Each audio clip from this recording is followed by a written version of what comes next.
The Cat Who Saved Books by Sosuke Natsukawa. Translated by Louise Kawai.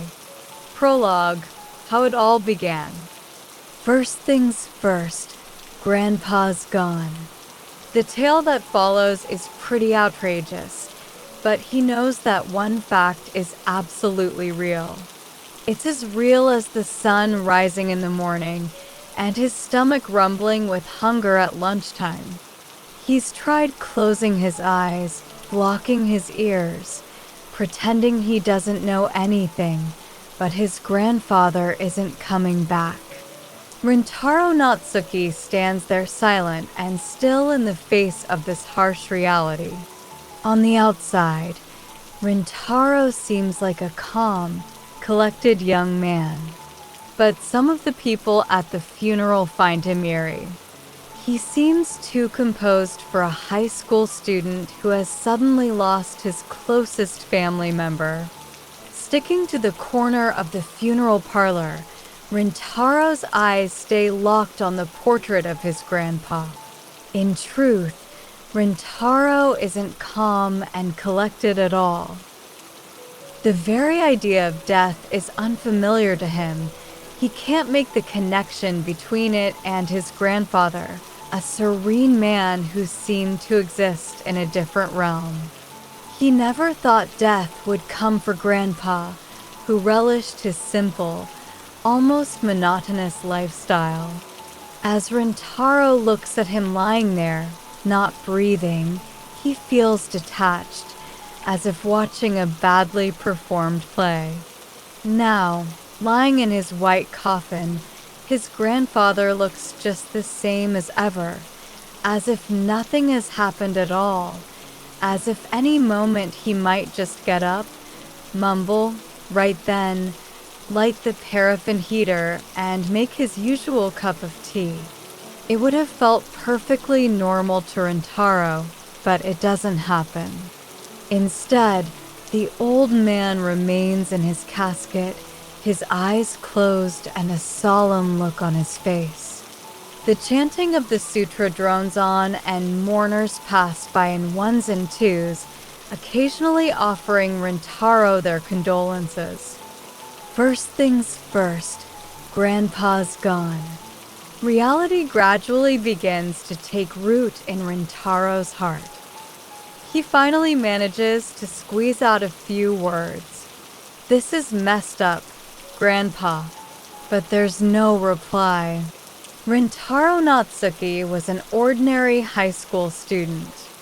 He was on the short side, pale with rather thick glasses, and rarely spoke. There was no subject at school he particularly excelled at, and he wasn't good at sports. He was a completely average boy. Rintaro's parents had split up when he was just a baby, and when his mother passed away around the time he started primary school, he went to live with his grandfather. It had been just the two of them ever since. Such living arrangements were a little unusual for your typical high school student, but to Rintaro it was just a normal part of his dull, everyday existence. But now that his grandfather had passed away too, the story became more complicated. His death had been very sudden. His grandfather was an early riser, but on that bitterly cold winter morning, he wasn't in the kitchen as usual. Thinking it strange, Rintaro poked his head into the dim tatami-matted room where his grandfather slept. The old man was still tucked inside his futon, having already breathed his last. He didn't look as if he'd been in pain. He seemed to Rintaro more like a sculpture of a person sleeping. In the local doctor's opinion, he'd most probably suffered a heart attack and died quickly. He passed away peacefully. If you combine the kanji character for go with the one for alive, you got a strange-looking word meaning to pass away. Somehow seeing this word was what had shaken him the most. It struck him as out of place. The doctor quickly grasped the difficulty of Rintaro's family situation, and in no time an aunt from a distant city turned up. A kind-hearted and efficient woman, she dealt with everything from the paperwork related to the death certificate to organizing the funeral and all the other formalities. As he watched her, Rintaro didn't forget to make sure he looked a bit sad, despite the lingering sense that none of this was real. But no matter how much he thought about it, he just couldn't bring himself to sob in front of his grandfather's funeral photo. It felt absurd to him, and it would be a lie. He could just imagine Grandpa grimacing in his casket, telling Rintaro to stop carrying on. In the end, Rintaro bade farewell to his grandfather in total silence. All he had left now was a concerned aunt and a bookshop. Natsuki Books was a tiny secondhand bookshop on the edge of town. The shop didn't lose enough money to be considered a liability, nor did it make enough to be considered a fortune. It wasn't much of an inheritance. "Hey, Natsuki, you've got some great books here." The male voice came from behind Rintaro. He didn't turn round. "Really?" he asked, his eyes fixed on the bookshelves in front of him. The shelves ran from the floor all the way up to the ceiling. They were filled with an impressive number of books. There was Shakespeare and Wordsworth, Dumas and Stendhal, Faulkner and Hemingway, Golding, too many to name. Some of the greatest masterpieces this world has seen. Majestic, dignified tomes stared down at Rintaro. They were all seasoned second-hand books, but none of them too used or worn, no doubt thanks to his grandfather's loving care. By Rintaro's feet, the similarly seasoned paraffin heater glowed orange, but despite its best efforts, the shop was drafty. Still, Rintaro knew it wasn't only the temperature that was making him feel chilly. So, how much for these two together? Rintaro turned his head and squinted at the books being held out to him. 3,200 yen, he said quietly. Your memory's as sharp as ever. The customer was a boy from the same high school, 1 year ahead of Rintaro, by the name of Ryota Akaba. He was tall and slim with a cheerful expression and a calm, self-assured air about him that was quite likable. Along with his strong physique, built up by years of basketball training, he had one of the best brains in his year. In addition, he was the son of the local doctor. This was a boy who had a huge number of extracurricular activities. In other words, he was the exact opposite of Rintaro in every way. And these are a bargain. With that, Akaba began to pile 5 or 6 more books next to the cash register on the desk. Mr. Jack-of-all-trades was a surprisingly avid reader and one of Natsuki Books' regular customers. You know, this is a really great shop. Thank you. Please take your time looking around. It's our closing down sale. It was hard to tell from Rintaro's flat tone if he was serious. Akaba fell silent for a moment. It must have been awful for you, he began cautiously, losing your grandfather. Akaba swiftly returned his attention to a nearby bookcase and pretended to scour the shelves. Seems like just yesterday he was sitting there reading, he continued, casually. It was so sudden. Yes, I feel the same way. Rintaro sounded as if he was just trying to be polite. Even if he did feel the same way, there was no hint of friendliness or sociability in his voice. Akiba didn't seem particularly bothered. He turned to look at the younger boy, who was still staring at the bookshelves. But as soon as he passed away, you stopped coming to school. That's not cool. Everyone's worried about you. Who's everyone? I can't think of a single person who would be worried about me. Oh, right, you don't have any friends. Must make life simple. But seriously, your grandpa must be worried sick about you. You've probably got him so anxious, his ghost's still wandering around. How's he supposed to rest in peace? Your grandpa's too old to get this much grief. His words were harsh, but there was something gentle about the way Akiba spoke them. Because of their shared connection to Natsuki books, Akiba had a soft spot for the younger boy and his hikikomori shut-in tendencies. Even at school, he'd sometimes stop Rintaro for a quick chat. Now his concern was obvious. Akiba had dropped by the bookshop just to check up on him. Akiba watched Rintaro, who remained tight-lipped. Eventually, Akiba broke the silence. "So I guess you'll be moving." "I suppose so," said Rintaro, without taking his eyes off the bookshelves. "I'm going to move in with my aunt." "Where does she live?" "I don't know. Before my grandpa died, I'd never met her." The tone of Rintaro's voice never changed. It was impossible to get a read on him. With a slight shrug of the shoulders, Akiba dropped his gaze to the books he'd put on the counter. "Is that why you're having a closing down sale?" "Yes." "Pity.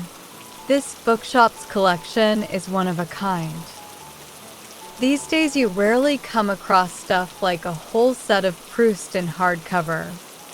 I finally found those volumes of Romain Rolland's The Soul Enchanted I was looking for here." Grandpa would be happy to hear that. If only he was here to hear it, it would have made his day. You know, being your friend helped me get my hands on so many great books. And now you're going to move. Akiba's bluntness was his way of expressing concern. Rintaro didn't know the right way to respond, so he just stared over at the wall where there was a huge pile of books. Even for a secondhand bookshop, it was amazing that they could stay in business with the kinds of books they stocked, most of which were far from the current trend, and many of which were out of print. Akiba's compliments about the bookshop were not only said to be kind to Rintaro, there was a lot of truth in them. "When are you moving?" "Probably in about a week." "Probably?" Vague as usual. "It doesn't matter. I don't have any choice anyway." "I guess not." Akiba shrugged again and looked up at the calendar that hung behind the counter. "Next week will be Christmas." "That's rough. I don't really care about Christmas. Unlike you, I don't have any special plans." "Thanks for reminding me." "Yeah, my schedule really keeps me busy. It's packed. You know, one of these years I'd really like to try staying up to see Santa Claus on my own watch." Akiba cracked up laughing, but Rintaro didn't. "Oh, really?" he replied quietly. Akiba pulled a face and sighed. "I guess if you're moving, there's no point in making an effort to go to school, but don't you think you should leave on a good note? There are people in your class who worry about you, you know." He glanced at the pile of printouts and the notebooks on the counter. Akiba hadn't brought them. A little earlier, Rintaro's class president had dropped them off. Her name was Seo Yuzuki, and she lived nearby. She'd known Rintaro since primary school. She was a strong, no-nonsense type, and not particularly close with the silent hikikomori Rintaro. When she'd turned up at the shop and seen Rintaro staring blankly at the shelves, she'd let out a pointed sigh. "You look like you don't have a care in the world. Guess the hikikomori life's treating you well, huh? You doing okay?" Rintaro had shrugged. Seo frowned, then turned to Akiba instead. "Should you really be hanging around here? The basketball club were all looking for you." She then turned and strode right out of the shop. She was completely unafraid to be direct with an older boy. That was typical Seo Yuzuki. It was her way of showing that she cared. Rintaro admired her for it. "Your class rep is always so driven," Akiba remarked. "She must feel responsible for you. She didn't need to bring you your homework herself." Though Seo didn't live far away, Rintaro realized it still must have been a pain to go out of her way when the season was cold enough to see your own breath. "You can have those for 6,000 yen, he said, finally getting to his feet. Akiba raised an eyebrow. "That's kind of pricey for a closing down sale. 10% off. Can't do more than that. These are literary masterpieces that you're buying." "Classic Natsuki," Akiba said, laughing.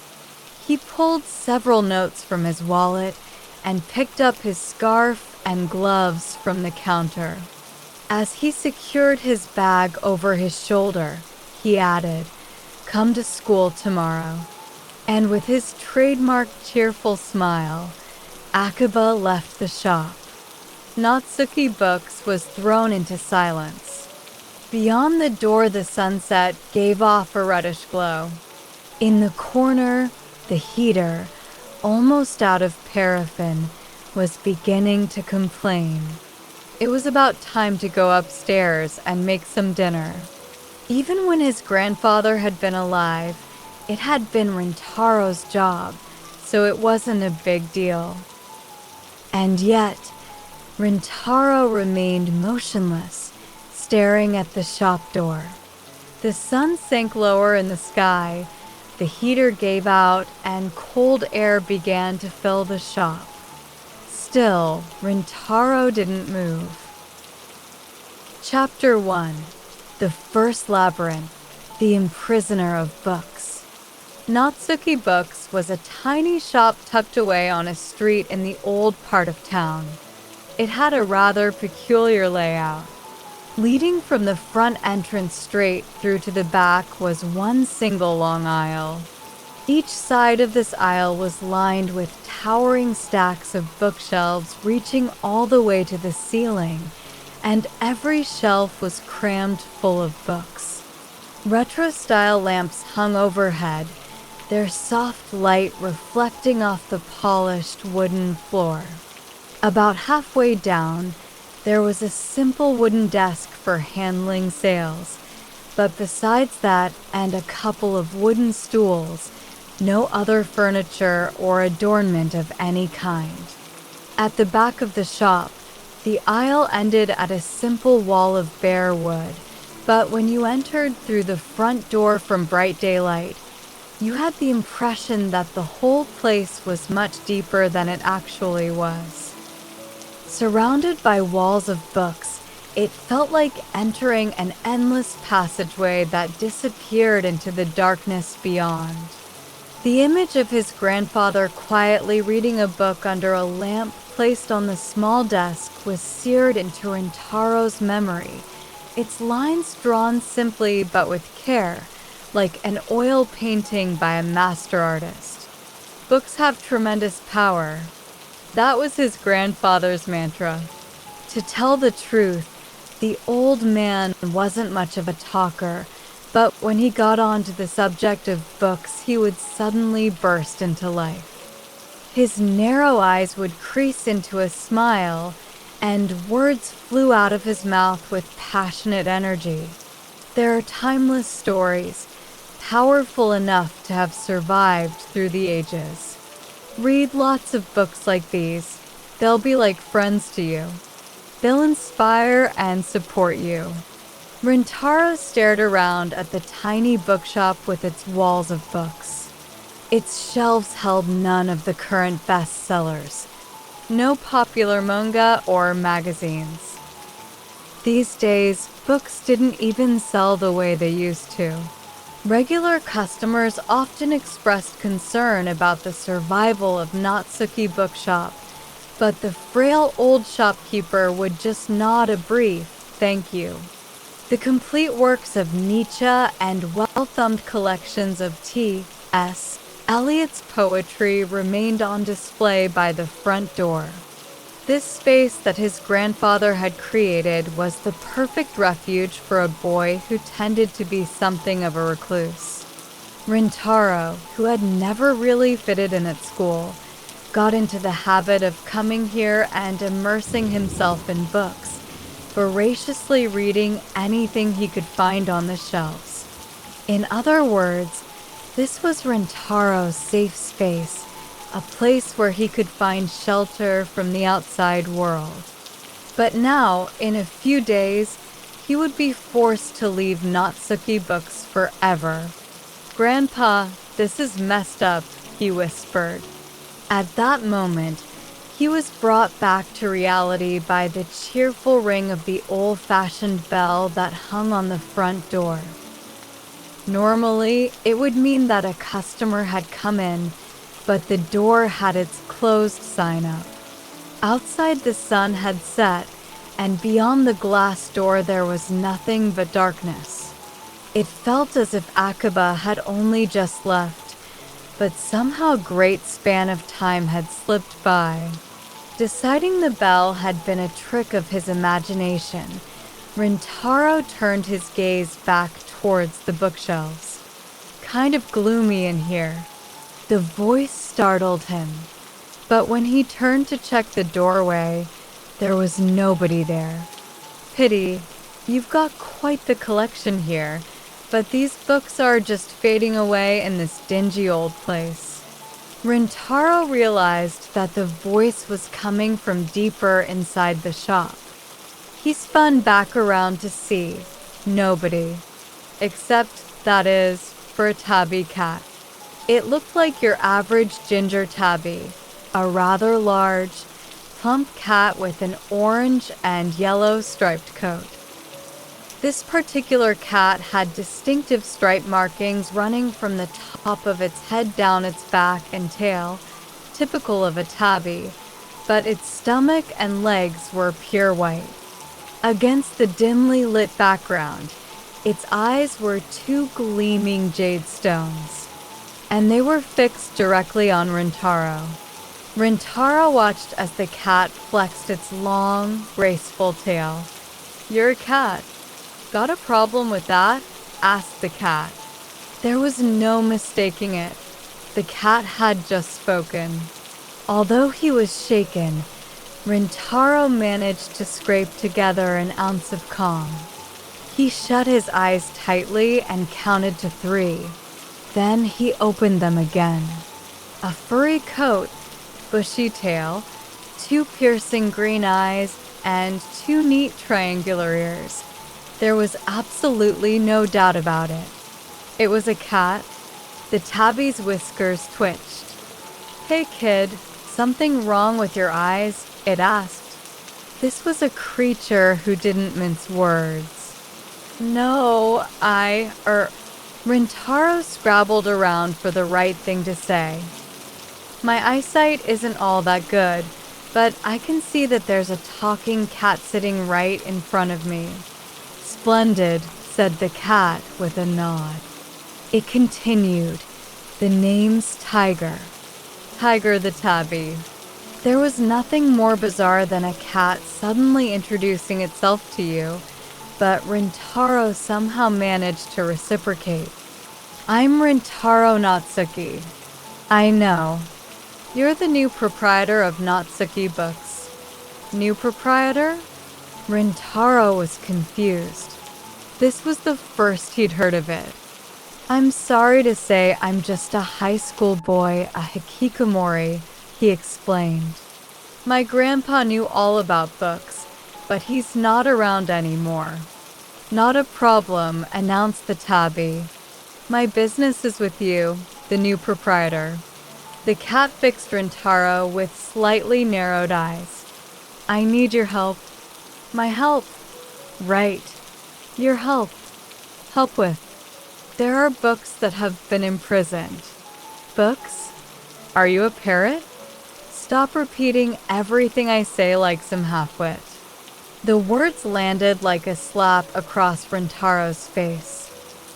The cat, however, paid no attention to his reaction. I need to rescue those books. The jade eyes flashed. And you have to help me. Rintaro sat for a moment in silence, watching the ginger tabby cat.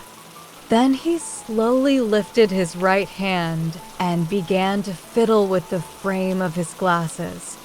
It was his habit whenever he was thinking. I must be really tired, he thought. Rintaro closed his eyes, his hand still on his glasses frame. His grandpa's death and the stress of the funeral, it had all left him exhausted. He must have drifted off to sleep without realizing it, and now he was dreaming. Convinced by his own logic, he opened his eyes again. But there was still a tabby cat sitting calmly right in front of him. Okay, now I have a problem. Come to think of it, I've been sitting staring at these bookshelves for days now.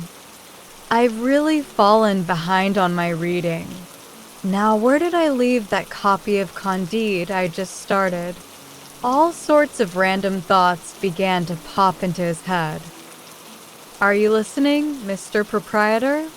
The tabby cat's sharp tone pierced the bubble of Rintaro's thoughts. Look, kid, I'll say it one more time.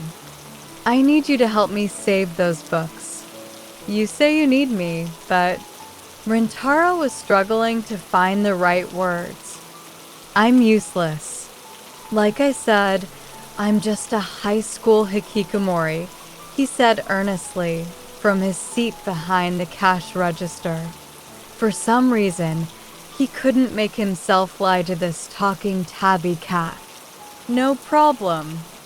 I already knew you were a miserable, good-for-nothing shut-in, the cat sneered. But I still have a favor to ask you. If you already knew that, then why are you asking for my help?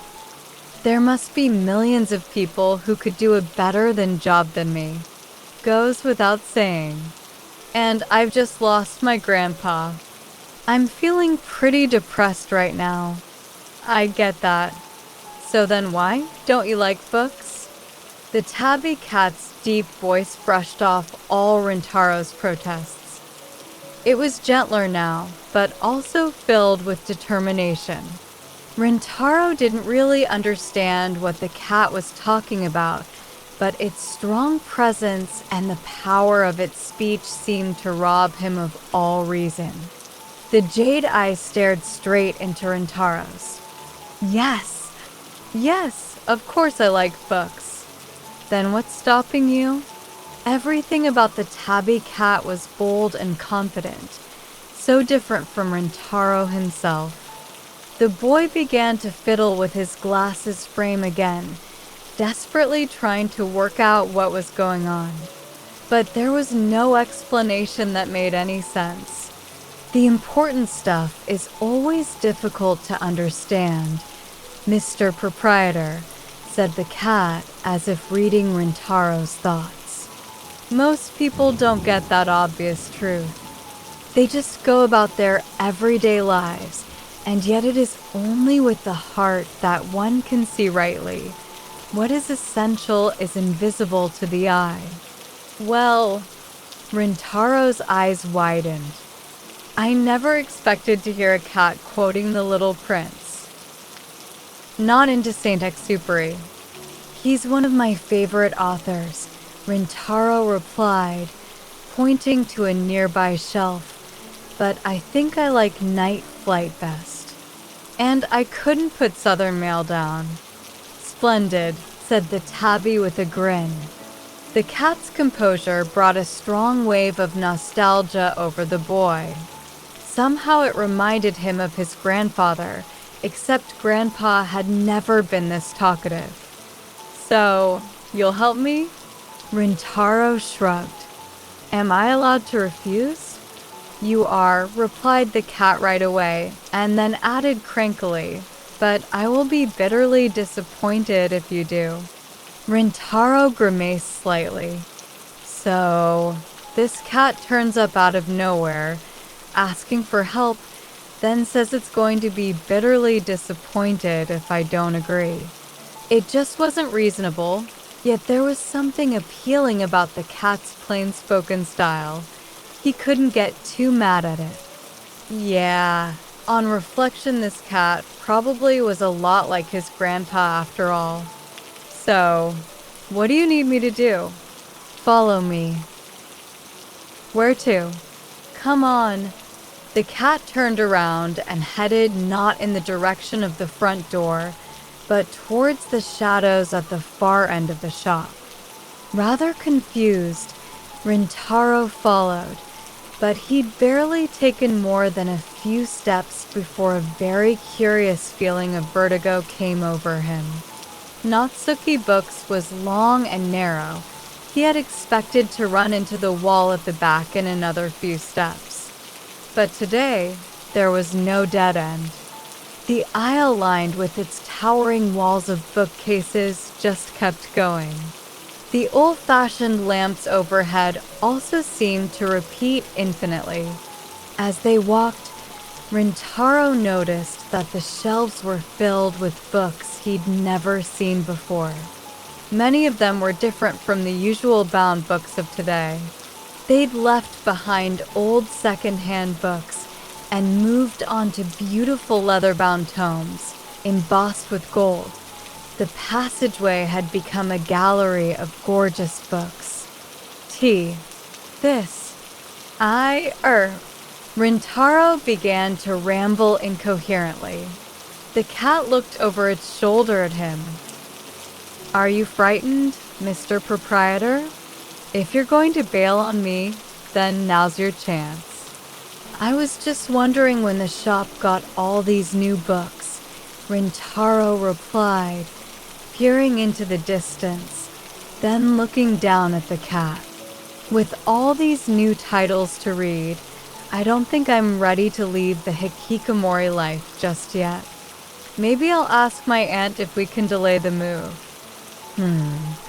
Your sense of humor leaves something to be desired, but your heart is in the right place.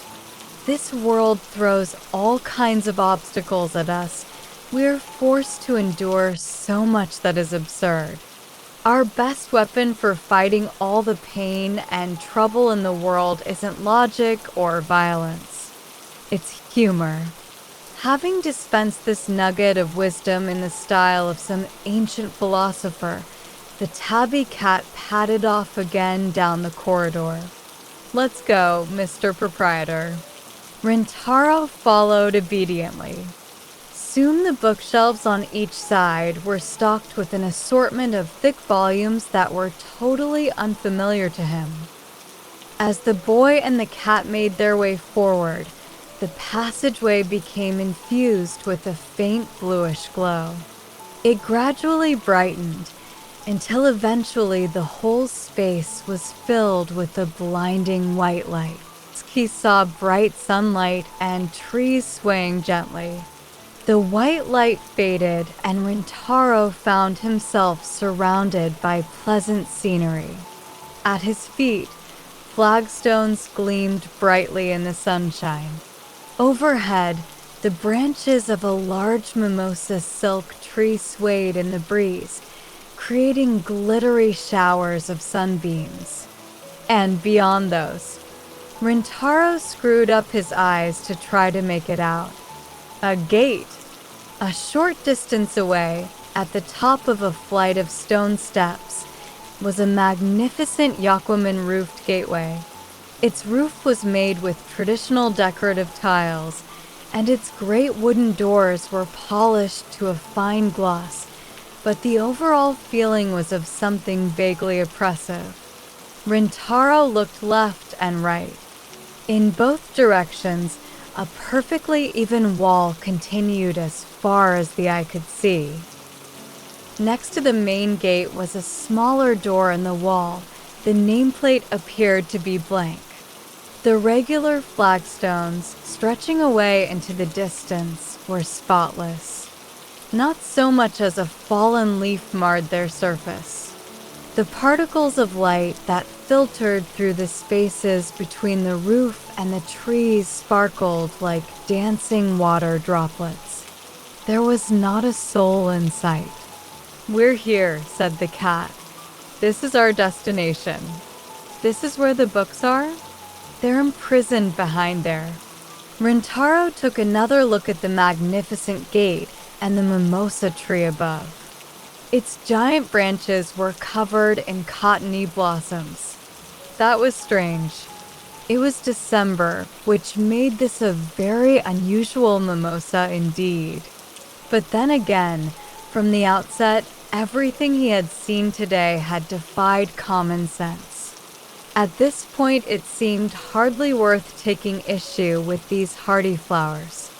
What an impressive mansion. This gate alone is about the size of our bookshop. Don't worry, it's all a bluff. Behind a big, impressive gate lives many a sorry excuse for a man. Well, from the point of view of a high school student who lives in a sorry excuse for a house, I wouldn't say no to a gate like this. "Make the most of your freedom to stand around complaining," said the cat. "If we don't manage to rescue those books, you'll be stuck in this labyrinth forever." Rintaro was flabbergasted. You seem to have left that part out." "Well, obviously, if I'd told you that bit before, you'd never have agreed to come. Sometimes ignorance is bliss. That's a dirty trick." "Is it though?" Sitting there with your miserable face, it was pretty clear you had nothing much to lose. The cat's words were pure venom. So, this is what they mean by brutally honest, Rintaro thought. He stared up at the gloriously blue sky as he formulated his response. "I don't get a kick out of hurting dumb animals, but..." He paused to adjust his glasses. "Right now, I've got this overwhelming desire to grab you by the scruff of your neck and shake you." "Splendid. That's the spirit."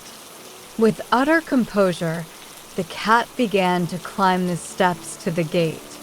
Rintaro scrambled after it, just wondering, what happens if we can't get back? We'll probably be doomed to walk the length of this wall for eternity. Then again, I've never got stuck here before, so I don't really know. That's not good. Rintaro stopped on the top step, right before the massive wooden doors. "So, what exactly do I need to do?" "Just talk to the lord of the manor. And then, if you manage to persuade him, then we're done." "That's it." Rintaro looked surprised, but the cat wasn't finished. "I've got one more assignment for you," it announced in a pompous tone. "Would you mind pressing the doorbell?" Rintaro did as requested. Out from the small door by the gate came an attractive woman dressed in a simple indigo kimono. From her restrained demeanor, you would have guessed she was an old lady, but her exact age was hard to judge. There was no air of warmth about her, and she had dead eyes. From the red ornamental hairpins stuck in her chignon and the porcelain whiteness of her skin, she could easily have been mistaken for an exquisite Japanese doll. Rintaro couldn't bring himself to speak. "May I help you?" she said in a monotone voice. The cat took over from the flustered boy. "We would like to meet your husband." The woman turned her lifeless eyes onto the cat.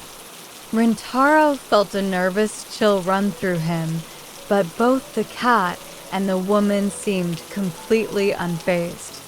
My husband is a busy man. Unexpected visitors, the cat cut her off.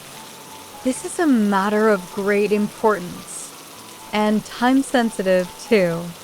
Please let him know we're here. Every day my husband receives visits from people who claim they have urgent and important business with him, but he's far too busy with his TV and radio appearances.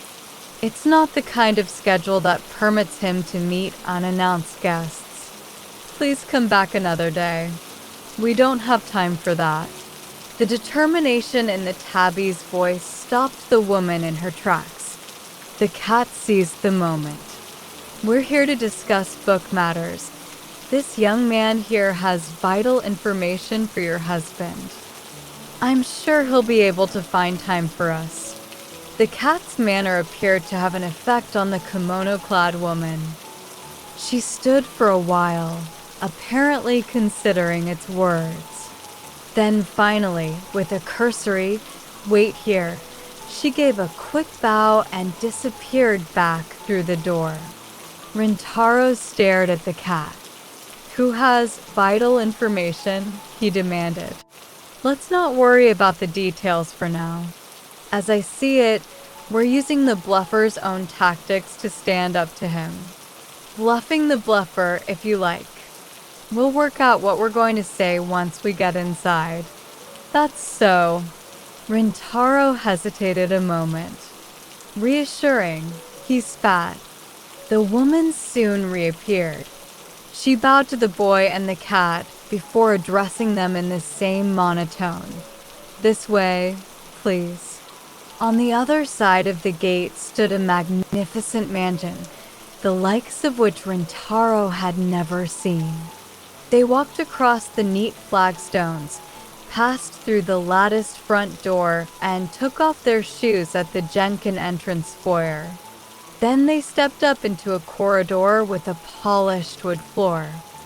This led into the Engawa veranda that surrounded the house, which in turn led into a kind of connecting bridge that took them over towards and a next building. From the connecting bridge, they could see extensive Japanese-style gardens. Birds chirped in the trees, and the neatly pruned azalea bushes were in full flower, once again, blooming out of season. "Didn't you say the house would be modest?" said Rintaro. "I was speaking allegorically. Stop prattling. Save your breath." Rintaro and the cat were whispering furiously to each other, but the woman leading the way didn't say a single word. As they walked, the scenery began to change. What had at first appeared to be a traditional Japanese residence underwent a very bizarre transformation. First, the wooden veranda became a marble staircase, and the extensive gardens that at one moment they had been viewing from the balustrade of a Chinese arched bridge suddenly became those of a Western palace, dotted with exquisite stone fountains and nude statues. And just ahead, beyond Japanese fusuma paper doors painted with delicate bamboo designs, they could see glittering chandeliers and brightly painted vases sitting on Art Deco tea tables.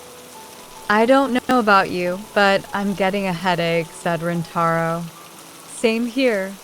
It was the first time the cat had agreed with him. It's like they threw together a whole load of stuff from all over the world in one place, Rintaro continued. "It looks like it's full, but in fact it's empty." The cat's response was very zen. There's no philosophy behind it and no taste. No matter how rich and wonderful it all looks on the outside, when you take off the lid and look inside, there's nothing but a jumble of borrowed junk. It's the worst kind of ignorance. "I think that's going too far," said Rintaro. "I'm just telling it like it is. And anyway, it's really common. You see it everywhere, every day. This mansion, said the woman, gently interrupting the cat, has been decorated to reflect my husband's rich and varied wealth of experiences and excellent judgment. I imagine it may be beyond your understanding. For a split second, Rintaro thought this was some kind of joke. The woman was walking ahead, so he couldn't see her face, but then he realized she sounded far from amused. There was a strange tension in the air as they advanced further and further into the residence. Corridors, staircases, connecting verandas. The distance they were covering was extraordinary. And all the while they passed ivory carvings mixed in among Japanese ink paintings, statues of Venus, katana swords. There seemed to be no rhyme or reason behind the arrangement of any of these ornaments. The direction they were moving seemed to change without warning, so that they had absolutely no idea where they were in the midst of the chaos. From time to time, the woman would turn and call over her shoulder, "Are you all right?" Rintaro and his tabby friend had no choice but to nod and follow. Even if we were told to leave now, I'm not sure that I would be able to find my way back, whispered Rintaro. Don't worry, Mr. Proprietor, said the cat glancing up at the boy. I have no idea how to get out of here either. As usual, the cat didn't sugarcoat the truth. At last they came to the end of their long journey. They walked down one final, red-carpeted corridor, at the far end of which was a checkered fusama sliding door. The woman stopped in front of it.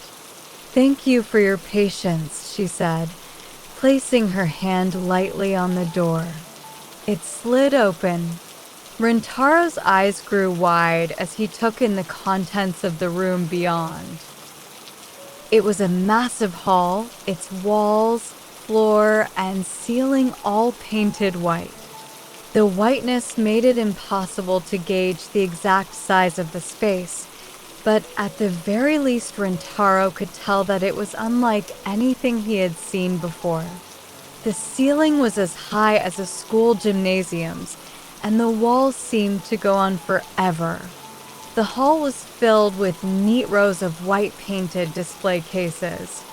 Each of these glass-fronted cases was taller than Rintaro, and arranged in what must have been around 20 rows, all perfectly aligned. But even though the start of each row was visible, they stretched further back than the eye could see. However, what amazed Rintaro more than anything wasn't the size or the number of these display cases. It was their contents. Every single case was filled with books. Every shelf of every case was stuffed full. He couldn't tell exactly how many of these giant bookcases there were, or the total number of books being stored here, but one thing he knew: the figure must be mind-boggling. Wow! He began to walk down one of the rows of cases. It was breathtaking. There was a huge variety of books from all different periods. Literature, philosophy, poetry, collections of letters, diaries. Every genre you could imagine. The quality and the number were overwhelming. And yet every single book appeared to be brand new. There was not a mark to be seen on any of them. They were beautiful. "I've never seen such an amazing collection," said Rintaro. "I'm delighted to hear that." The voice resounded from somewhere deep among the display cases. Rintaro followed the source of the voice through the room from bookcase to bookcase, and finally came across a tall man sitting in a white chair. He wore a suit in exactly the same bright white as the polished floor. He sat with crossed legs in a small swivel chair. His eyes were fixed on the thick book open on his lap. The cases on the far side of his chair had no books in them yet. In other words, they had come to the furthest point of the collection, deep inside the storeroom. "Welcome to my study." The man glanced up at Rintaro. He had a gentle smile, but a keen gaze, revealing a man of great sophistication. Rintaro recalled that the woman had mentioned appearances on television and radio. This man looked like someone you would see on TV. "He looks really clever," muttered Rintaro to the cat. "Are you that easily intimidated? Stay strong." The man's gaze switched from Rintaro to the cat. "Are you the ones here to discuss book matters?" Well, The man's eyes flashed coldly at Rintaro's tepid response. "If you'll excuse me, I'm rather busy. I really don't have the time to sit around idly chatting with some boy, particularly one who turns up unannounced, doesn't even bother to introduce himself, and then just stands there like a deer in the headlights. Oh, sorry. My name's Rintaro Natsuki." Hurriedly readjusting his posture, Rintaro gave a deep bow. "Please excuse us for intruding." "I see," replied the man with narrowed eyes. "Now, what is this vital information you have for me? If it has to do with books, then I suppose I'd like to hear it." Rintaro had been put on the spot, and he had nothing to say. The vital information had never existed. He looked desperately at the cat. "We've come to free your books." The cat's white whiskers twitched as it spoke. The man's eyes narrowed further as he looked down at the cat. There was something menacing in his look. "I really don't have a minute to spare. I have my TV and radio appearances to prepare for, and so many lectures and articles to write. I do manage to squeeze in some time to cast my eyes over these books. My collection comes from all over the world, but I don't have time to deal with raving lunatics." He sighed deeply, making a show of looking at his wristwatch. "I've already wasted 2 precious minutes listening to you. If you've finished, I'd like you to leave now." But the cat wasn't going to give up that easily. "We're not done talking. I already told you to leave." The man glared at the tenacious tabby. "I've only read 65 of my 100-book quota so far. Get out." 100 books? Rintaro couldn't help but ask. "You read 100 books a year?" "Not a year," the man replied, theatrically turning the next page in his book. "A month," he said, with great pomposity. "And that is why I'm so busy. I welcomed you, thinking you were bringing me news that might be to my benefit, but clearly I was mistaken. If you continue to waste my time, I will have you thrown out. Of course, once you leave this room, I have no idea whether the 2 of you will ever be able to find your way out again, but that's no concern of mine." His tone was icy. In the abrupt silence that followed, the only sound was the rustle of pages turning. The tabby cat glared at him aggressively, but the man was completely unperturbed. It was as if he'd completely forgotten his visitor's existence. There was nothing more to be said. Rintaro was looking around helplessly when his gaze fell on one of the display cases. The man's collection really was varied, or perhaps simply random. The shelves were filled not only with regular books, but also magazines, maps, dictionaries. Nothing was arranged in any sequence or relating to any particular field. Natsuki Books also had a remarkable collection, but Rintaro's grandpa had always had some kind of system to his shelf arrangement. In contrast, Despite its impressive appearance, the man's collection was, in fact, total chaos. Rintaro took a deep breath. Have you read all of Nietzsche?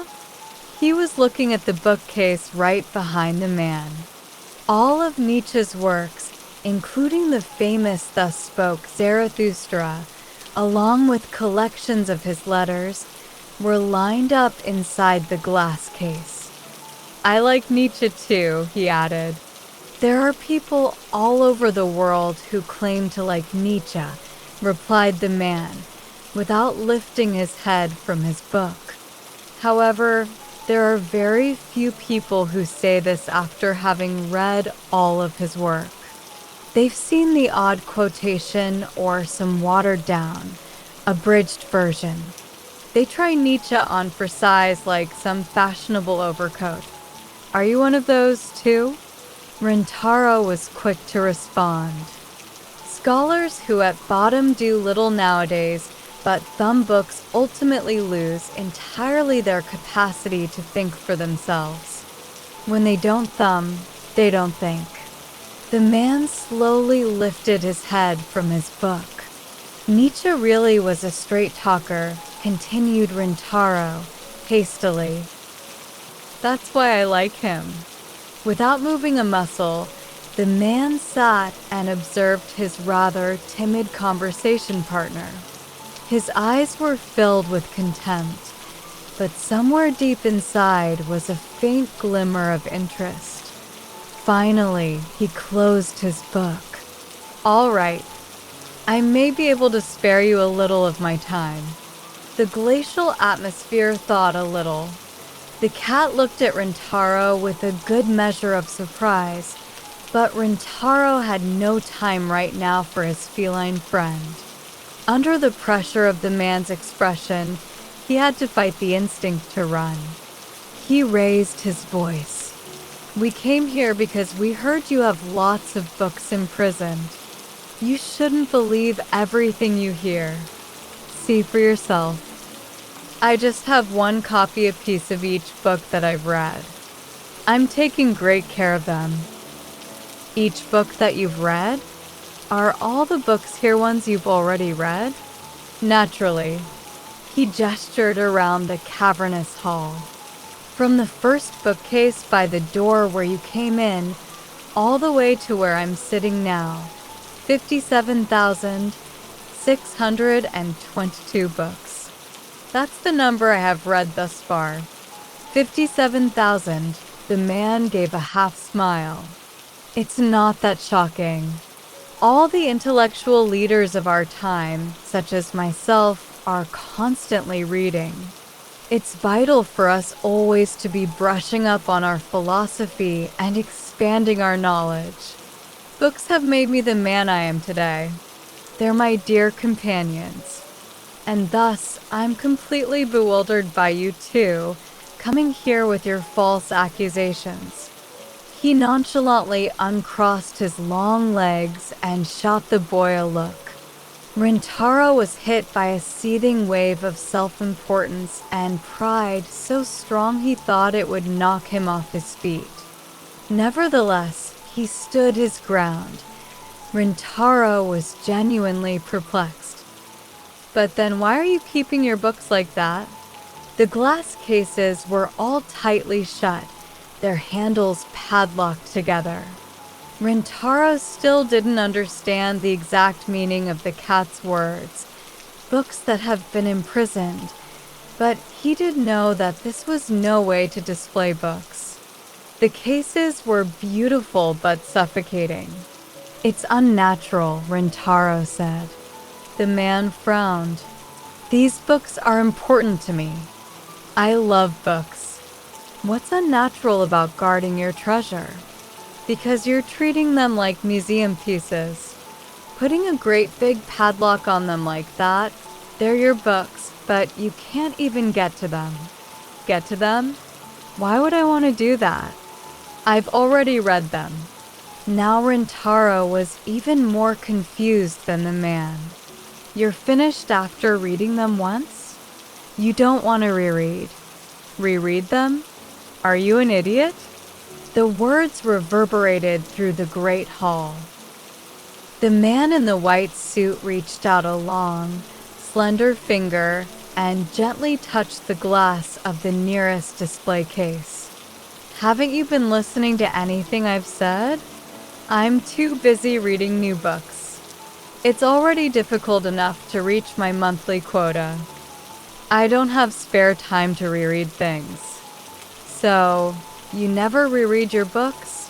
said Rintaro, taken aback. "Of course not." The man seemed genuinely shocked. He shook his head. "I'm going to have to chalk your stupidity up to your age. Otherwise, the inanity of these last 3 minutes is going to throw me into despair. The world is full of books, you agree? It's impossible to count the number of books that have been and are still being written. To find the time to read the same books over again, well, it's just inconceivable." The words echoed hollowly in the cavernous space. Rintaro began to feel lightheaded and queasy. "The world is full of readers," the man went on. "But a person of my standing is required to read far more books than the average reader. Someone who has read 20,000 books is much more valuable than someone who has read only 10,000. And so why would I reread the same book when there are still piles of books that need to be read? Out of the question. Ridiculous waste of time." Something gleamed in the man's narrowed eyes. It was a gleam that came from such utter self-confidence that it had begun to border on insanity. At a loss for words, Rintaro held his tongue and watched. What the man was saying was not completely unreasonable. The building blocks of his argument, however distorted or misshapen they might be, had been neatly arranged into a great, unbroken wall. He'd built his case, and because the man was so proud, so sure of himself, it was solid and unshakable. Books have tremendous power. That was his grandpa's pet phrase. And now the man in front of Rintaro was claiming that books had made him the man he was today. It sounded to Rintaro as if the two men were saying the same thing. And yet, Rintaro reached up and began to fiddle with the frame of his glasses. There was something very different about this man. His words were twisted somehow. If he had been Rintaro's grandpa, he would have taken the time to respond to the boy's questions calmly and kindly. "I'm extremely busy," the man repeated. And with that, he turned his chair to face away from his visitors and towards the bookshelves. He opened his book again, then raised one hand to point in the direction of the door. "Please leave." Rintaro didn't move. The cat too appeared to be deep in thought. The silence became oppressive. The man went back to turning the pages of his book. The dry, rustling sound filled the cavernous hall. Suddenly there was a different swishing sound. The white fusama door had slid open, but there was no one on the other side. No sign of the woman who had brought them here. All they could see was a deep, sinister darkness. Rintaro shuddered. "Think about it, Mr. Proprietor," whispered the cat. "This one is only a tough rival because there's truth in what he says." Truth. Right. This labyrinth runs on the power of truth. And it doesn't matter how contorted that truth may be, as long as personal conviction is involved, it won't collapse easily. But not everything he says is true. The cat took a measured pace forward. "He has a weak spot," it hissed. "He's very skilled at spouting heaps of words, but they can't all be true. There's got to be a lie in there somewhere." A lie. Something in the atmosphere changed. Rintaro turned to look at the door. Beyond the darkness, a wind had begun to blow. Or rather, there was a wind blowing through the hall, towards the darkness, easing Rintaro and the cat towards the Fusama door. This wind was steadily increasing in strength, its destination that mysterious black vortex of emptiness outside. A chill ran down Rintaro's spine. He turned back to see that the man was still engrossed in his book as if nothing was happening. It looked as if he'd nearly reached the end of that great thick volume. And after he turned the last page, that finished book would be no more than a decorative object somewhere in the chaos of this book vault, stuffed into one of these showy glass-fronted cases, locked up, never to be handled again. All of these books really were imprisoned. The wind had begun to howl now, and Rintaro couldn't hear the cat, who was trying to tell him something. But Rintaro's attention was still focused on the books. He turned to the man. Something's not right. He'd only mustered a faint mutter, but the man's shoulders twitched in response. "I'm sure you're lying." This time Rintaro's voice was louder, and the man turned to glower at him. But Rintaro refused to buckle under the force of his glare. "You're lying to us. You say that you love books, but that's not true." What a thing to say. The man's reply was too quick. "You're just a kid. Before you incur the wrath of your superior, you'd better take that offensive eyesore of a cat and get the hell out of here." "You don't love books at all," repeated Rintaro, standing up straighter and looking the man directly in the eyes. His opponent noticeably flinched. "On what evidence? Just look around you." Rintaro's voice came out more powerfully than he'd expected. But it wasn't only the force of his voice, it was that he knew exactly what to say. "I agree that there's an amazing number of books here. I'm sure it's rare to find such a variety in one place. And you even have precious old books that are really difficult to find these days. But that's all." "All?" Take for example this 10-volume edition here, the D'Artagnan romances. Rintaro pointed to a row of 10 beautifully bound books on a shelf to his left. The titles stood out boldly in gold lettering against a white background. Alexander Dumas's greatest works, translated into Japanese, were enshrined in a display case. It's not every day you get the chance to see all of these works together like this. All 10 books looking as if they've never been opened, in perfect condition. Look at the size of these volumes. No matter how carefully you read them, they must surely end up with a mark or two, perhaps even a bent spine. And yet they look as if they have only just been delivered brand new. Books are treasures to me. I read each book with the utmost care and place it in the display case when I finish. It's a part of my daily routine, and it gives me great pleasure. Then where's volume 11? The man's eyebrow twitched. In the Japanese translation, the D'Artagnan romances is an 11-volume set. The final volume, Farewell to the Sword, is missing, Rintaro said, causing the man to freeze. Rintaro ignored him. He gestured at the shelf to his right. Over there you have Jean Christophe by Roland. I can see the first and the last volumes, but there should be a middle volume too. And what about the Chronicles of Narnia? Where's the horse and his boy? You say that books are your treasures, but it doesn't look that way. On the surface, everything seems to be in perfect order, but when you look closely, these shelves are a mess. Rintaro looked up at the ceiling of the Great Hall. At some point during his speech, the raging wind had dropped to a breeze.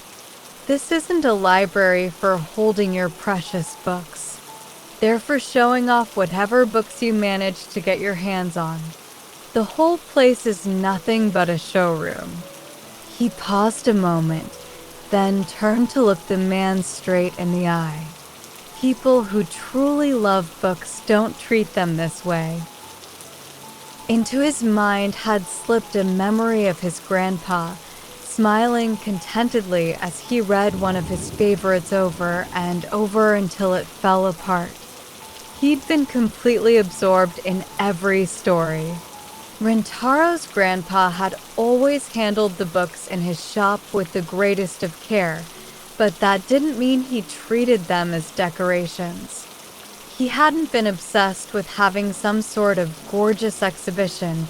He had concentrated on creating a well-maintained space filled with the kind of books people wanted to reach out and pick up, no matter how old or well-worn they might be. That was what had made Rintaro a reader. Rintaro repeated something his grandpa had told him that had always stuck with him. It's good to read lots of books, but make no mistake. The man in the white suit flinched again, but he didn't speak. In the silence, Rintaro found his memories turning ever more fluidly into words. Books have tremendous power, but take care.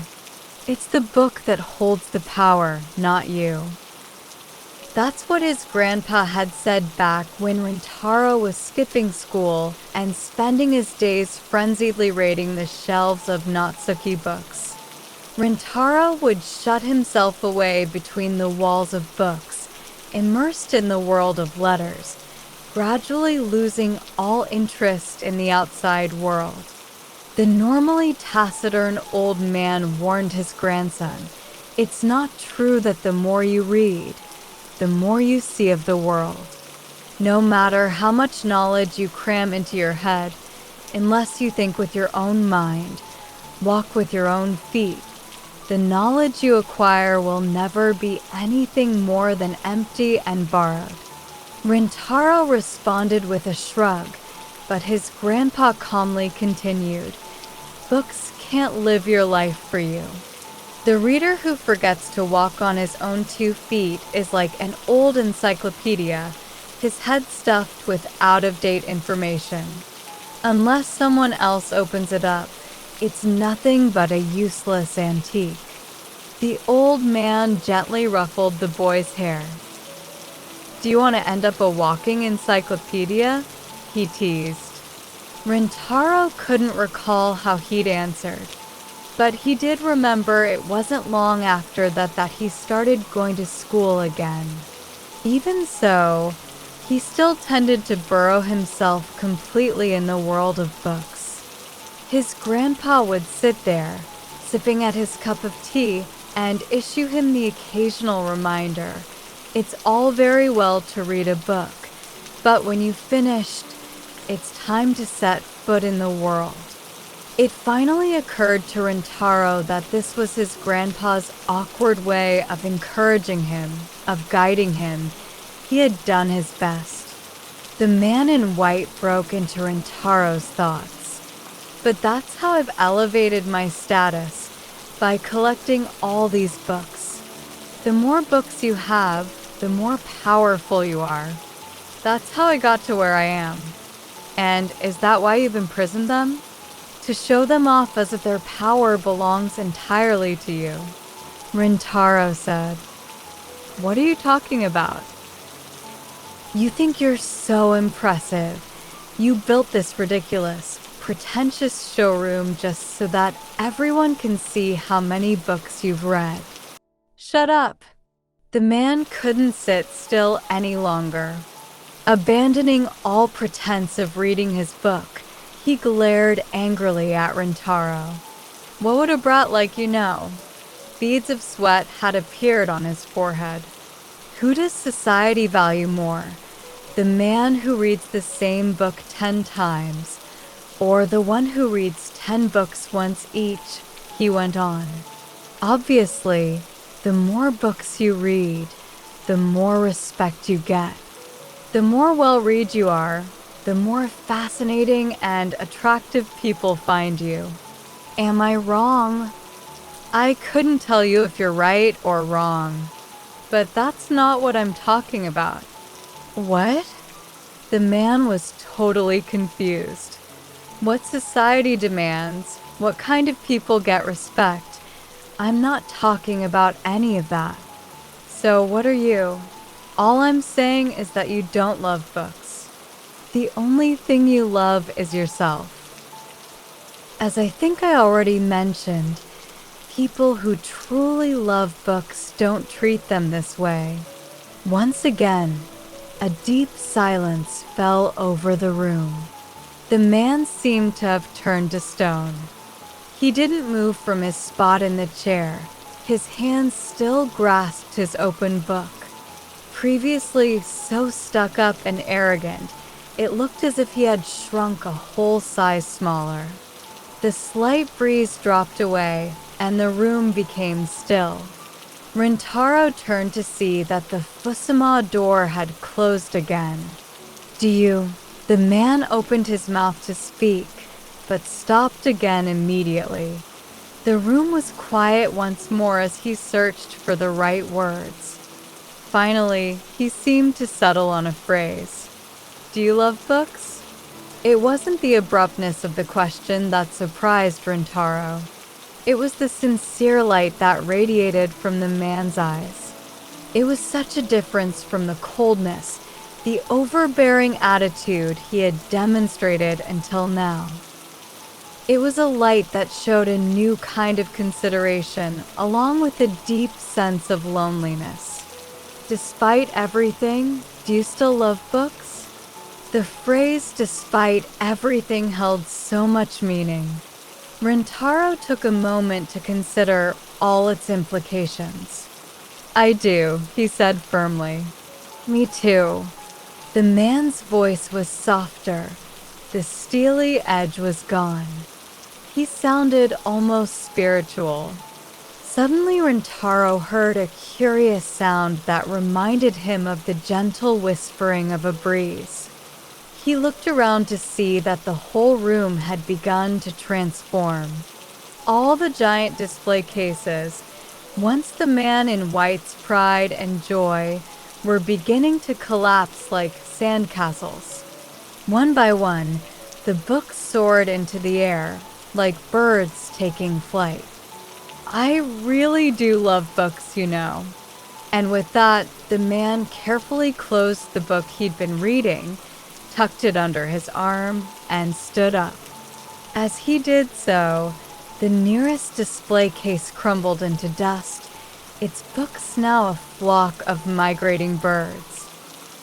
Rintaro watched in awe as the whole room filled with flapping books. The man in white looked at him. You're an impressive young man. I'm not really. The man held up a hand to cut him off, then glanced to the side. It turns out you invited in the most troublesome guests, he said, with a smile. Rintaro realized he was addressing the woman in the kimono who had materialized out of nowhere. She looked different. Back when she'd met them at the gate, she'd had no expression, almost as if she were wearing a mask. Now there was a smile on her face. You don't need any help getting home. You'll find your way, said the man. His voice rang out over the flapping of the winged books. As the last of the bookcases turned to dust, a pale, bluish light began to fill the room, reflecting off the pages of the migrating books and turning the air into a whirl of whiteness. The man looked at his wristwatch. Well, you certainly took up a lot of my time. But I must confess it was the most enjoyable I've ever spent. I'm very grateful to you. The woman handed him a white hat, which he placed on his head, and he turned to leave. Au revoir, he said. The woman beside him had just started to lower her head in a bow when a sudden flash turned everything blinding white. At 7 the following morning, Rintaro was in the kitchen. He finished his breakfast and opened the door to the bookshop. He went in, turning on the lights, raising the blinds, and letting some air into the space. The cold breeze that poured in blew away the old, stagnant air. Rintaro swept the stone steps that led to the door, then switched his broom for a feather duster and set to work dusting off the bookshelves. This routine was one his grandfather had performed every morning. It was the same scene he'd observed every morning before going to school, but today was the first time he'd ever performed the routine himself. He'd picked up and read so many of the books in there, but he'd never once helped with the cleaning. "What on earth are you doing?" said a voice inside his head. But then another, different voice laughed. "It's fine," it replied. Both voices were Rintaro's own, and it was true that he had no idea what he was doing. He let out a sigh, and his breath was white in the bright but chilly morning air. He stared gloomily at the bookshelves, wondering why he'd started dusting them at all. Further back in his mind lingered the memory of yesterday's strange adventure. "That was excellent work, Mr. Proprietor." The rich voice came from a tabby cat with a fine coat of fur. Rintaro pulled a face as he watched the cat stroll towards him through the bookshop's narrow space, its jade-green eyes creased into a smile. "What's up?" it asked him. "I'm not used to being praised for anything," Rintaro replied. "It's good to be humble, but there's such a thing as taking it too far." The cat continued towards him. "Your words managed to move somebody. That's a fact. And you succeeded in releasing a huge number of imprisoned books, at the same time making it back home yourself. Without your words, we would never have been able to return and would have ended up wandering that freaky house for eternity." The thought was terrifying, but the cat spoke in its usual nonchalant way. Rintaro spotted the hint of a smile in its eyes. "Excellent work.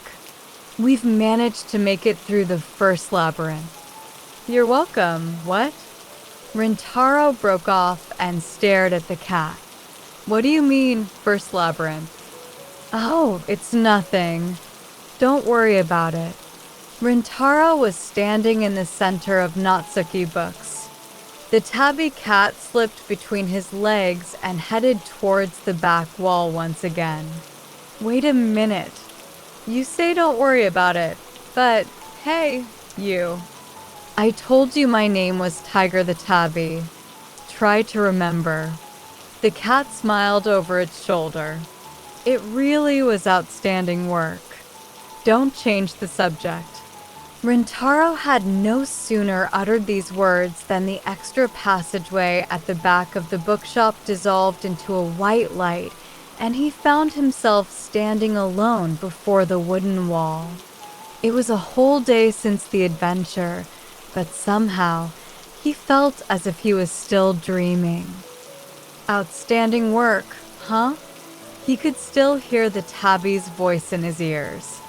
No one had ever praised him so directly before. People had always laughed at him, called him spineless or weak. He was used to being avoided because he was always so glum, but now he was strangely unsettled by these new descriptions being thrown at him. He was so unsettled that he found himself unable to sit down with a book in the dim shop as usual. He grabbed the duster again instead and put all his energy into cleaning those shelves.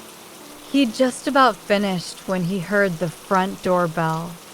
He looked over to see Seo Yuzuki, his neighbor and class rep, wrapped in a warm red scarf. She peered into the bookshop and raised one perfectly shaped eyebrow when she saw Rintaro standing there. "What are you doing?" "What are you?" For a moment he was confused, but then when he thought about it, he realized he should have been the one asking her the question. "It's 7 in the morning. What are you doing here, Seo?" "I'm going to band practice. I always leave around now." She raised her left hand to show him a black instrument case.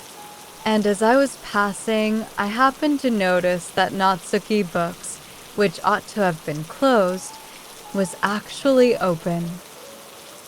I popped in to see what was going on." She stepped across the threshold, her breath white in the chilled air. "If you've got enough time to clean the shop this morning, that must mean you're planning on heading into school afterwards," she said, her hands on her hips. "Well, but nothing. If you have nothing better to do, then come to school. Are you really planning to miss the rest of your classes before you move?" "Yeah, I guess so." Seo gave the stammering boy a dangerous look. "Hey, think about how I feel. I'm the one at my depressed classmate's house, dropping off homework. I'm trying to be nice."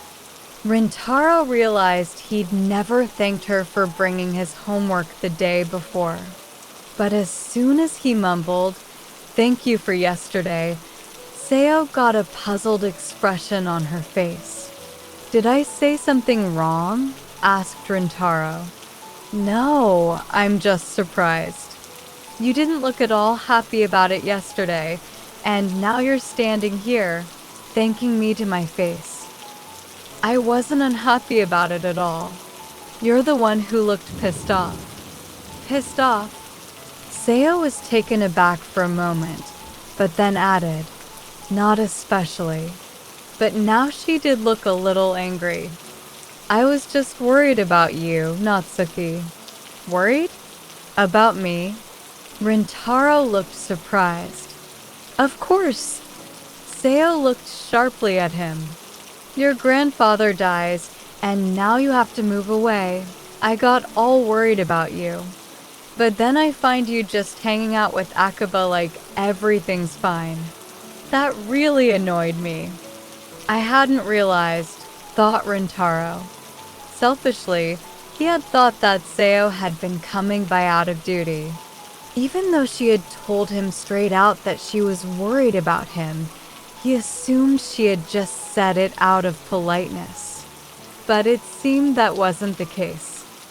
One moment Seo was staring at him in amazement, then suddenly she looked away. "Did I really look pissed off?" Rintaro was lost for words. It wasn't because of her question. It was because, despite seeing Seo hundreds of times, he'd never noticed before how bright and beautiful her eyes were. When he thought about it, he realized that she lived right around the corner, but he'd never had a face-to-face conversation with her before. "What, did I seem like that big of a jerk?" "I didn't think that at all. You're a really bad liar, Natsuki." Rintaro had no answer for that. He reached up with his right hand and fiddled with his glasses for a moment. "I've got Grandpa's old tea set," he said finally, pointing awkwardly towards the back of the shop. "If you have time, I could make you a cup." Ugh, thought Rintaro. What a stupid line that was. His clumsy invitation was met with a mild grimace from his cheerful classmate. "What's that? A pickup line?"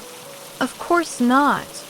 But as an invitation to someone who came all the way here to bring you your homework, it's not bad." It was a slick response.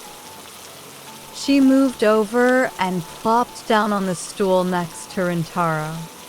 I'm going to give you points for effort. Thanks for that. Rintaro barely had time to sigh with relief before Seo continued. I'll have a cup of Darjeeling with plenty of sugar. Her upbeat voice was like the unexpected arrival of spring in the midst of winter. Chapter 2. The Second Labyrinth, the Mutilator of Books. Rintaro's grandfather had always been a mysterious character. He seemed to inhabit a slightly different reality than the one Rintaro knew. A man of few words, elusive, but not standoffish or cold. He came across as a quiet, wise old man.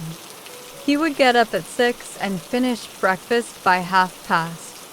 By 7, he would have prepared bento lunch boxes for both Rintaro and himself.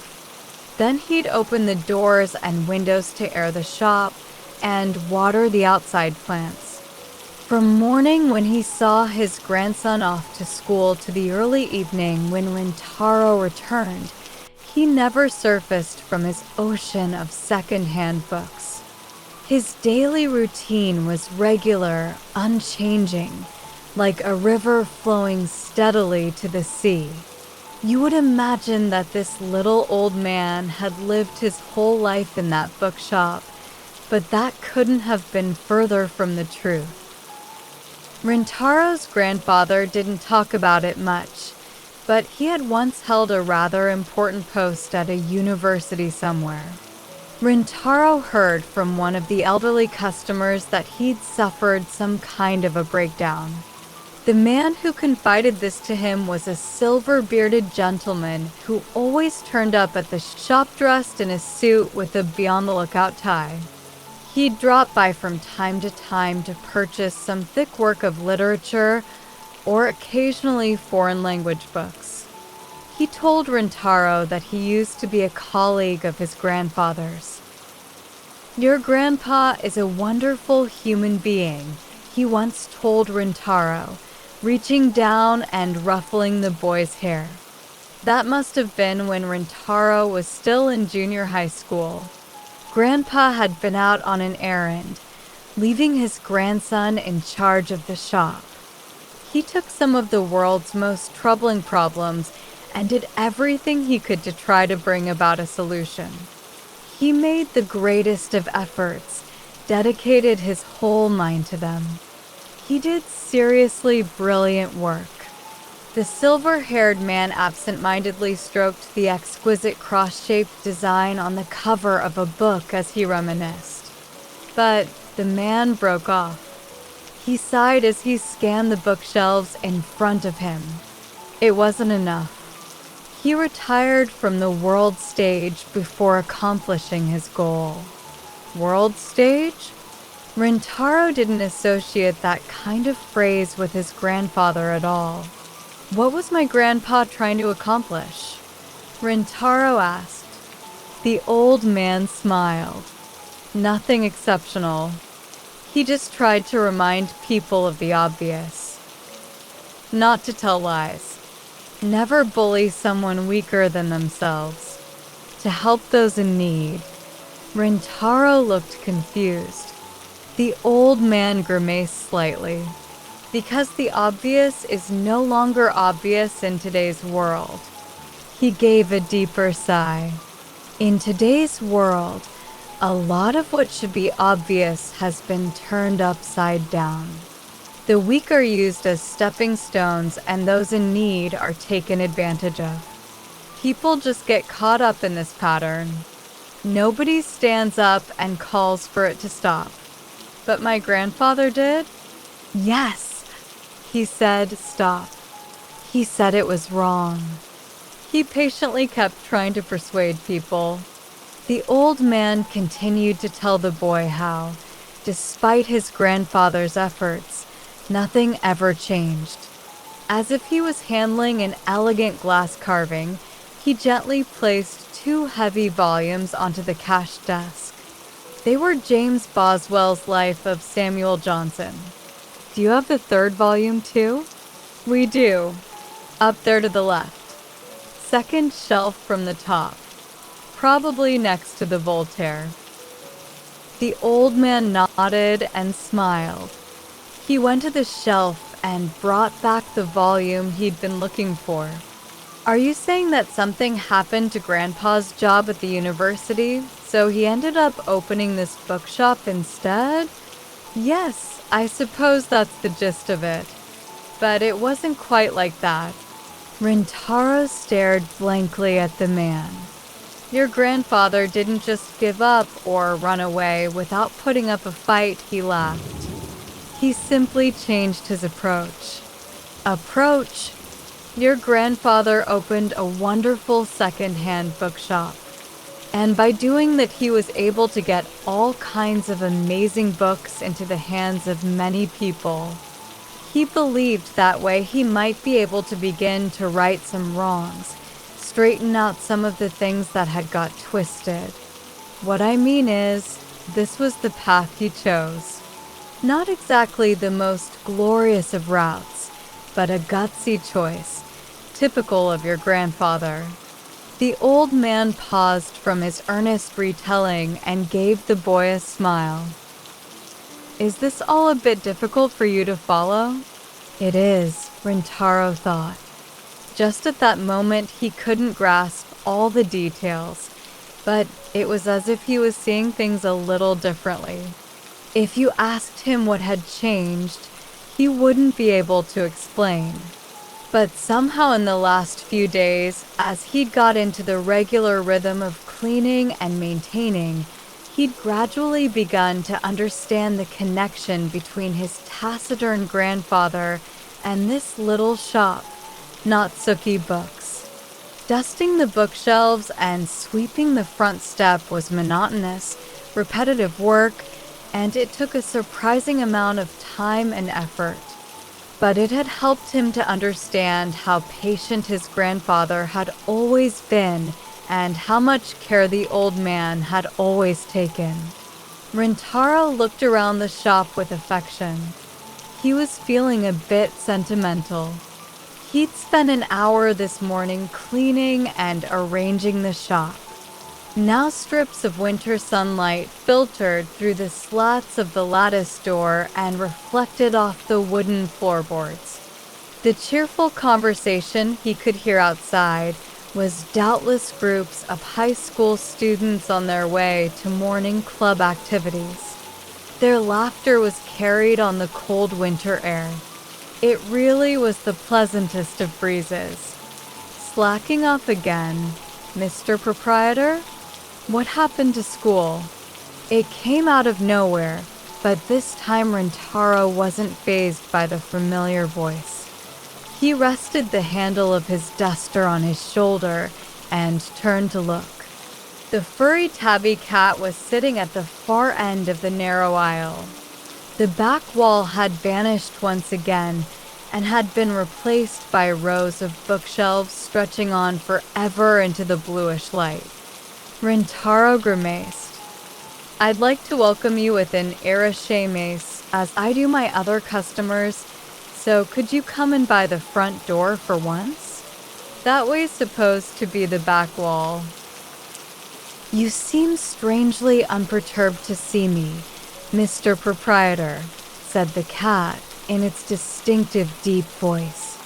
Its jade eyes had that knowing gleam. It'd be helpful if you reacted with a little more amazement. I would be much more amused. I've been thinking about how you called where we went, the first labyrinth. That means there's going to be a second one, right? Such amazing powers of wisdom. Such penetrating insight. Guess that'll save me the trouble of explaining. Explaining what? The second labyrinth. I need your help again. You're not. Rintaro glanced down the never-ending aisle of books.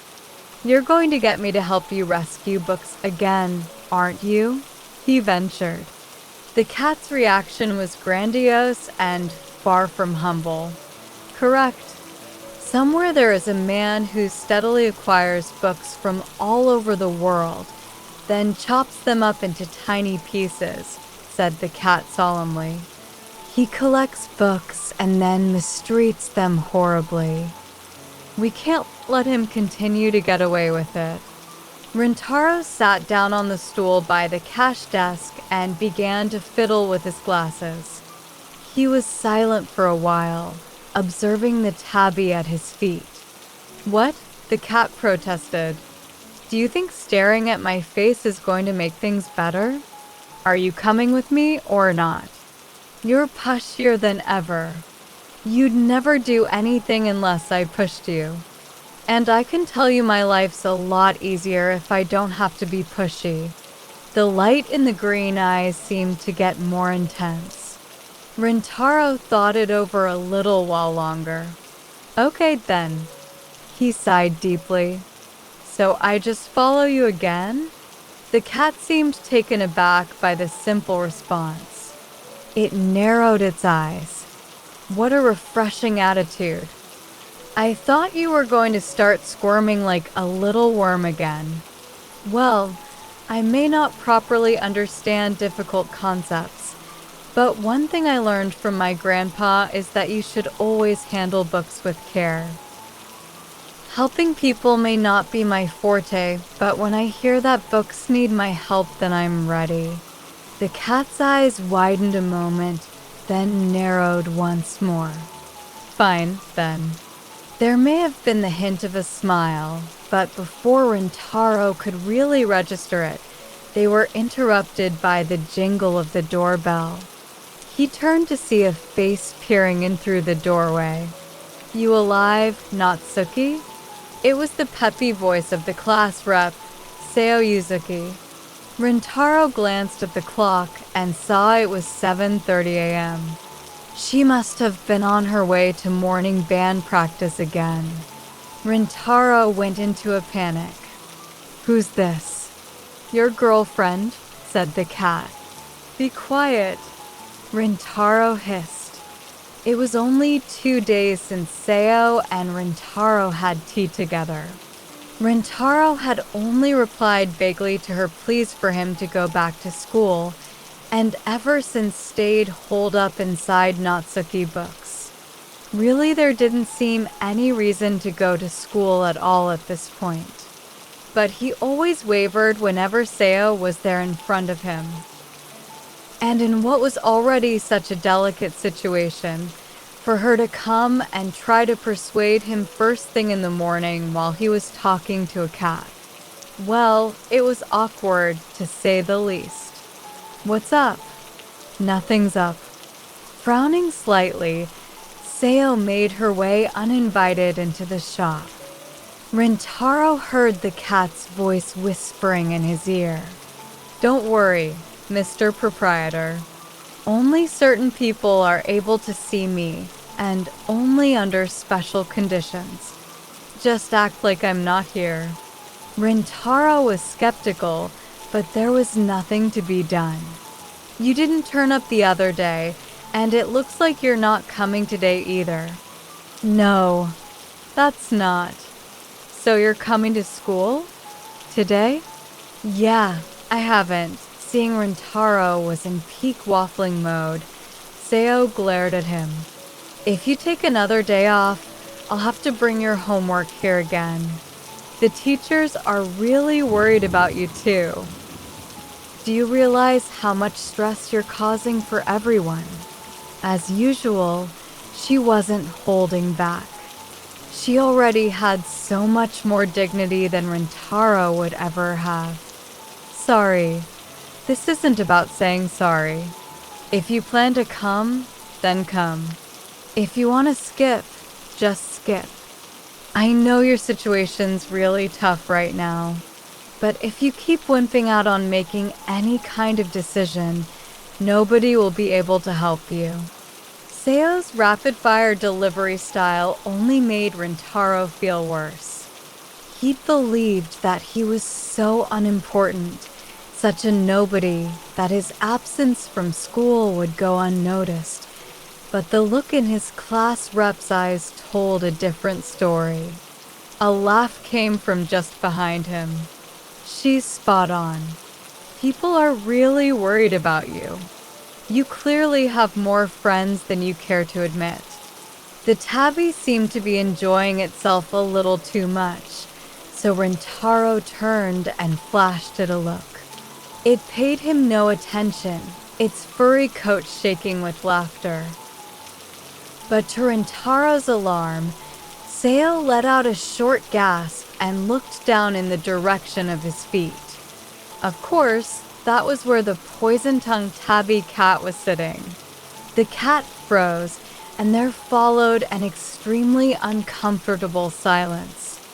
"Can you actually see me?" it asked Seo in a voice tinged with wonder. "And hear my voice too? A talking cat?" The tabby started in shock. Seo was looking straight at it. She then shifted her gaze to the faint blue light at the far end of the bookshop. "What's that?" Rintaro followed her gaze. His hand slowly moved up to his glasses. "Didn't you mention something about certain people and special conditions?" Yes, that was supposed to be the case. The cat was unusually flustered. "Well, this is a bit of a mess." "Natsuki," said Seo, "I'm seeing something really weird." "Well, that's a relief. I thought it was just me." Rintaro's casual response left Seo speechless. The cat, however, had already regained its usual composure. It patted its way over to Seo and gave a deep bow. "I'm Tiger the Tabby. Welcome to the labyrinth of books." There was surprising grace in its movement. "I'm Seo Yuzuki." The girl still seemed confused, but then in the next instant she reached out and scooped the cat up into her arms. "So cute!" Both Rintaro and the cat froze. What an adorable tabby cat! And how cool that it can talk. "Are you okay with this?" whispered Rintaro to his feline friend. Seo was quite taken with the cat, and her delighted voice filled the shop. The cat, finding itself squished cheek to cheek with the girl, began meowing helplessly. "So now you meow?" said Rintaro with a sigh of defeat. Girl, boy, and cat made their way down the center aisle with its giant towering bookcases on either side. The tabby took the lead, followed by Seo, and Rintaro took up the rear. The cat stepped silently. Seo had a light spring to her step, but Rintaro practically trudged. "Seo, you really ought to turn back." Seo turned and glowered at Rintaro. "What? So you're the only one who can go on fantastic adventures with a talking cat." Fantastic adventures. Rintaro tried again, this time with a little more trepidation. "There's no need for you to get involved in this stuff. It's dangerous." "Dangerous?" Seo gave Rintaro a hard look. "So, Natsuki, you're telling me to shut up and let a classmate keep putting himself in danger?" "Well, no, that wasn't what I meant." "Which is it?" "If it's not dangerous, then it should be no problem for me to go with you. If it is dangerous, then it wouldn't be a good idea for me to let you walk into it alone. Am I right?" The phrase "straight as an arrow" was coined to describe Seo Yuzuki, Rintaro thought. He admired her. Compared with the procrastinating, wishy-washy warrior that was Rintaro, Seo's argument was clear and persuasive. A weakling of a shut-in like himself couldn't even try to oppose her. "Give it up, Mr. Proprietor," the cat interceded. "Whichever way you look at it, you're going to lose the battle. I admit I'm in the weaker position, but I don't need to hear it from you, seeing as you're the cause of the whole problem." "Well, I guess you could say that. But she saw me. What can you do?" The cat was throwing out its usual quick responses. but it didn't have quite the same energy in its voice as before.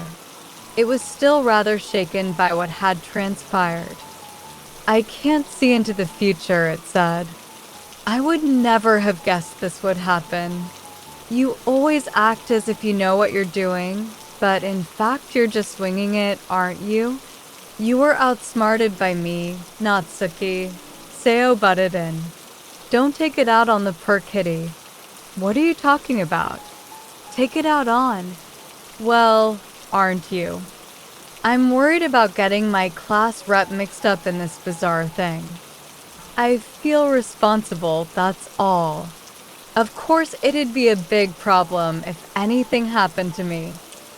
But it'd be the same if anything happened to you too, right, Natsuki?" There was quick-wittedness buried in her seemingly casual tone. Seeing Rintaro tongue-tied, Seo continued her verbal assault. "You know, your personality's not all bad, Natsuki, but I really can't stand this part of it." And with that, she picked up the pace, bravely following the cat further down the long passageway, the antithesis of Rintaro, for whom every action was done in fear. The cat came over to him and cocked its head to look up at his face. "Young love, what are you talking about?" Just as Rintaro managed to mumble his question, the party finally entered the perimeter of a bright white light. A hospital? That was Rintaro's first thought. They'd emerged from the dazzling light into a wide-open space filled with men and women in white coats rushing about to and fro. But as the dazzle of the light faded away and the space came properly into view, its bizarreness became clearer. Ahead of them was a giant stone walkway. The width was about that of 2 school classrooms, and the depth seemed to go on forever. To either side, a line of mighty elegant pillars, evenly spaced, supported a grand arched roof. If you took in only these pillars, the view resembled an ancient Greek temple, but there was something very odd about the people coming and going. They appeared from between the pillars on one side, then disappeared between the ones on the opposite side. There were both men and women of a wide range of ages, but each was dressed in white and carried a pile of books in their hands. Their movements were identical. On the wall between each pillar there were shelves of books reaching way up to the high vaulted ceiling. At regular intervals at the foot of the walls that made up this giant library, there was a large desk. Teams of workers were busily searching for books on the shelves and piling them up on the desks. Next, they would pick up different books from the desk and return them to the shelves. If you looked carefully, you could see that there was a series of narrow pathways cut into the wall and staircases leading up and down. The people would emerge from these pathways, stop in front of one of the desks to drop off and pick up books, cross over the giant walkway, and disappear once more into one of the passageways on the other side of the room. It was a hectic, dizzying scene. People scurrying around, clutching piles of books, others carefully piling books onto desks, and yet others working at the top of a tall ladder. "Look at this! What an amazing place!" Seo was always frank about her feelings. As she stared wide-eyed around the space, a woman hurried right by her. No one paid the least attention to the 2 teens and a cat. It was as if they hadn't even noticed them, and yet, if a collision was imminent, they would dodge and pass around the 3 intruders. So it wasn't that they couldn't see. But the most curious thing of all was that there were so many of these people running around the place, and yet not a single word of conversation to be heard. It was like watching a badly made silent movie. "So somewhere in here there's a person cutting up books?" asked Rintaro. "That's what I heard." "What are we going to do?" The cat shrugged. "Look for him."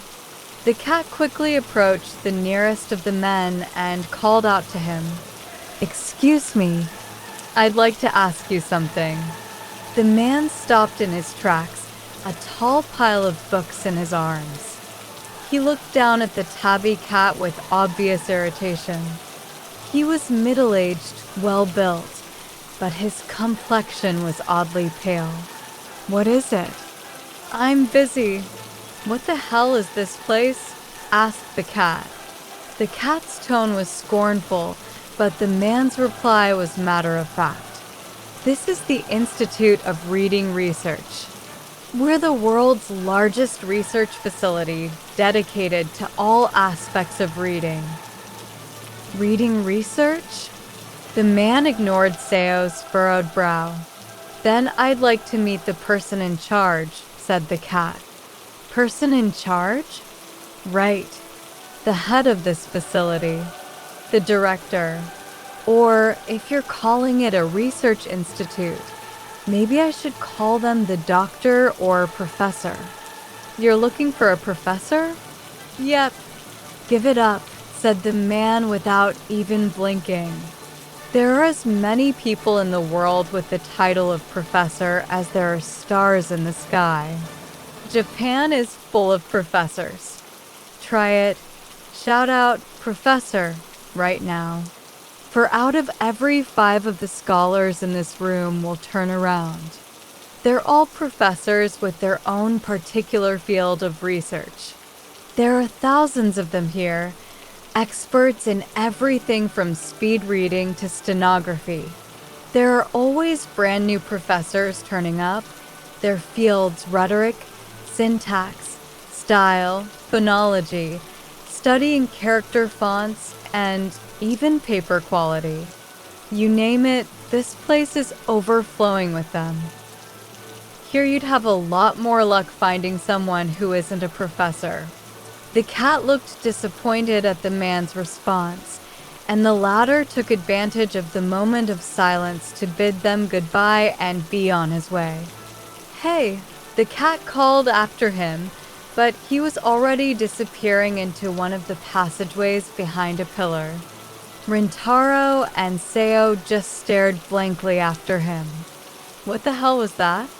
The cat ignored Rintaro and set off again along the giant walkway, stopping the next man to cross its path. He was a different age and build to the previous one, but had the same bloodless complexion and was carrying a similar pile of books. "What is it?"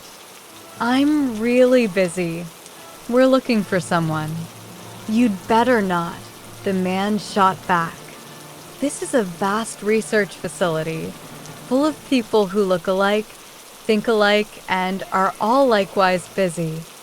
Of course, everyone is eager to assert their own uniqueness, but since everyone is equally obsessed with asserting it, then there's nothing unique about anyone.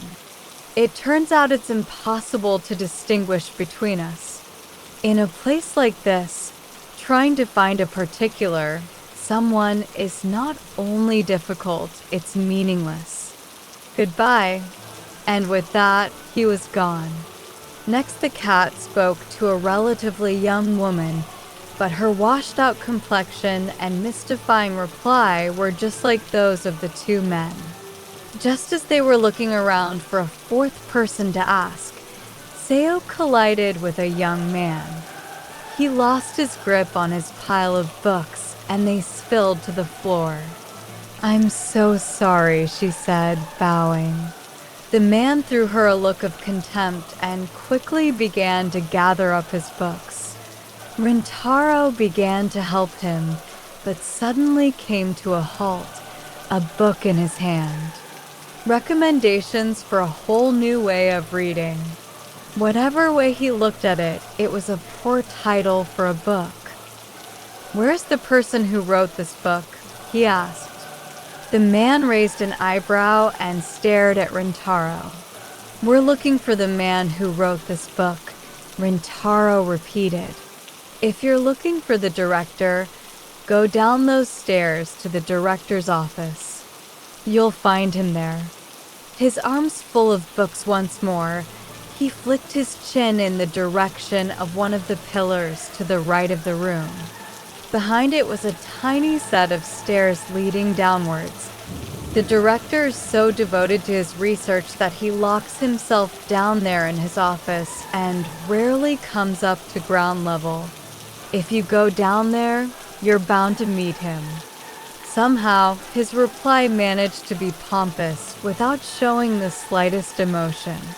"Thank you," said Rintaro, bowing. But by the time he'd lifted his head, the man had already disappeared up a staircase on the opposite side of the hall. They set off down the staircase, but soon realized it didn't have an end.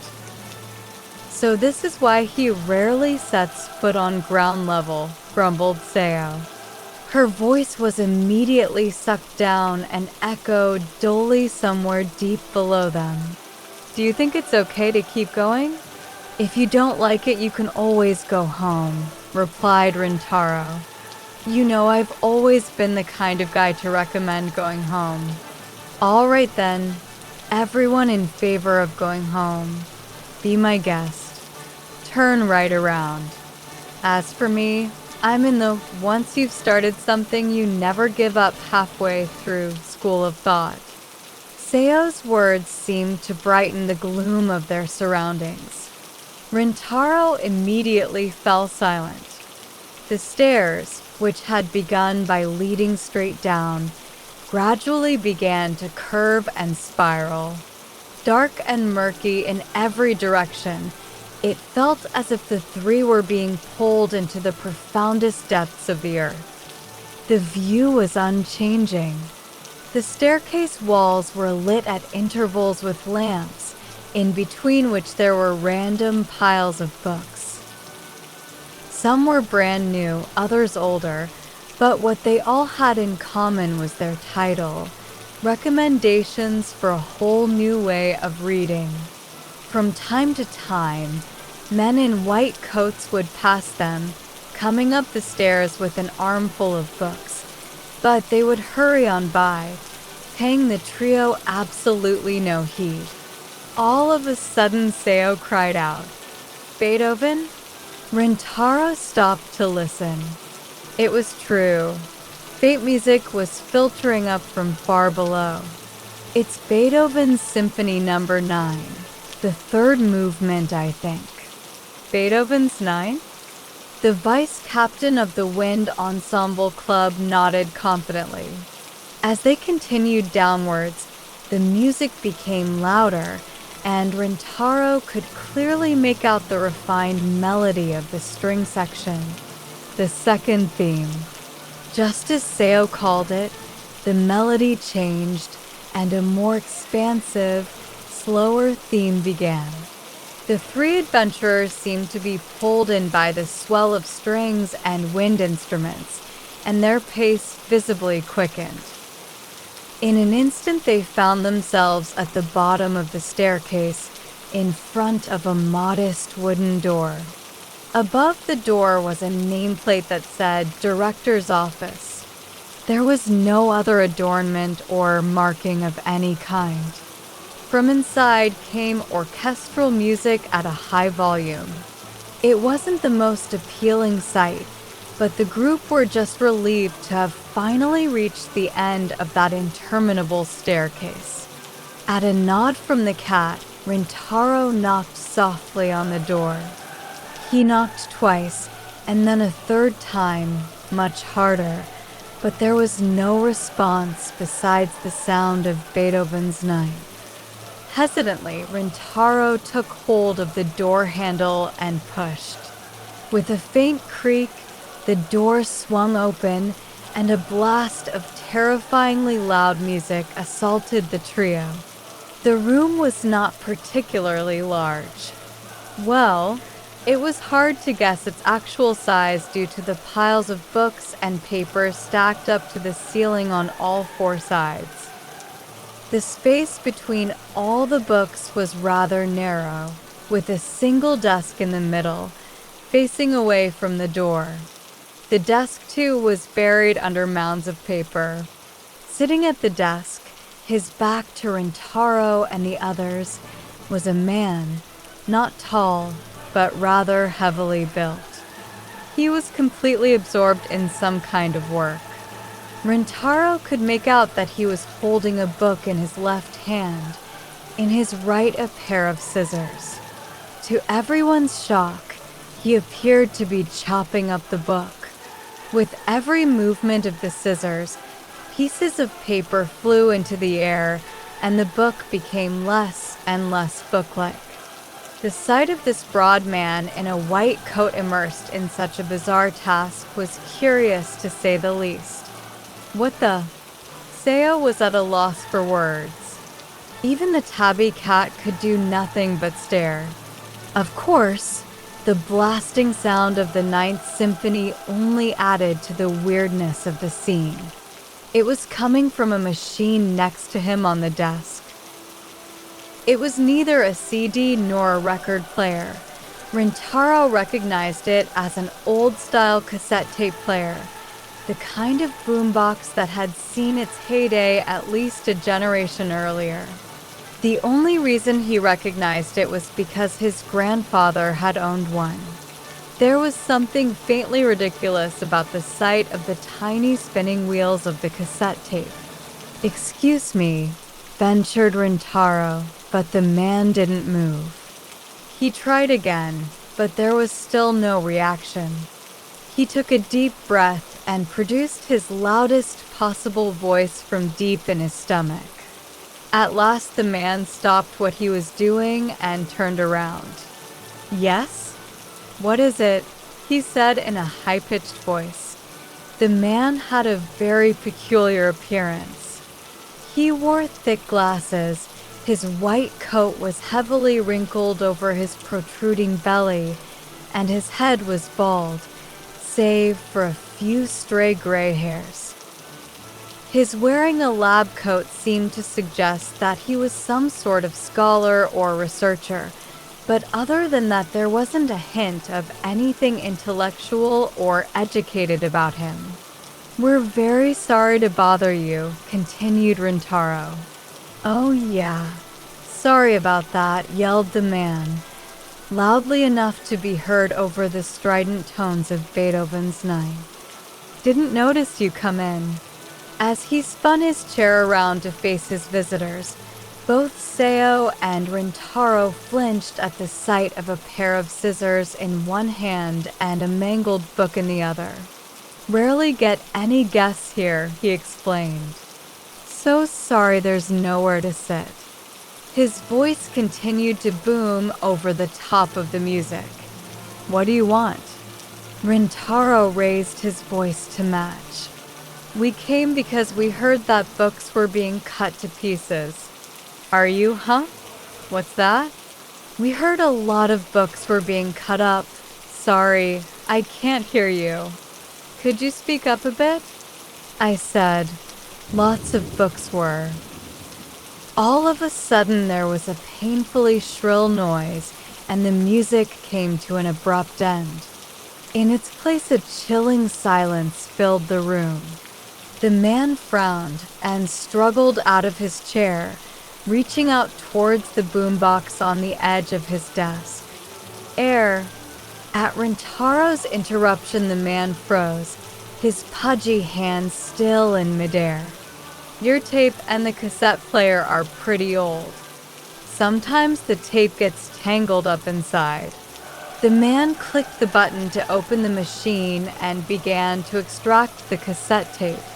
If you listened to an ancient cassette tape over and over again, it was bound to get loose and eventually get caught up in the mechanism. It must have been a common occurrence for him, because with utter calm he removed the tape from the player, carefully wound it tight again, and replaced it in the player. Then he clicked the play button again. Not 2 seconds later, the thunderous sounds of Beethoven's Ninth started up again. "Tell me again what it is you want," yelled the man. Rintaro frowned at the booming scholar. "Don't look at me like that," said the man. "Beethoven is one of my favorite composers. I especially admire his Ninth Symphony. My research always goes so much better when I listen to him." "Research? What research?" Rintaro spat out with disgust, but the middle-aged man didn't seem to notice. On the contrary, he nodded with delight. "I'm very glad you asked. The focus of my research is, in short, the streamlining of reading." "You know what?" whispered Seo in Rintaro's ear. "I think he's using Beethoven to block out all the stuff he doesn't want to hear." That may very well have been true, but there was nothing they could do about it. For now, Rintaro grabbed at the thread that had been dangled before him. "What do you mean by the streamlining of reading?" "Well, that's simple. In short, research into how to read faster." The scholar grinned and made chopping motions with his scissors.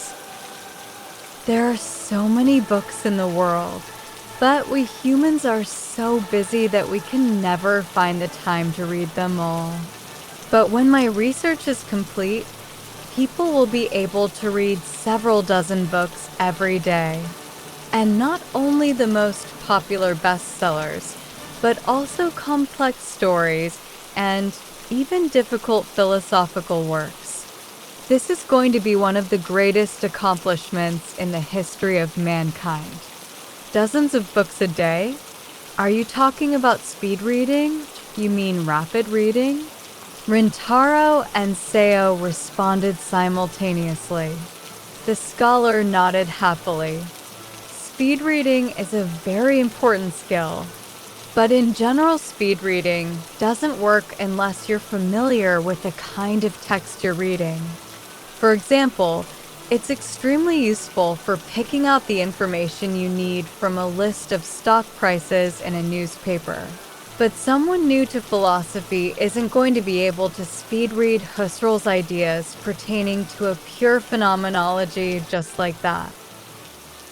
Now, a self-satisfied smile on his face, he added a dramatic pause and raised a thick forefinger in the air. "I have been successful in combining a second skill with speed reading." "A second skill?" "That of summary." Rintaro and Seo could barely believe what they were hearing. The moment was punctuated by the end of the symphony's third movement. There was a fleeting silence, and then the fourth movement began with its intense cacophony of wind instruments.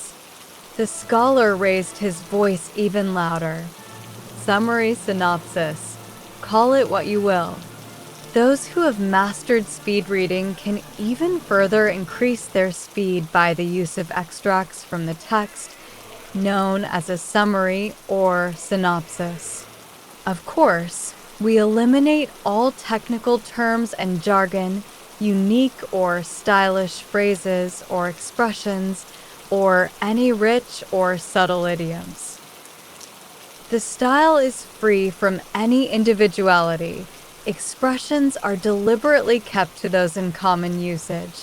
The passages are touched up to achieve the utmost plainness and simplicity.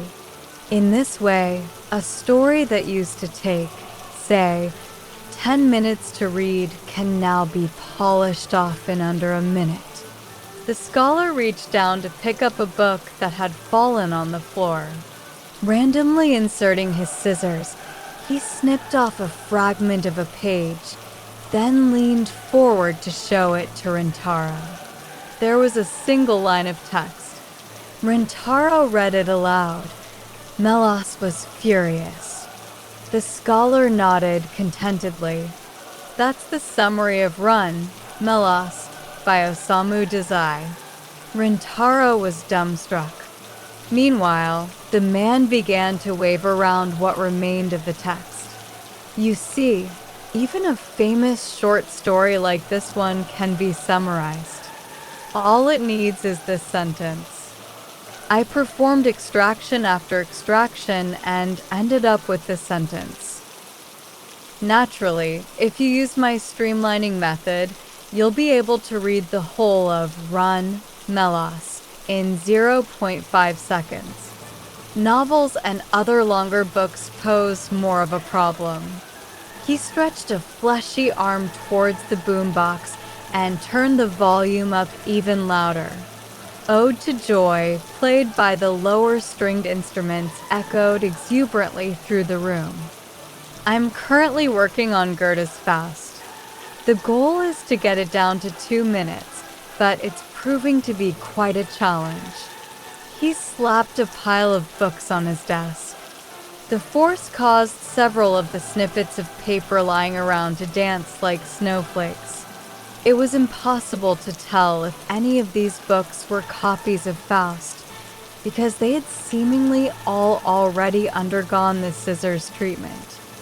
I've already succeeded in eliminating 90% of the book, but even at 10% of the original, this is still a huge project.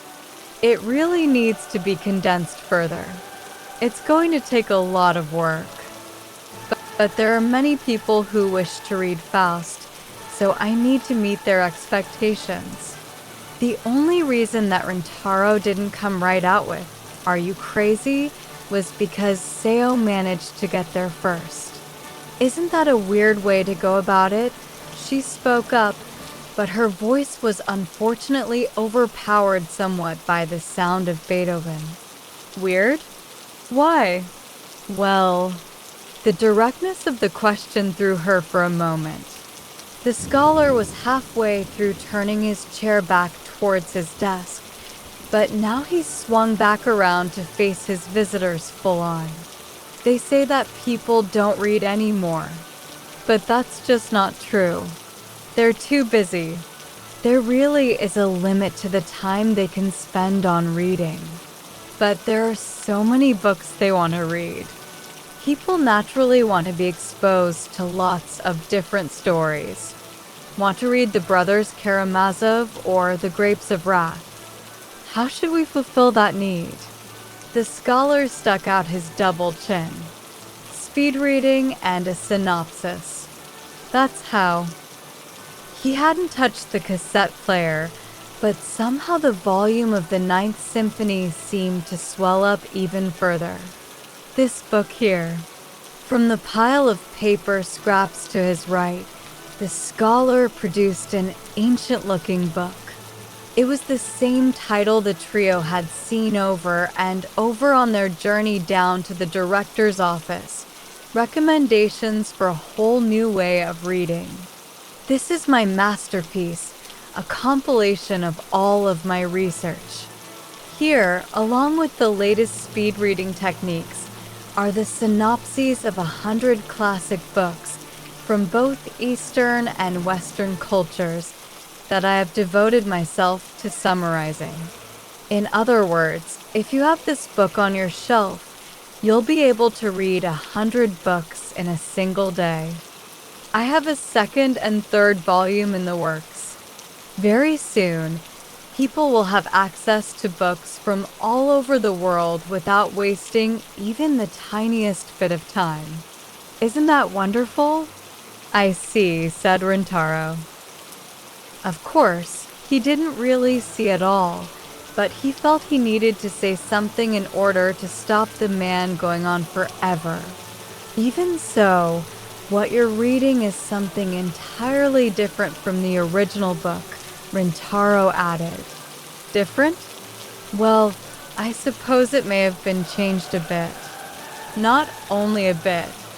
The tabby cat's deep voice resounded through the room. By doing this, collecting all these books and chopping them to bits, all you're doing is mutilating them, reducing them to scraps of paper. What that means is you're robbing the book of any life. You're wrong. The man's voice tore at them like a great gust of wind. There was a weight to his tone that hadn't been there before. I'm breathing new life into these books. Look. His tone switched again. This time he spoke with gentle admonishment. If stories aren't read, they're going to disappear. I'm just lending a hand to help keep them alive. I summarize them. I provide a means to speed read. That way, lost stories can leave their mark on the present day, and at the same time people who want to engage with one of those stories, but only have so much time to spare, can do so. He rose slowly to his feet, brandishing the scissors in his right hand like an orchestral conductor with a baton. Melas was furious. Don't you think that's the perfect summary? He said about his own imaginary conducting of Beethoven's symphony. Books and music are so similar, don't you think? They bring wisdom, courage, and healing to our lives. Created by human beings as tools that bring comfort and inspiration to ourselves. And yet, there is a major difference between the two. As the rotund form of the scholar twisted and twirled to the multi-layered melody, his white coat drew an exaggerated arc in the air, and the scissors flashed dangerously as they caught the light. Music can reach us every day in a variety of situations. Your car stereo while driving, earbuds while you're out jogging, my cassette player here in the lab. It can be by you anywhere, anytime, whatever you're doing. But not a book. You can listen to music while you're jogging, but you can't read a book. You can work on your research while listening to Beethoven's Ninth, but you can't write a paper and read Faust at the same time. Those pathetic limitations are why books are dying out. I'm dedicating myself to this research in order to rescue the book from its pitiful fate. I'm not mutilating these books. I'm saving them. At the very moment he finished speaking, a baritone began to sing, almost as if the scholar had timed his speech to coincide with the music. The cat didn't respond. Rintaro, for his part, could sort of understand what the man was saying. The same was true of the hoarder of books whom he had met on his previous adventure. Their approaches toward reading hinted at madness, but something about their words stung, preventing you from laughing. Perhaps it was the sting of truth. These days, said the scholar mildly, almost as if he had sensed the turmoil in Rintaro's heart, a book isn't considered worthy just because it's profound or difficult. People want to enjoy masterpieces in an uncomplicated way, pleasurably, fashionably, as if they were a downloadable collection of Christmas songs. A masterpiece cannot survive if it doesn't adapt to the demands of the times. And so, I wield these scissors to sustain the life of such books. Mr. Proprietor? The voice of the cat brought Rintaro back to his senses. You're not impressed by all this, are you? To be honest, I'm a little bit impressed. What the? The tabby cat glared at Rintaro, its whiskers stiffening in annoyance. On the periphery of Rintaro's vision, the scholar was still waving his hands around, conducting an imaginary orchestra in his head. The overhead fluorescent light reflected in the scissors, and the ode to joy, which had started out with a solo voice, had reached its first chorus. I admit it would be awesome to be able to read Faust in 2 minutes, but it's a fallacy. He's nothing but a sophist. Whether it's a fallacy or not, interrupted Seo, I kind of get what he means. I've always been a slow reader, and I'm not good with difficult books, so I'd be tempted to choose one that is easier to read, whether by speed reading or a summary. You get it, announced the scholar with a good deal of satisfaction. You really get it. And I want to be of use to people like you. Seo seemed bewitched. The normally intelligent and vivacious high school girl looked at the scholar with a dreamy expression, as if she was in some sort of trance. The cat raised its voice urgently. She's about to fall under a spell. Do something. I don't know what to do.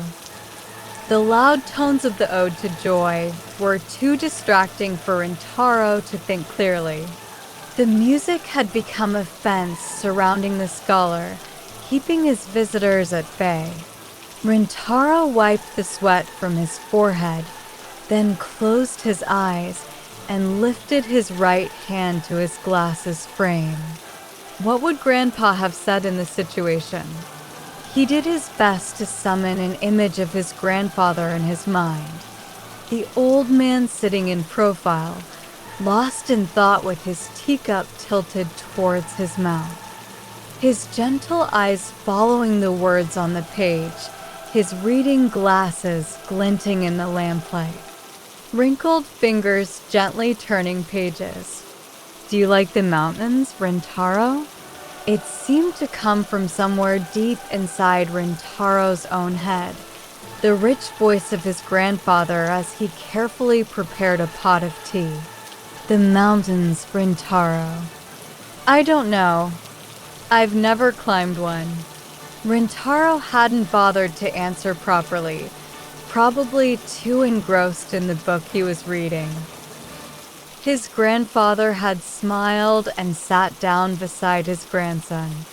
Reading a book is a lot like climbing a mountain. What do you mean? His curiosity piqued. Rintaro had finally looked up from his book. His grandfather wafted his teacup slowly under his nose as if savoring the aroma of the tea. Reading isn't only for pleasure or entertainment. Sometimes you need to examine the same lines deeply, read the same sentences over again. Sometimes you sit there, head in hands, only progressing at a painstakingly slow pace. And the result of all this hard work and careful study is that suddenly you're there and your field of vision expands. It's like finding a great view at the end of a long climbing trail. Under the light of the old-fashioned lamp, Rintaro's grandfather sipped at his tea, calm and self-assured, and looking just like the wise old wizard in some fantasy novel. Reading can be grueling. The old man's eyes twinkled behind his reading glasses. Of course it's good to enjoy reading, but the views you can see hiking on a light, pleasant walking trail are limited.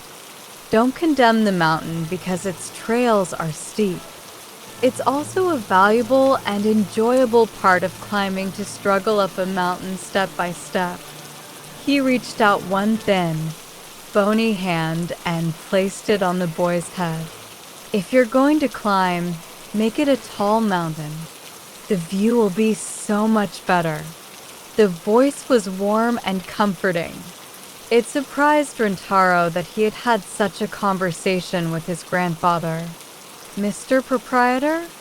At the sound of the tabby's voice, Rintaro's eyes flew open. The first thing he noticed was that there was an obvious change in Seo's appearance. Her cheeks had lost their healthy glow, and her sparkling eyes, emptied of all vitality, were no more than reflections of the pallid neon lighting. The strange paleness of her complexion now matched the faces of the white-coated workers they'd seen on their way here. The symphony was reaching its climax, and as if being sucked into the music, Seo began to walk towards the scholar. Instinctively, Rintaro reached out and grabbed her hand and pulled her back. Her hand was ice cold, and her slight frame put up no resistance. It was horrifying. Rintaro winced at her frigid skin, but didn't let go of her hand until he'd managed to lead her to a chair and sit her down. "That's not going to buy you much time, Mr. Proprietor." "I know." Rintaro seemed unfazed by the warning.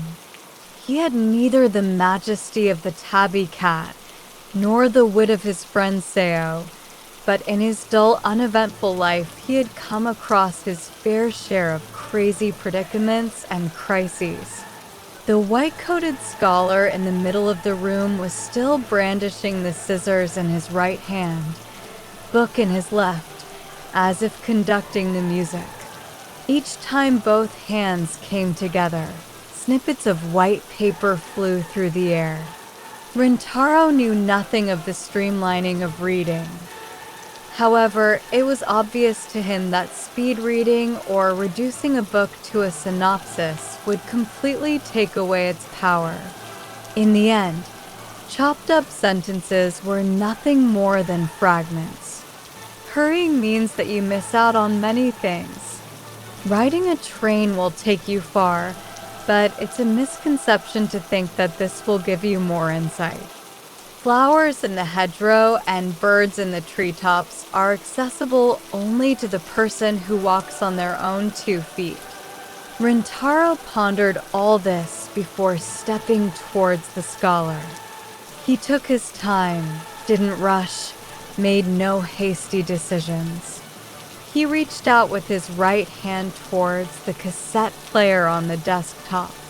Immediately, the scholar's pudgy hand shot out and grabbed Rintaro by the sleeve. "Please don't turn off my music." "I'm not going to turn it off." Rintaro's amicable tone seemed to confuse the scholar, and Rintaro was able to reach out and press the fast-forward button. There was a whirring sound, and Beethoven's Ninth came tumbling out at 3 times the speed. A headlong, breakneck, and rather unsettling ode to joy. "Stop that. You're ruining it." "I totally agree," said Rintaro quietly. His finger never left the fast-forward button, and the cacophony continued. "But if I fast-forward, you'll be able to get so much more out of your beloved Ninth Symphony." The scholar was about to reply, but he suddenly raised his eyebrows and swallowed his words. However, Rintaro went on, "It also means the music will be ruined.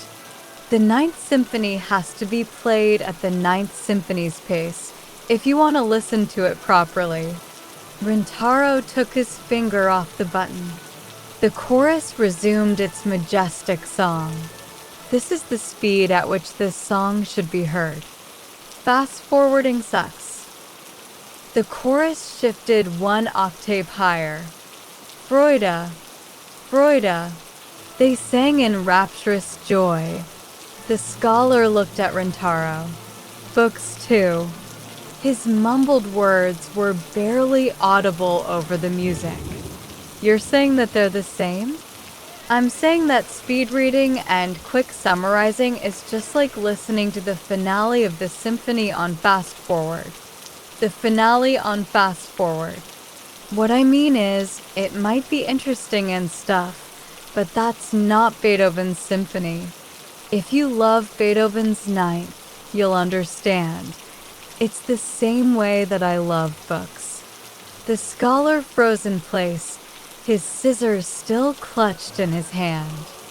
He stayed a few moments in thought, then he turned his heavy-browed eye on Rintaro. "But books that aren't read disappear." "Yeah, it's a pity. But you're okay with that?" "No, like I said, it's a pity. And I think it's just as much of a shame that Run, Melos, has been compressed into 1 single sentence. In the same way as music is made up of more than notes, books are more than just words." But, still clutching the scissors, The scholar let out a strangled voice. These days people have forgotten how to sit and read a book. Don't you think that synopses and speed reading are what our modern society demands? I don't know and I don't care. At this unexpectedly aggressive response, the scholar's beady eyes widened. I simply love books. Rintaro paused to look at his adversary. It doesn't matter how much society might demand it. I object to cutting up books. At some point, the musical performance had come to an end. All that could be heard was the slight rattle of the cassette tape turning. Without the music dominating the air of the study, the strange mechanical sound echoed through the room. The scholar looked down at the desk. I love books too, he mumbled. Rintaro gave him a small nod. He felt knowable for the man in front of him. No human being who genuinely hated books would have come up with a plan like this. And there were grains of truth mixed in with his words. He wanted to preserve books. He wanted them to reach as many people as possible. Someone who thought this way didn't hate books at all. However, and yet here you are shredding them. Rintaro couldn't help himself. And you're telling me you're a person who loves books? The scholar raised an eyebrow before taking a deep sigh. I don't appreciate being spoken to that way. With a hint of a smile, he raised his right hand. The scissors immediately vanished in a flash of light. Simultaneously, there was a great fluttering sound as the scraps of paper that had been piled on the desk leapt up and began to dance through the air. Startled, Rintaro backed away a few paces. As more and more scraps of paper joined the dance, the view quickly became a paper blizzard. Rintaro watched as the whirling scraps and shreds began to overlap here and there, connecting with each other, before gradually taking on the form of complete books. In the midst of it all stood the scholar, utterly dejected. Seeing how forlorn his adversary looked, Rintaro picked up a reconstituted book from the desktop and offered it to him. The scholar looked at the cover. Run, Melas. I like that story too. Why don't you read it aloud to yourself once in a while? It'll take a while, but I'm sure you won't regret it. The scholar took the slim volume and stared at it. Meanwhile, the paper snowstorm continued to gather momentum. Books were returning to their original form and slipping from the blizzard to settle into their places on the bookshelves. It was a magnificent sight, from plain simple paperbacks to opulent, leather-bound volumes. One after the other books were taking up their rightful places. Rintaro had barely noticed, but the room began to fill with a soft light, and the notes of the ode to joy began to play. He glanced at the boombox, but the little wheels of the cassette tape were no longer turning. It was the scholar. He was humming, bobbing his head happily along to the music with Run, Melas. In hand, the scholar unbuttoned his white coat and casually tossed it onto the desk. The discarded coat became enveloped in the brightening light. My young guest, he addressed Rintaro with a smile as he pulled off his tie and tossed it after his coat. I've had a delightful time. I wish you all the best for the future. And with an amicable nod of the head, the scholar spun around and began to walk away. His retreating figure, along with its cheerful humming, was quickly swallowed up. The tune faded further and further away, until eventually everything melted into the light. Seo opened her eyes, and for a while, she didn't move a muscle. She checked out her surroundings, trying to make sense of where she was. She'd been asleep in the corner of Natsuki books.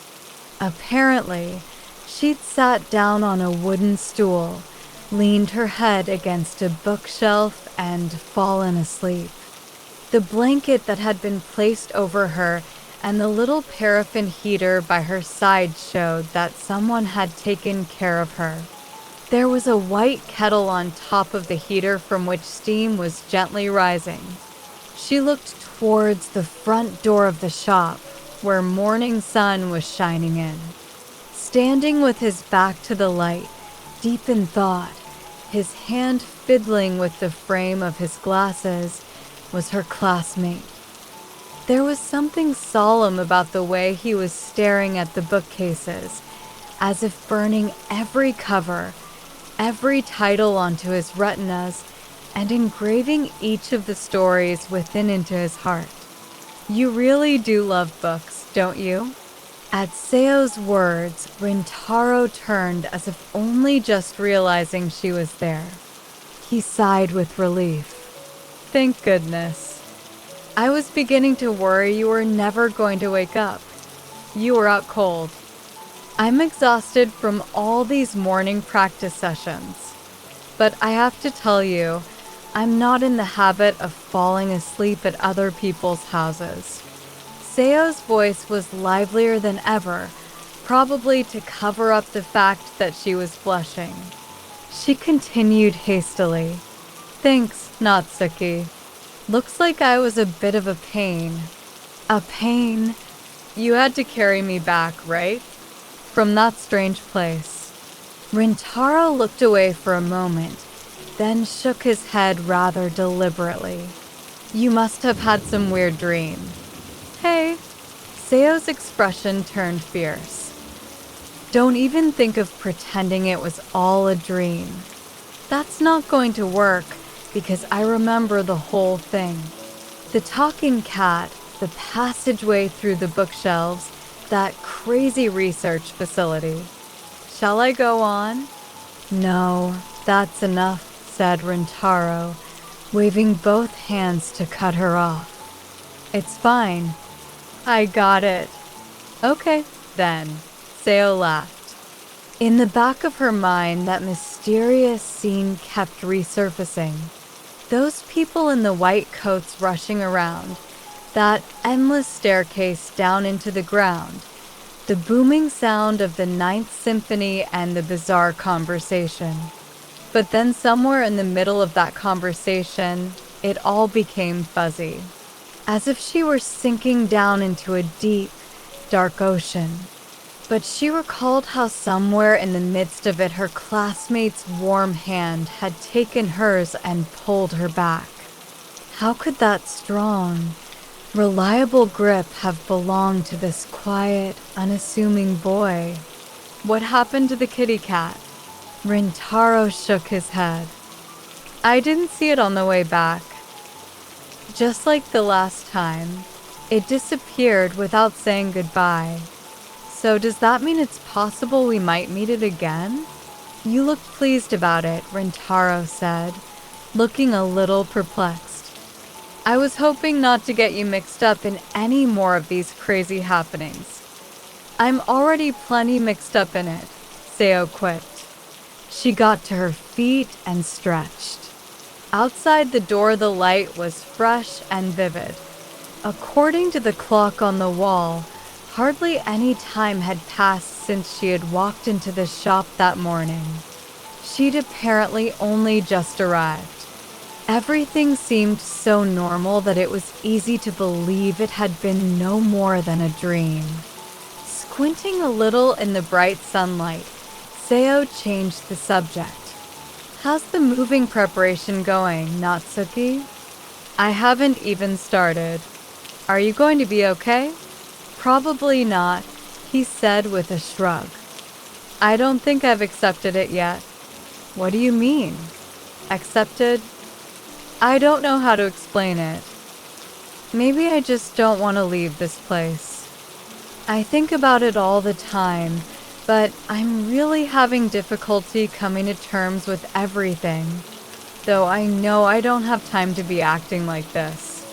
Seo wanted to tell him that thinking wasn't going to help anything, but instead, she simply watched him.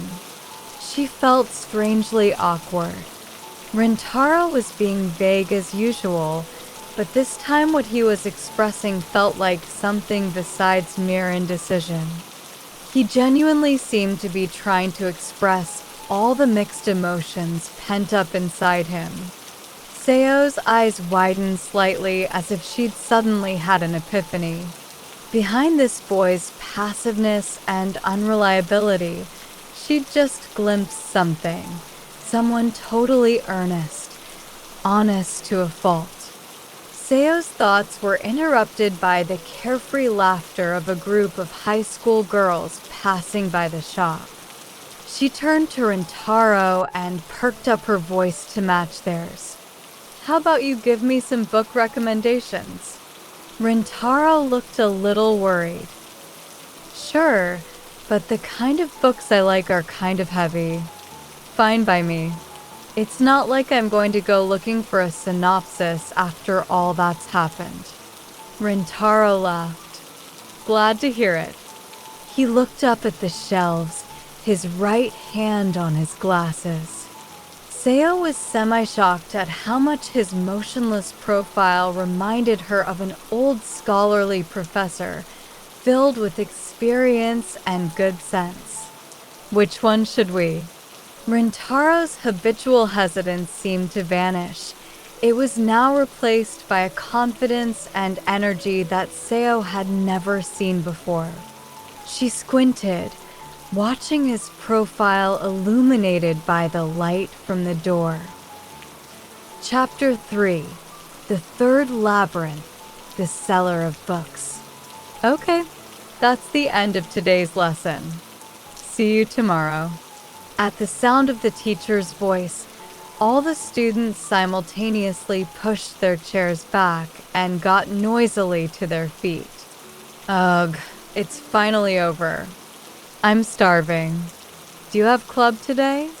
The classroom was filled with a cacophony of voices. Seo Yuzuki also stood up, neatly packing her textbook, notebook, and pencil into her bag. She glanced in the direction of the window and clocked the one empty seat amid all the ruckus. Absent again. It was, of course, the seat belonging to Rintaro Natsuki. His not being there didn't make any difference to the atmosphere in the classroom. He wasn't one to cast much of a shadow. Nobody was particularly bothered by his absence. And until a few days ago, Seo had been the same as everyone else. But now things were different. She could tell herself that it was because she was the class rep, or that she lived near him and needed to deliver his homework, but she knew that wasn't the real reason. The old image of Rintaro, that quiet boy with no presence and his nose perpetually in a book, floated into her mind. But now in the image, he was accompanied by a ginger tabby cat. "Hey, is Natsuki absent again?" Seo turned to see who had spoken. Just outside the door was a tall boy from the Yiruma. Ryota Akiba, captain of the basketball team and brainiest student in the senior year, smiled at her. He was excessively cheery, attracting the ardent gaze of many of the female students. "What do you want, Akiba?" Seo regarded him coldly. Being on the student council together, the two were used to being in regular contact with each other, but today Seo had no patience for his cockiness. She was never one for diplomacy when feelings were concerned. She was being pointedly unfriendly, but Akiba seemed amused. "Seems Natsuki hasn't been coming to school. That's a problem." That doesn't sound very convincing coming from the senior who went AWOL along with him. Hey, I'm offended. All I did was pay a visit to a poor boy in need of some cheering up. He lost his grandpa, you know. Akiba winked at a passing girl. His tactlessness made Seo roll her eyes. Okay, well, if you're so into cheering him up, perhaps you'd like to pay that poor boy another visit and deliver his homework? I have yesterday's handouts here too. What? You're not going to take them. I don't know how to cheer up a boy who's grieving over his grandpa. Maybe this is a situation best left to another boy. I hate to say it, but Natsuki and me, we have nothing in common. Brains, athleticism, personality, anything. We don't understand each other at all. The smile didn't leave Akiba's face. That's just how it is, he concluded. If you bought that book from his bookshop, then shouldn't you be the one to go? His eye was on the large volume that Seo was holding. And by the way, he added, I had no idea that the esteemed vice captain of the Wind Ensemble Club was a connoisseur of vintage books. When I saw my classmate holed up in his bookshop reading, I thought I'd try reading something too. But every time I open it, my shoulders get horribly stiff. There are so many words and so many pages. Jane Austen was a good choice, though. Akiba's tone changed slightly.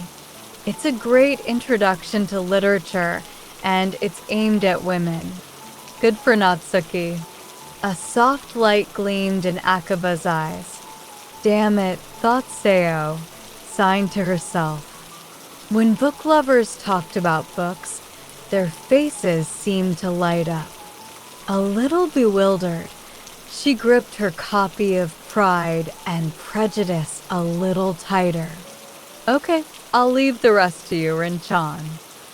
The sound of the engine almost drowned out his aunt's perky voice as her white Fiat 500 pulled away. It was dusk and the sun was slipping away. The clear blue winter sky was turning a deep shade of pink. Rintaro watched the little car disappear into the distance, cheerfully waving so as not to cause her any concern. The moment he saw it turn the corner and disappear, he let out a huge sigh. Please don't call me Rinchan, Auntie, he muttered. His aunt's voice still rang in his ears. Rinchan, you really need to get all your stuff packed and ready to move, okay? Since his grandfather died, his aunt had been visiting him every day. Now she'd decided his moving day. Rintaro had grown to like his optimistic aunt more than he'd expected to. She was charmingly plump with a short stature, and as she squeezed herself into her tiny white Fiat, she reminded Rintaro of a friendly dwarf in one of his old picture books. She was an extremely efficient worker, and the clearing of his grandfather's rooms was already well on the way. You know, if you live your life shut away in your room like this, it's like giving up completely, she told him. Words that Rintaro knew were meant out of love. He knew she was right. He couldn't just hang around the bookshop forever, but he found himself frozen in inaction. He'd just seen his aunt off when he spotted the class rep on the other side of the street. It felt as if he'd been rescued. What a rare sight. A hikikomori spotted in the outdoors. She came over, her customary spring in her step. On your way home from school? Not exactly. Absent again, weren't you? What the hell, Natsuki? Even though Seo's gaze was cold, Rintaro found he didn't mind being on its receiving end. He quickly changed the subject. That was my aunt, he said, looking up the road. She came to tell me to get ready for the move. The removal firm's coming the day after tomorrow. Wow, that's soon. Seo looked genuinely surprised. It's been almost a week since Grandpa died. I guess a poor little high school student like me can't be left alone forever. And yet you act just as if it's all happening to someone else. You're so calm about it. I'm not calm at all. Here you are again, stewing over things all alone as usual. If you don't stop thinking for a moment, your brain is going to overheat. Seo had pretty much nailed it. Rintaro grimaced. Well, at least this is the last time you'll have to deliver my homework to me. This isn't your homework, by the way. Seo held up the book she was carrying. I really enjoyed it. It was Rintaro's turn to be surprised. You finished it already? Yep. Thanks to you, I ripped through it in 2 days. Barely slept. She pretended to be annoyed, but there was a trace of a smile around her eyes. She looked towards the bookshop. Recommend me something else. If you're moving in 2 days, I'd better buy a few of them. She went in without waiting for a reply. Rintaro hurried after her, but not 2 steps beyond the threshold, he collided with her. Seo had stopped in her tracks. What's up? He asked, but he immediately saw what it was. Young love, Mr. Proprietor? Waiting inside was a certain large tabby cat with ginger fur and eyes of jade green. There was no trace of a smile on its face. It stood there in the central aisle under the bluish-white glow of the light that fell on the bookshelves. Good to see you've nothing important to do as usual, it continued. It so happens I'm busy getting ready to move. That's an obvious lie. Clearly you haven't even started yet. Having dismissed Rintaro's objections, the tabby cat turned to Seo and bowed its head with great gallantry. It's a pleasure to see you again. Thank you for taking such care of the proprietor here. You're very welcome, replied Seo, obviously rather confused, but enjoying the situation nevertheless. This was the kind of adaptability that made her an excellent class rep.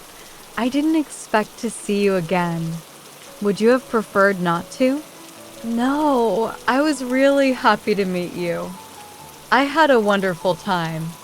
The cat shook its whiskers in delight at Seo's earnest response, but then quickly turned its jade eyes on Rintaro. She's a rather open-minded and charming young woman. Such a contrast to the backward-looking, conservative youngster before me who can't even act on his own feelings. I won't deny that, but it doesn't mean you're free to trespass in my shop. Every time you turn up without warning, it doesn't exactly fill me with glee. No worries, said the cat casually. This'll be the last time. The last? Right. The cat paused for a breath before continuing. I need your help again. This is the final labyrinth, said the tabby cat matter-of-factly. Once again, Rintaro and Seo found themselves walking along the inexplicably endless central aisle of Natsuki books, its imposing stacks of books to either side of them, and lamps at intervals overhead. You've freed many books so far. Thank you for that. Unusual, coming from you. Rintaro was a little taken aback by the cat's lack of venom. Is this all in preparation for you leaving us? Partly. As if to object to the cat's roundabout answers, Rintaro's tone became bolder. I was surprised when you turned up out of thin air. Are you going to surprise me again now by suddenly disappearing? That's out of my paws. Cats are, by nature, creatures of will. They don't come and go at the convenience of human beings. At least the other cats I know don't have such a sharp tongue as you. Such a naive young boy. There are plenty of cats just like me. The tabby didn't even bother to turn its head. Rintaro gave a pained smile. I'm going to miss your charming way with words. Don't get ahead of yourself. This is a conversation for after we've visited the next labyrinth. The tabby suddenly stopped and looked back at Rintaro. There was a seriousness to its gaze that Rintaro hadn't seen before. The master of the third labyrinth is kind of a pain in the arse. The cat turned its jade eyes on Seo, who had been listening in silence. What? She asked, frowning slightly. Our final adversary is a little different from the ones we've already met. Are you trying to tell us it's dangerous? Get us to turn back. The cat ignored the question and began to performatively wash its face. This adversary is extremely unpredictable. I'm sure that Mr. Proprietor here will be even more concerned for your safety. So now you're on Natsuki's side? Seo asked. Most certainly not, the cat retorted. No, your presence here blindsided me. But I can see now that it wasn't an accident. Seo and Rintaro looked at each other. You are likely here for a reason, so my hope is that you'll remain with us for our final journey. Hey, Rintaro was starting to panic. Ignoring him completely, the cat turned to Seo and bowed its head. If anything happens to me, it said, in its deep and powerful voice, please take care of Mr. Proprietor. Seo was silent for a moment, but then responded with her trademark charming smile. So you want my help? Mr. Proprietor is reasonably intelligent, but because he lacks courage, he tends to hesitate at the crucial moment. He's unreliable. I know what you mean. I'm aware that I'm dissing him right in front. Rintaro finally cut in. Look, Seo, you don't have to go along with any of this. In the past I might not have, but now, Natsuki, I feel that if something happened to you, we'd both be in trouble. Taken aback at Seo's words, Rintaro clammed up. Seo winked at him mischievously. Because then I wouldn't get that book recommendation I came here for. The tabby cat chuckled. Splendid. And with that, it spun back round and continued to walk ahead. Without hesitation, Seo followed. Rintaro was left with no choice but to scurry to catch them up. He was soon surrounded by a blinding white light. The scenery on the far side of the light was different again. The first thing they saw was a long, gently meandering passageway. Size-wise, it was the same as the one they had entered by, but in every other sense it was completely different. For one, there was a clear blue sky above. Unlike the dim, lamplit aisle of the bookshop, this was an outdoor structure. The walls were much taller than Rintaro, so he couldn't see beyond them on either side, but the bright sunlight overhead made the place feel open and airy. However, there was one thing that didn't mesh with the peaceful atmosphere. It was Seo who reacted first. Ah, what are all these? Her voice was shrill, almost a shriek. Although he didn't say anything, Rintaro was just as shocked. The walls on both sides of the passageway were made of stacks of books, but there was nothing neat or orderly about the piles. Some books were torn, others crumpled, and the ones at the bottom were completely crushed by the weight of the upper books. There appeared to be no thought at all put into the stacking system, just tall piles of books reaching high into the sky. Even if you weren't a book lover like Rintaro, The sight would make anyone wince. Let's go. Everyone stopped gawping and got a hold of themselves. But there was nothing to say. The only way to express their current feelings was through silence. Rintaro and Seo nodded at each other and started to walk. Making their way through the structure was like trying to find the exit for the most poorly designed modern art exhibit. Its passageway took erratic turns, and without a clear view ahead, they soon lost all sense of direction. The decaying scenery was accentuated all the more by the bright sunlight. They had no idea how far or for how long they had been walking when they came to a giant gray wall blocking the passageway. Seo let out a sigh that sounded like relief. A dead end. Is this it? Asked Rintaro, stopping and looking upwards. The giant wall before them was full of countless square windows, and its top could not be seen, disappearing into the haze way overhead. Because of the walls of books on either side, it was hard to get the full picture, but the gray wall at the end of the passageway was possibly the side of a tall skyscraper. They advanced a few steps further to see that it was indeed a tall gray building with a large glass doorway at its base. There was a sign above the door marked entrance. I guess that means we should go in, said the cat, looking decidedly unimpressed. It headed straight for the door, which slid noiselessly open in welcome. A woman in a spotless lavender-colored suit appeared out of nowhere and bowed to the three visitors. Welcome to World's Best Books, the world's #1 publishing company. She had a perfectly mechanical voice to match her perfectly mechanical smile. She also had a lot of nerve introducing her own company as the world's #1. May I ask your names and the reason for your visit? Caught off guard by the fake cheeriness of her voice, Rintaro struggled to speak. All those mounds of books outside the building, what are they?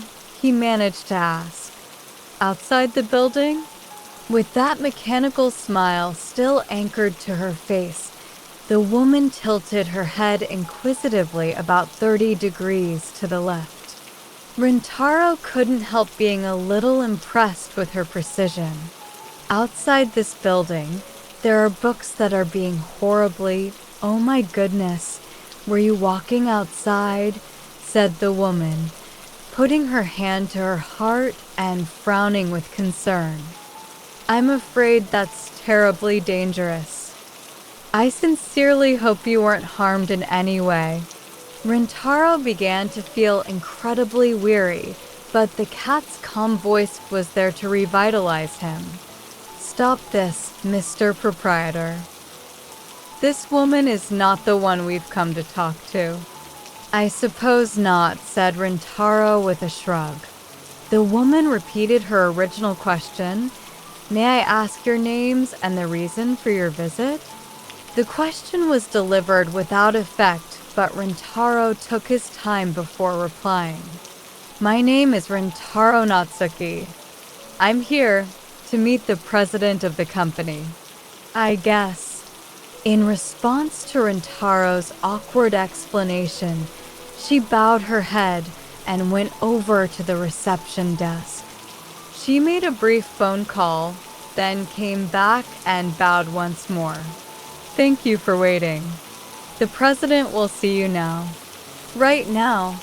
Of course. You've come all this way to visit him. She delivered the information and immediately set off without waiting for Rintaro's response. Rintaro couldn't tell if things were going well or badly. He had no idea what the president's purpose was, or even whether he had any purpose at all, but at least he was free of the pointless exchange. He must be a very open-minded president to agree to meet visitors who turn up unannounced this way, remarked Rintaro. "What on earth are you babbling about?" said Seo in his ear. "Company presidents are generally fat, balding men with a nasty personality. Watch out."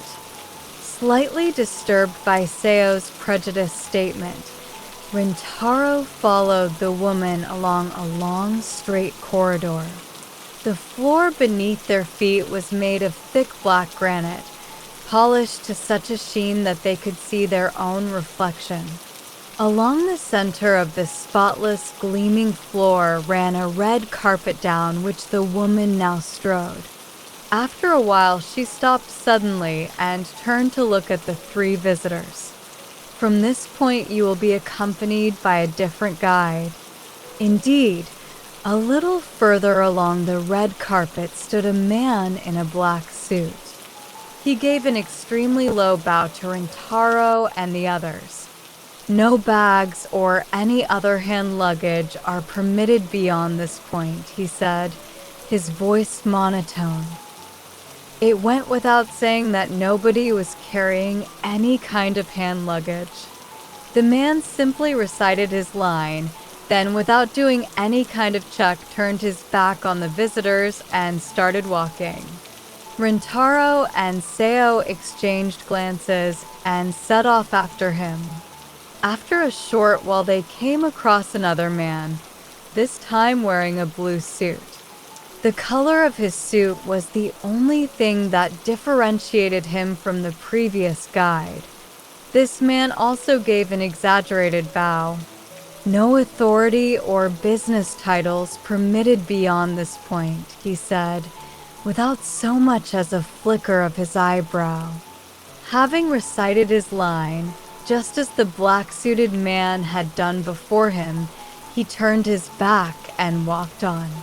"Is this some kind of joke?" Rintaro asked. The tabby cat's response was not very encouraging. "I don't think they're the joking type around here." They followed the man in the blue suit until they came across the next man, this time in yellow. "No malice or hostility are permitted beyond this point," they were informed. Rintaro was beginning to suspect the cat was correct. They followed the yellow-suited man further down the corridor until suddenly they emerged into a large open hall. Rintaro and Seo cried out in surprise. The space was wide and cylindrical, so high that the ceiling was out of sight. All around them, seemingly sprouting at random from the walls above, were hundreds of staircases, forming aerial walkways that crisscrossed and intertwined like a spider's web. It was like looking up at the detailed internal frame of some kind of spacecraft. "Thank you for your patience," said the man in the yellow suit. He gestured towards the middle of the hall, where the red carpet ended at the doors of a lift. At the lift doors stood a man in a red suit. As Rintaro and the others approached, he bowed deeply. The doors opened to reveal a glass-walled interior. "The president is waiting for you," he said tonelessly. "Please get in." Just as the three were about to board the lift, the man in the red suit moved to block the tabby cat's path. He gave another ceremonious bow. "I'm sorry, but no dogs or cats are permitted beyond this point." The tabby remained perfectly calm. As Rintaro opened his mouth to protest, the cat silenced him with a sharp look. "I told you it'd be tricky this time," it said, turning to Seo. "I'm glad you're here. I wouldn't be comfortable letting this one go on alone." "I guess that must be why I'm here," said Seo. She smiled, and the faint gleam of a grin seemed to pass through the cat's green eyes. But then, as if to disperse any show of sentiment, the voice of the man in the red suit rang out with force. "Kindly press the button for the top floor."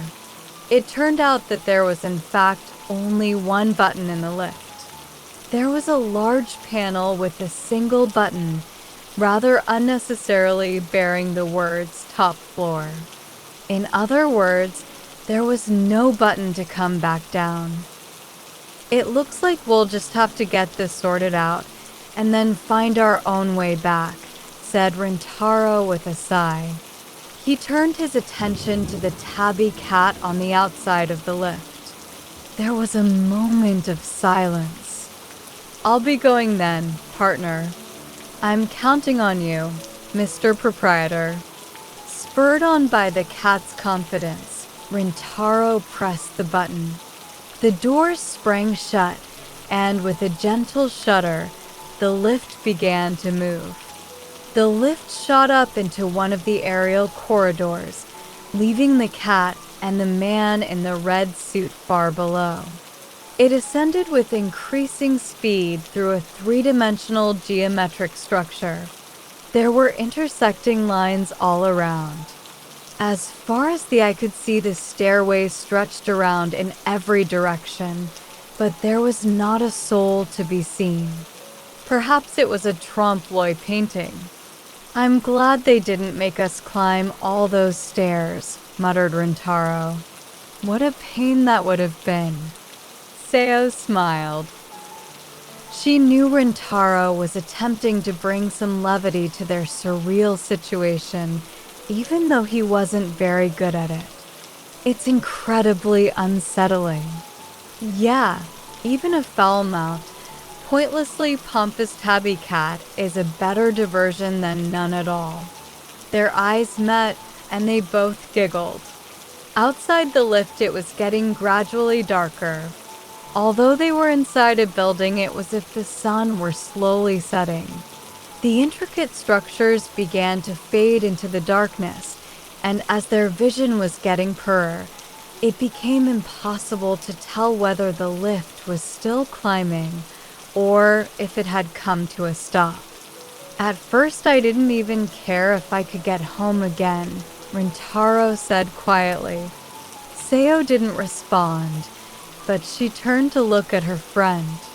That first time the mysterious cat took me on a journey, he continued. I thought that if it was a dream, I wouldn't mind never waking up. And if it wasn't a dream, then I wouldn't mind not being able ever to make it home again. Rintaro adjusted his glasses. But ever since that cat turned up, I've been thinking more and more about everything that's been going on. I feel like I'm starting to see things a little differently. If this is what brings you out of your shell, it can only be a good thing, Seo said. Rintaro smiled wryly. I'm passive, I'll admit it, but I was really trying to keep you out of danger, he said. You know, Natsuki, sometimes you talk like you're trying out pickup lines. Is that a side effect of reading too many books? Okay, let me rephrase. I'm sorry for getting you involved in this mess. You don't need to apologize. I'm having a great time here. And you know what? It's fun seeing a different side of you, Natsuki. Different how? Forget I said anything, she said, laughing it off.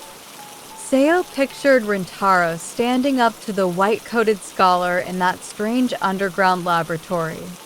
It wasn't the first time she'd gone back to that image, but Rintaro would never know that.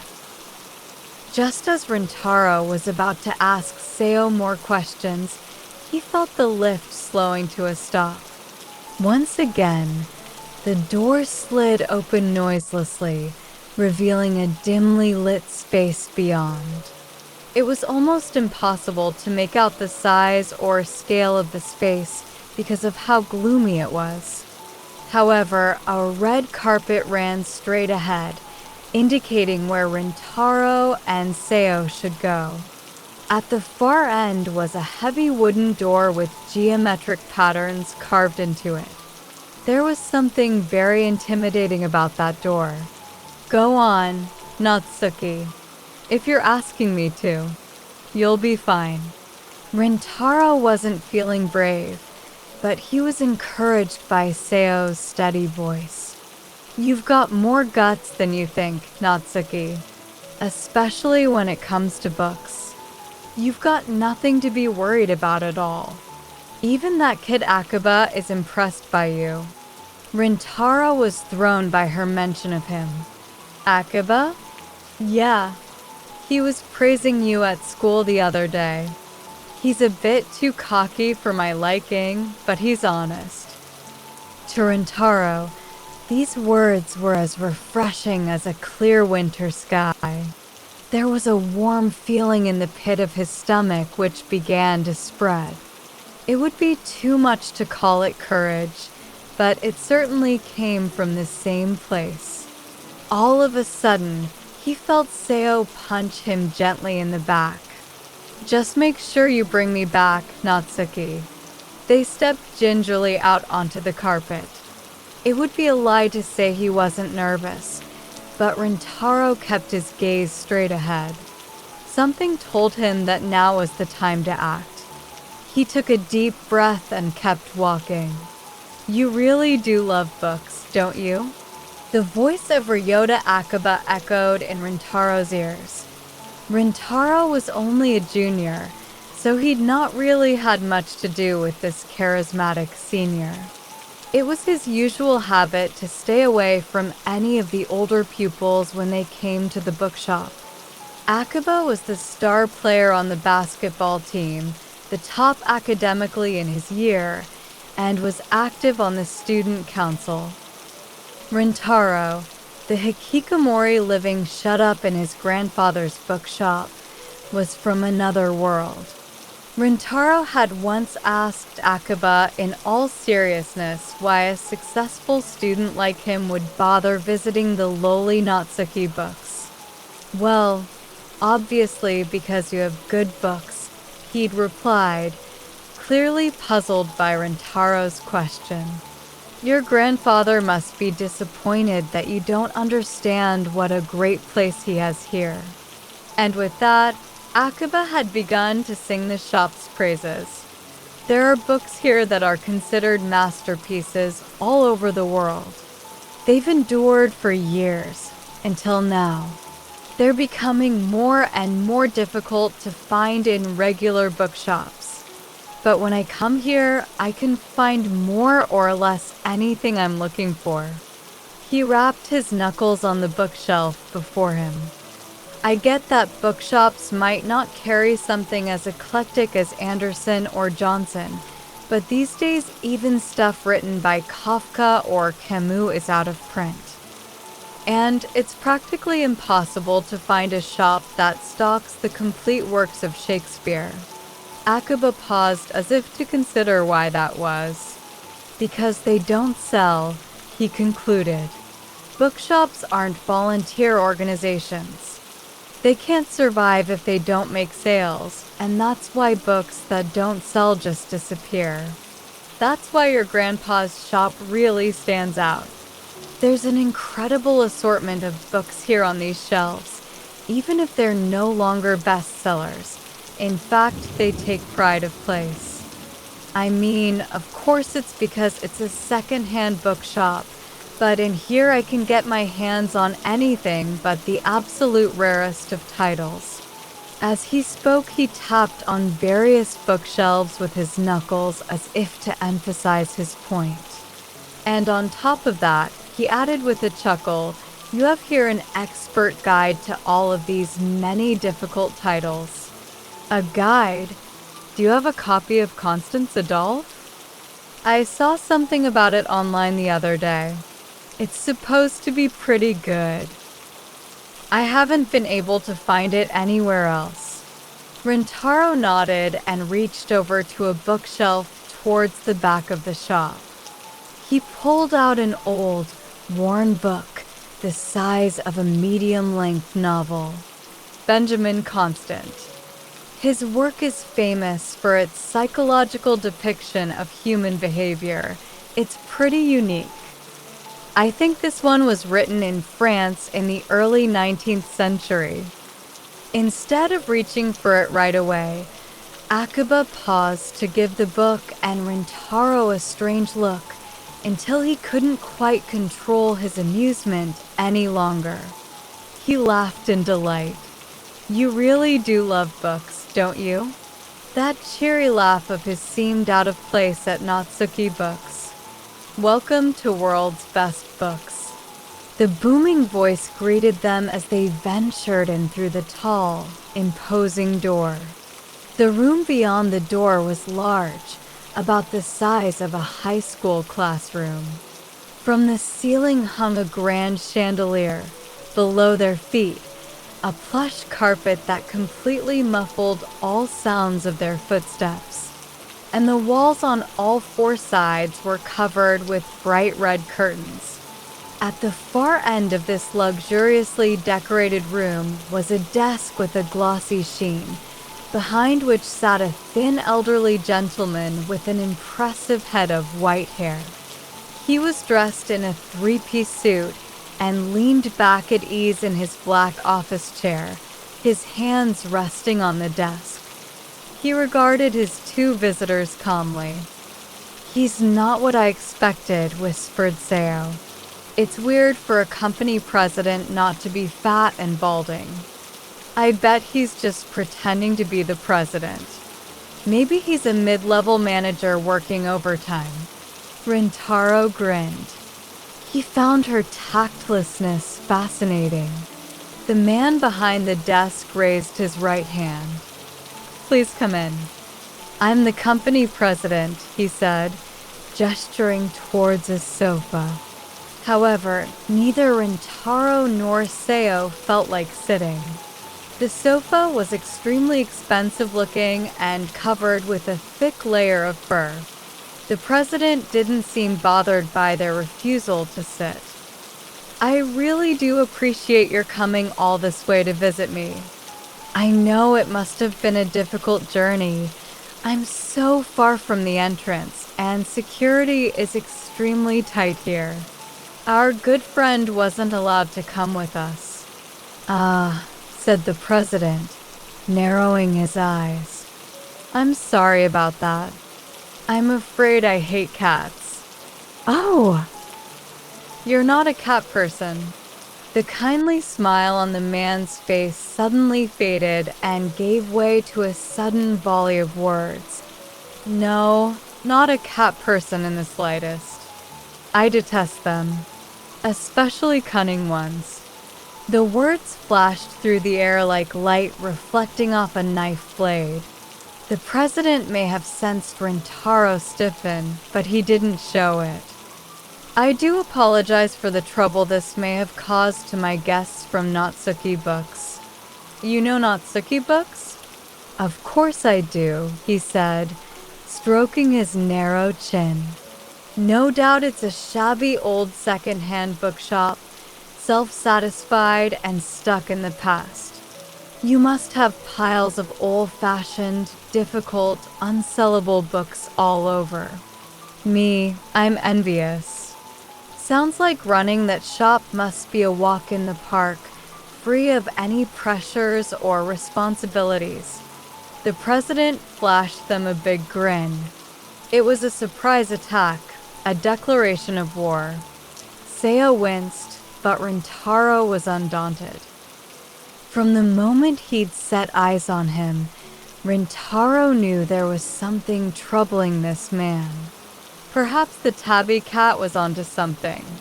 The president continued, completely unperturbed. "I was fascinated to hear I had visitors from an antiquated old bookshop. It made me curious what kind of wild ravings they might share with me. You might want to rethink the decor of your office." "Decor?" the president asked. When he'd said wild ravings, he hadn't expected cutting remarks. "Is this an office or a penthouse?" Rintaro continued. "These chandeliers are so glittery they'd give anyone a headache, and this carpet is so plush it's ridiculous." "Such bad taste.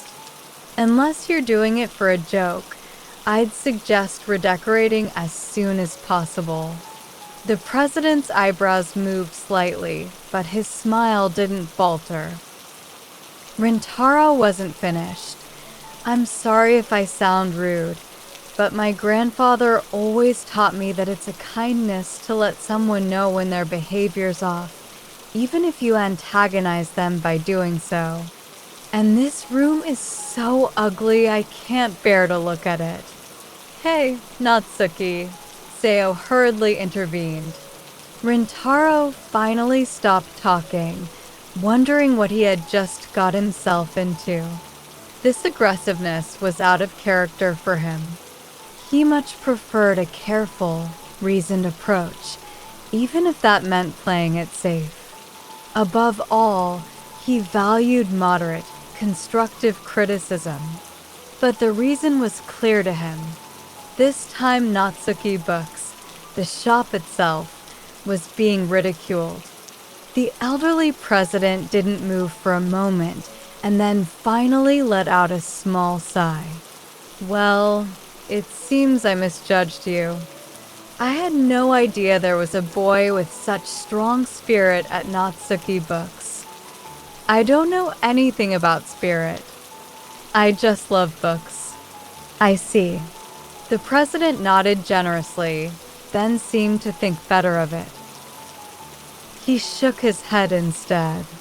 Love books, he muttered to himself. That's a problem. He reached out a skinny arm towards a large button on his desk. He clicked it, and all at once the red curtains on 3 sides of the office began to open.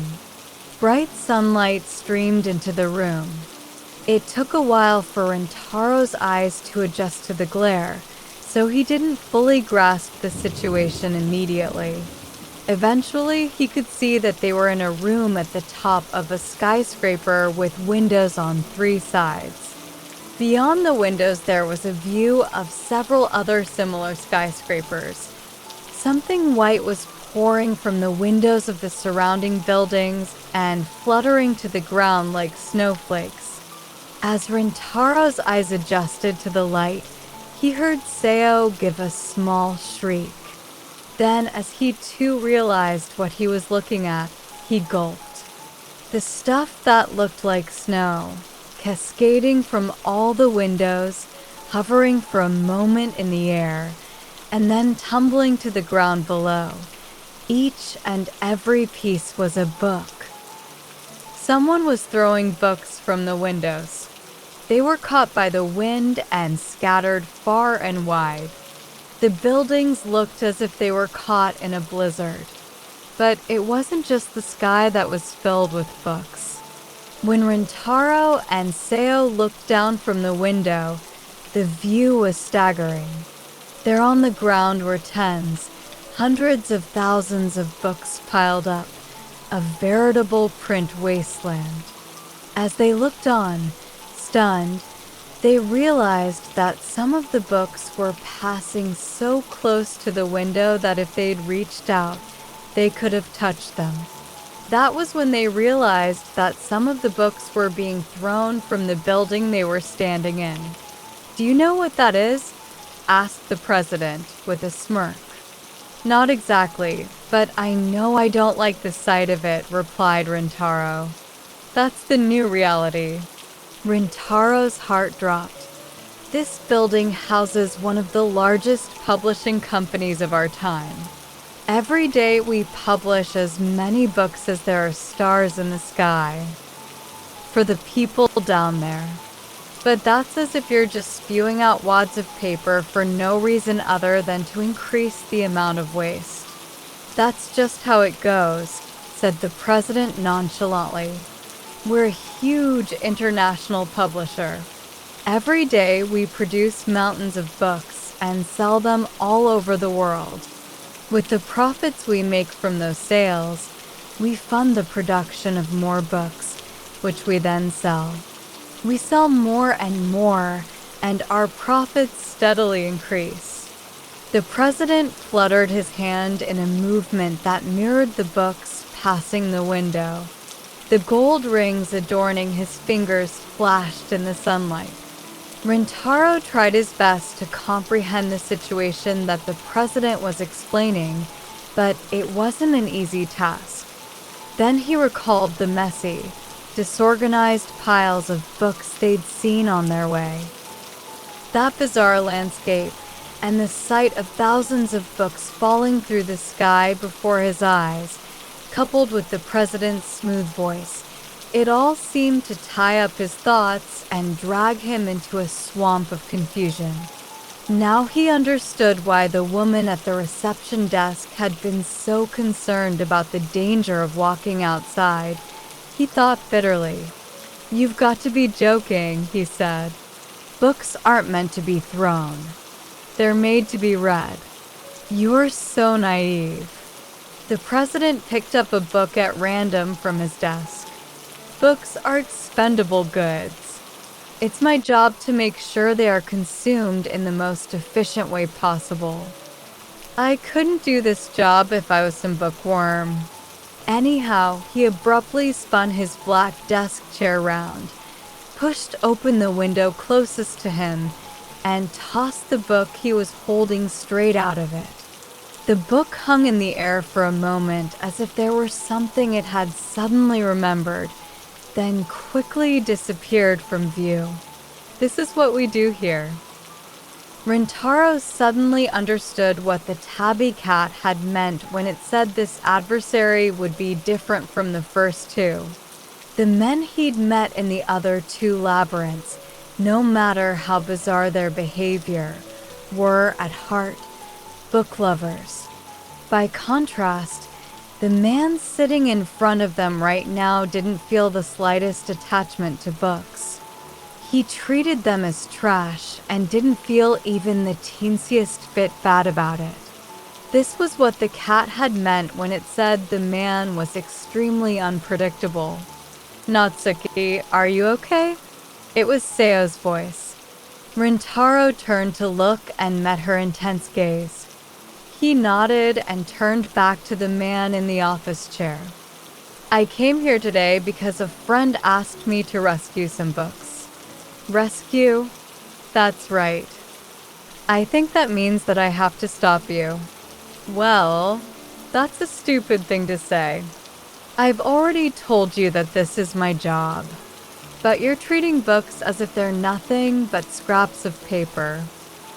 If that's the attitude of the people producing books, then nothing will reach the readers. The number of people who read books is already decreasing. If someone in your position has that kind of attitude, then the number of readers will just keep going down." Rintaro put forth his best argument, but the president was unmoved. Beneath his white eyebrows, his eyes were unreadable, and the slight curve of a smile on his lips simply added to his elusive air. After a moment, his narrow shoulders vibrated ever so slightly. Then the vibrations turned into a stronger shaking, and finally the president exploded with laughter. His low-pitched chuckling filled the room. As Rintaro and Seo stared, the president pressed his left hand to his mouth, as if to try to suppress his laughter. He rapped a couple of times on the desk with the knuckles of his right. Finally, he began to speak. "You really are an idiot, aren't you? Utterly stupid." Even while cracking with laughter, there was a bite to his words. "No. In fact, I don't think it's fair to call you an idiot. You're far from being the only one. These misconceptions are all too common these days." "What misconceptions?" "The one that books don't sell." The president laughed one more time, then continued. "You're deluded if you think books don't sell anymore these days. Books sell really well. In fact, World's Best Books is extremely successful." Is that supposed to be sarcasm? It's not sarcasm at all. It's fact.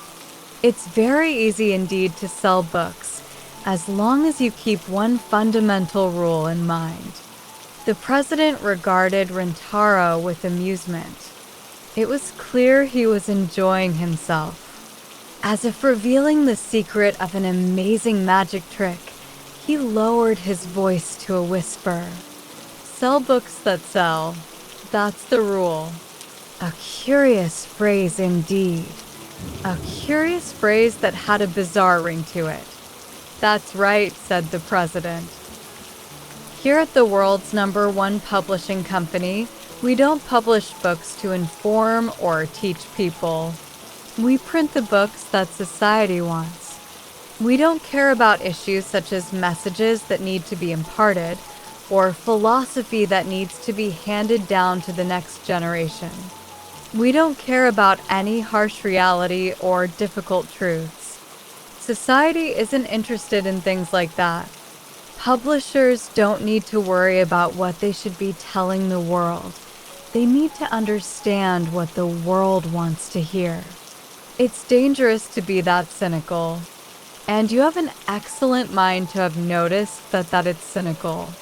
Chuckling, the president took a cigarette from a pack on his desk and calmly lit it. And yet, that's the reality. That's how we've managed to turn a steady profit. Beyond the purplish curl of smoke, countless books went tumbling to the ground.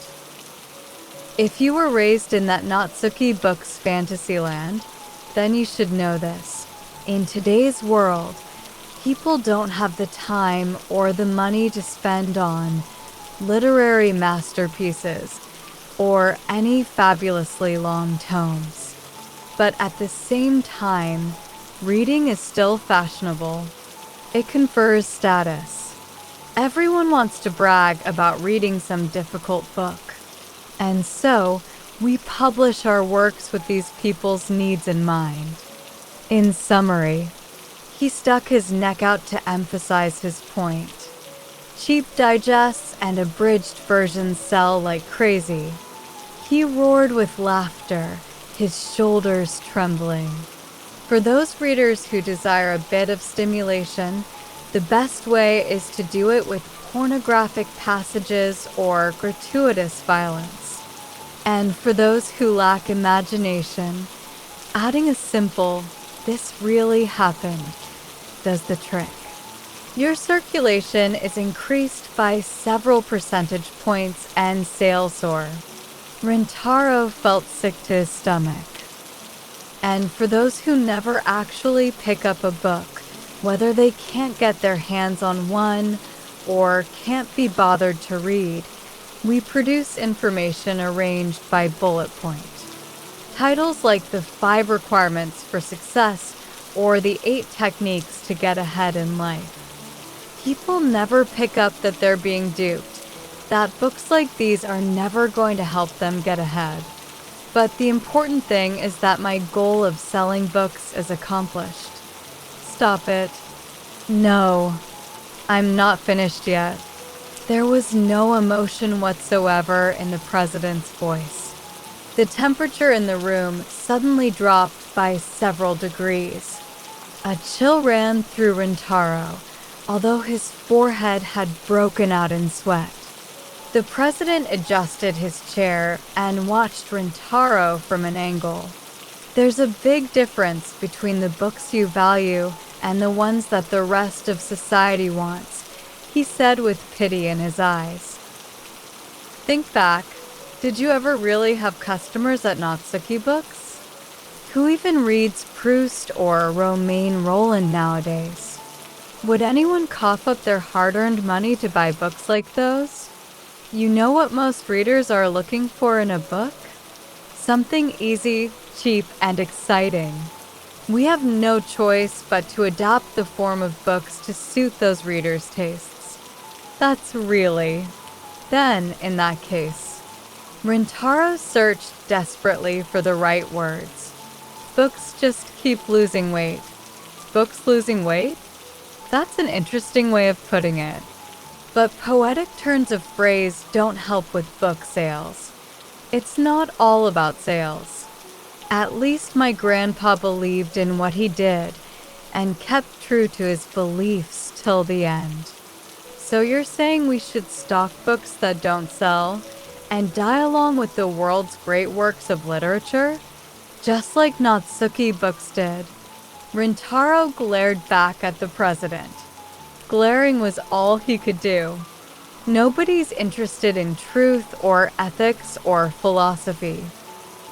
People are worn out from living. All they want is either to be stimulated or healed. The only way for books to survive in such a world is for them to metamorphose. Dare I say it? Sales are everything.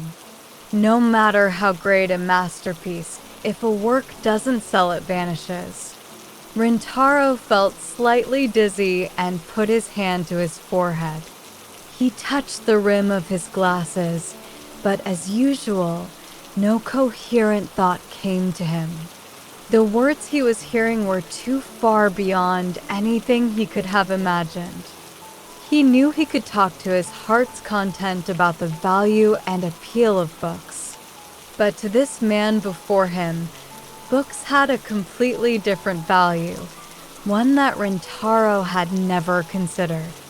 This man lived in an entirely different world. "It's okay, Natsuki."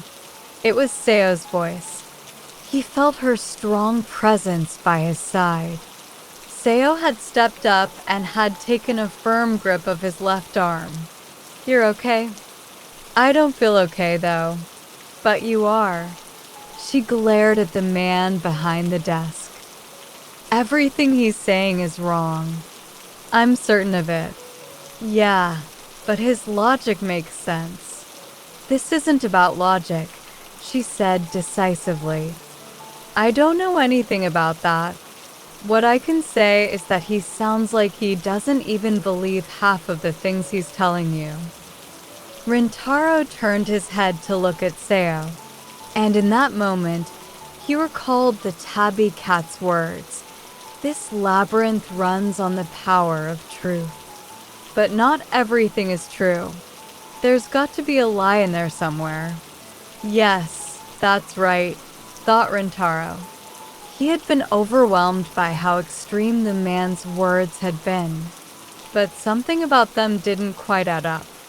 Once again, Rintaro reached up and touched his glasses frame. "Thinking won't help you, Rintaro Natsuki," said the president serenely, his words accompanied by a thick cloud of cigarette smoke. "You're still young. There are realities of life that you don't want to accept. I, on the other hand, am intimately familiar with how the world works. Your feelings about a book don't determine its value. The number of copies in circulation do.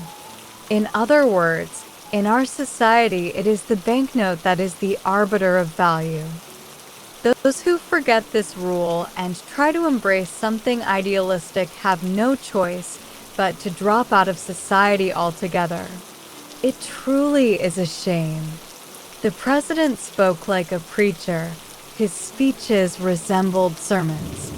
It was a blatant attempt to gaslight Rintaro, to throw his chain of thought out of whack. However, Seo's grip on his arm was firm, as if to offer support. As the president quietly chuckled to himself, Rintaro thought furiously. He thought, and then finally stepped forward. The president's laughter and his thick cigarette smoke had formed a kind of fog in the air, but Rintaro seemed to cut his way through the fog. He didn't falter. "It's true that Natsuki Books isn't your average secondhand bookshop." Rintaro looked at his formidable adversary behind his grand desk. "We don't have many customers and we don't sell that many books. But it's a very special place." "Yes, there's a word for that. Despair," said the president, shaking his head. "And it's the perfect word for my current state of mind. Really, your personal sentiments are of no concern to me. But it's not personal. Every single customer who came in the door felt the same way I do. That little secondhand bookshop was filled with my grandfather's thoughts and feelings. Anyone who stepped over the threshold could feel them. And that's what made it special. Well, that's vague. Nobody's going to be convinced by an abstract argument like that. Would you mind being a bit more specific about your grandfather's thoughts and feelings? I don't need to explain it to you. I know, because I'm just like you. Rintaro's words, delivered very quietly, had the power to stop the president in his tracks. He didn't move again for a while. The plume of smoke that rose from between his fingers gradually thinned, then finally petered out. Eventually, he narrowed his eyes slightly and opened his mouth. I don't know what you mean by that. That's another lie. The president's eyebrows twitched. You said just now that books are expendable goods. You claimed your job is impossible to do if you love books. That's correct. That's a lie. Rintaro's voice was blunt. A line of ash fell from the president's cigarette. You said it just now. Books need to metamorphose if they are to survive. If you really just saw books as expendable goods, you would never have said that. That's a questionable line of reasoning. It's all about the nuances. If you really think of books as nothing but scraps of paper, then you ought to give up this job. But I hear from you that you are committed to changing the form of books so they will survive. That means you like books. That's why you're still sitting there. Just like my grandpa. Rintaro's voice trailed off into a heavy silence. The room remained silent apart from the occasional swish of a book falling past the window. But there were fewer than before. The president regarded Rintaro a while, then spun his chair around to observe the bleak landscape beyond the windows. It doesn't matter anymore. It doesn't matter what I think. We have to face reality. Books are getting thinner, and people are flocking to them. And then books need to respond to the demands of the flocks. No one can stop the cycle. And isn't Natsuki Books proof of this? No matter how special or welcoming the atmosphere, the number of customers won't go up. Am I wrong? Not true. Seo's voice made its way through the stuffy air of the room like a fresh breeze. Natsuki Books' customer base isn't dying. For example, we have Akiba. He doesn't have the greatest personality, but he is extremely clever. And there's me. I've also become a regular. It wasn't exactly something to shout from the rooftops, but Seo stood there with unwavering pride. Fine, said the president, but that amount of business just isn't profitable. If you're not selling, then it's meaningless. Bookshops aren't charities. Well then, Rintaro cut in. Exactly how much profit do you need to make? How much? The president's eyes widened at the unexpected question. My grandpa used to say once you got thinking about money, there was no end to it. If you have 1 million yen, then you want 2. If you have 100 million, then you want 200. So better to stop focusing on money and talk instead about the books we read today. Like you, I believe that bookshops need to turn a profit. But I do know that there are things just as important as making money. Rintaro was no longer trying to persuade or win an argument. He was simply speaking from the heart.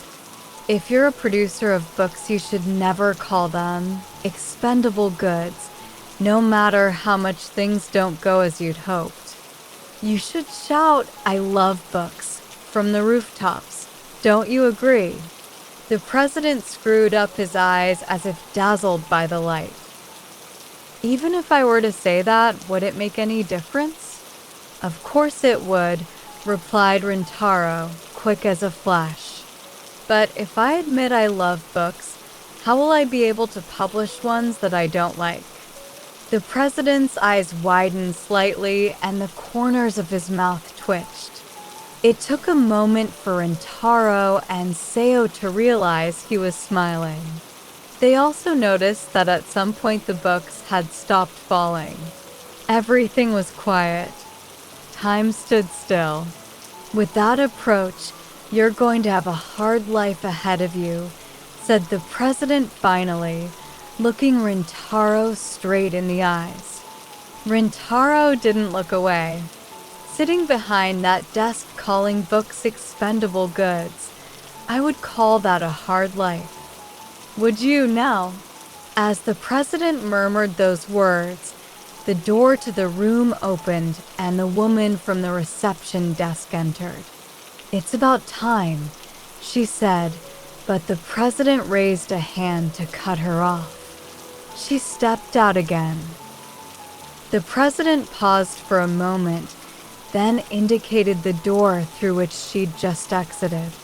It slid open, this time to reveal the red carpet that led back to the lift. Not a word was exchanged. Rintaro looked at Seo, and the two turned to leave. They'd barely taken a few steps when the president finally spoke. I wish you the very best of luck. Rintaro turned back to look at the man behind the desk. It was difficult to read any emotion in the light of his eyes. He waited a beat. You too. The president was probably not expecting this response.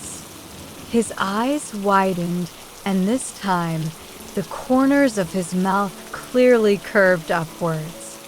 Rintaro caught a glimpse of a most unexpected grin. Thanks. The tabby cat, padding noiselessly through the rows of books, looked back over its shoulder at Rintaro and Seo. Looks like you did well. I don't know about that, but the president did smile as he sent us on our way, Rintaro said. That's good enough, the cat nodded.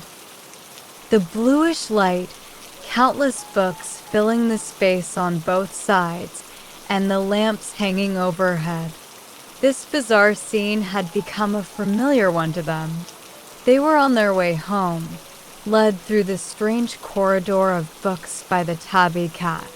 After the brief words of thanks, the cat continued in silence. The very fact that it wasn't talking spoke volumes. So you said this last labyrinth would be the end, ventured Rintaro. That's right, said the cat as it came to a halt. They were back in Natsuki books. Almost as if the whole long trip had been an illusion, the way back had been simple and short. After walking them to the heart of the shop, the cat turned nimbly around and headed back up the aisle. It hadn't bothered to say goodbye. Are you going? Rintaro spoke up. Yes, I'm afraid I have to. The cat turned and bowed deeply. Thanks to you, many, many books have been freed. I'm truly grateful. The cat remained in that humble pose, its head lowered, backlit by the bluish-white glow. It was a strange sight, but the emotion the cat expressed was sincere.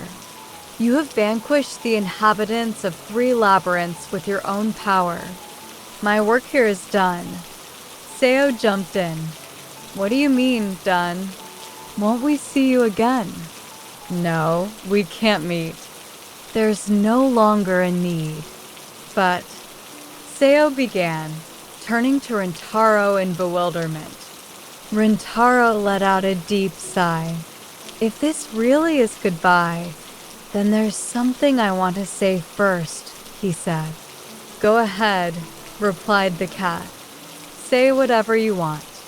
A complaint, a parting shot at me, whatever. I just want to say thank you. That's all. Rintaro bowed.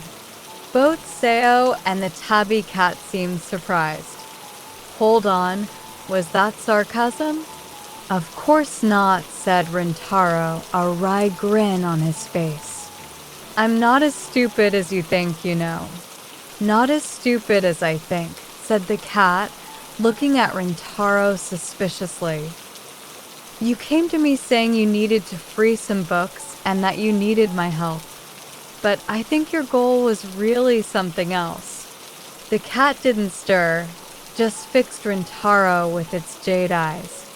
The day I lost my grandfather, I couldn't care less what happened to me. My mom and dad were gone, and now I'd lost grandpa too. It was all so unfair, and I was just so sick and tired of everything, and then suddenly you turned up. He scratched his head a little shyly. If you hadn't, I definitely wouldn't be standing here with a smile on my face. I was supposed to help you, but you're the one who helped me. Rintaro looked at the cat and took a deep breath before continuing. I shut myself away in the shop, but you forced me out of it. Thank you. Shutting yourself away in a bookshop is fine, said the cat in its rich, deep voice. What worried us more was that you'd retreated into your own shell. My shell. Please do come out of it. The cat spoke quietly, but its voice resonated to the pit of Rintaro's stomach. Don't give in to loneliness. You aren't alone. You have many friends looking out for you. Its parting words were heartfelt, encouraging. Rintaro fought off the questions that came to his head and simply looked back in silence.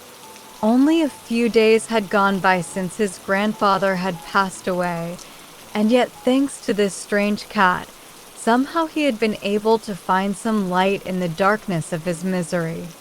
That had been the cat's true gift. Thank you, Rintaro repeated. Good manners, said the cat with a chuckle. The cat flashed him one last smile, bowed gracefully, then slipped away down the bookshop aisle. As it was enveloped in the light, it began to scamper away at full speed. Seo and Rintaro watched it disappear without glancing back. The figure of the cat dissolved into the soft blue light and was replaced by the old wooden back wall of the bookshop. Although there wasn't a single customer in sight, the doorbell rang once, bright and clear. Chapter 4. The Final Labyrinth. Rintaro tipped the white teapot, and immediately the aroma of Assam tea rose from the well-used Wedgwood teacup. He added a single sugar cube and plenty of milk, then took a silver spoon and gently stirred, watching the splash of milk gently circle the cup and become absorbed into the tea.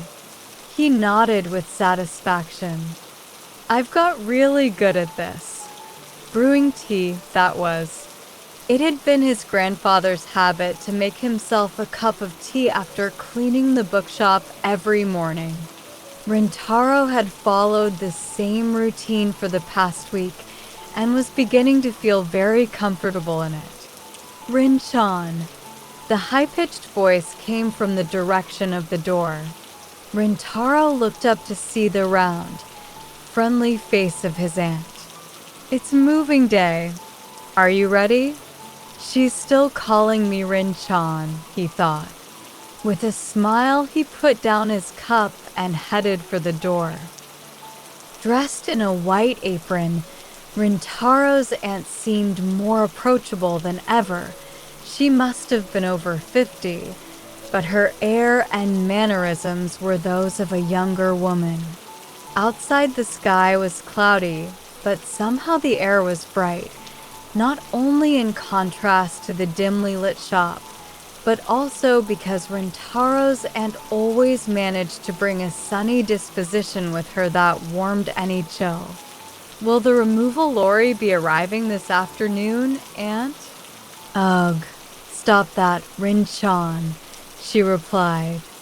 When you speak formally like that, my shoulders go all stiff. Rintaro saw his aunt's Fiat 500 parked outside. The image of her stuffed into that tiny car made him smile. "I'm going shopping. Wondered if you wanted anything." They walked out together. Easing herself into the car, she added, "I'll be back by midday.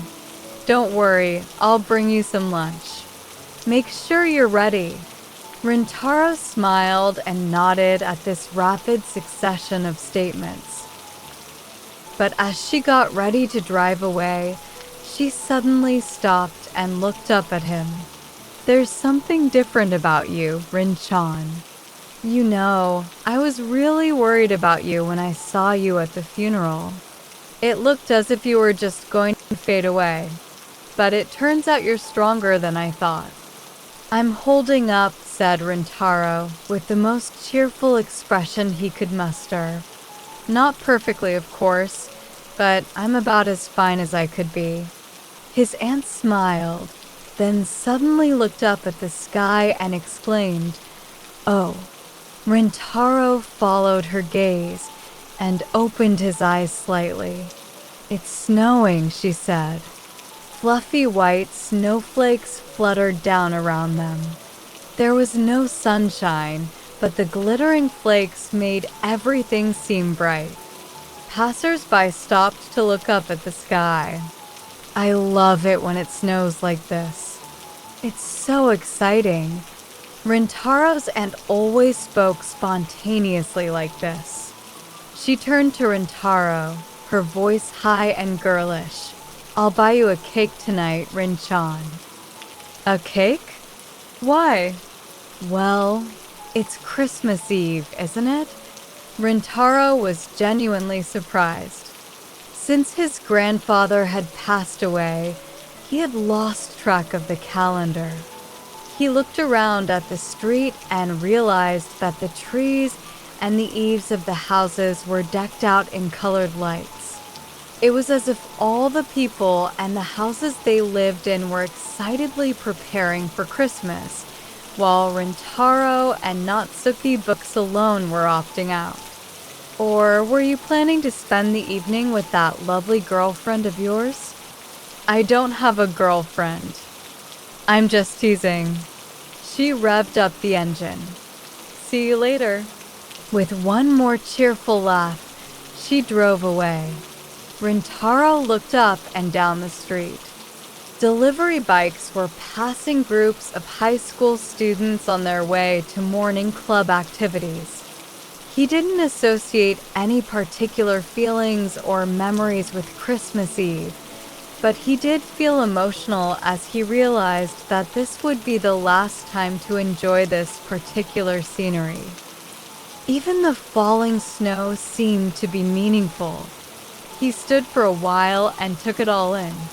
Only 10 days had passed since his grandfather's death, a short period of time, yet it felt long to Rintaro because of all the strange events that had happened to him. And of all those events, the thing that had stuck in his mind was the way the tabby cat had smiled at him right before it left for good. It was 3 days ago that he'd last seen those fluffy tiger stripes. Since then, the days had flown by as he prepared for the move.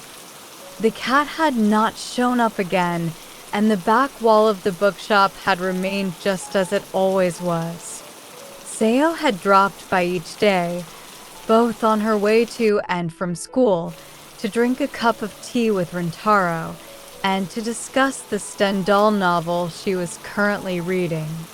But he reckoned she was probably more curious about the cat's whereabouts.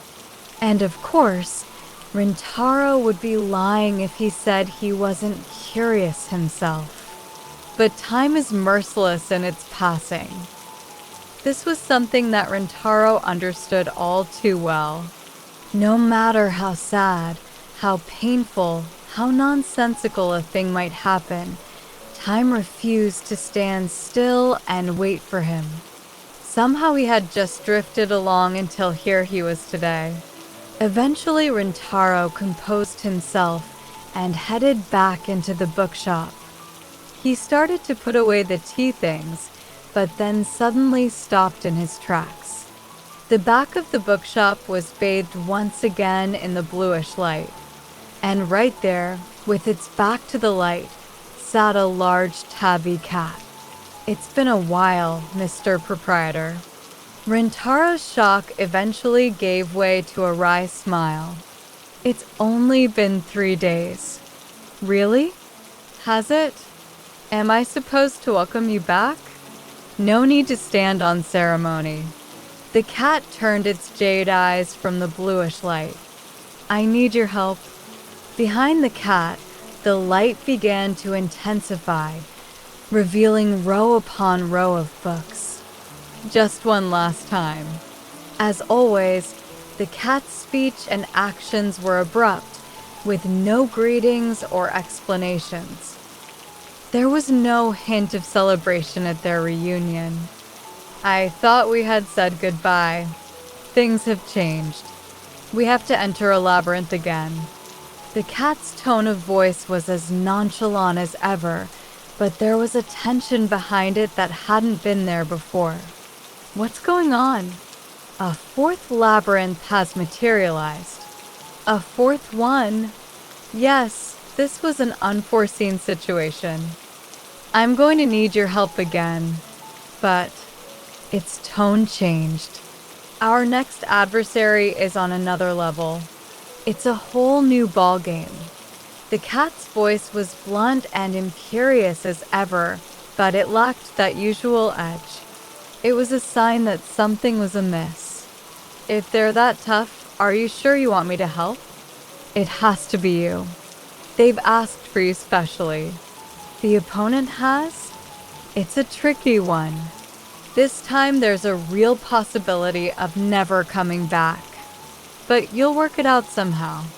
The cat almost sounded as if it was pleading with him. "Got it," said Rintaro simply. "Let's go." His reply took the cat by surprise. It took a while to respond. Its green eyes observed the boy keenly. "You heard me, right? I said it was dangerous. I also heard you say that it would be different from everything before now. We might not be able to get home. And you're still prepared to come? You're in trouble. That's enough for me." The tabby cat looked as if it had just seen a ghost in broad daylight. "Are you feeling well, Mr. Proprietor?" "I'll go. But I wanted to thank you. I mean, I did tell you as much, but I haven't actually done anything to repay your kindness. This is the perfect chance." There was a brief pause as the tabby cat stared at Rintaro a while. Then it nodded with more emotion than it had ever shown before. "I appreciate the help. Just," added Rintaro, "I want to set out immediately." He hurried over to the front door of the shop, closing and locking it. "It's about the time Seo comes over. If she hears us talking, she'll want to come with us. I don't want to get her involved." Rintaro smiled. "Especially if it's going to be more dangerous."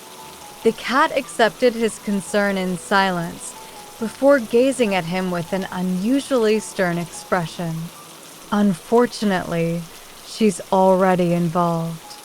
In the awkward silence that followed, Rintaro stopped what he was doing and raised an eyebrow.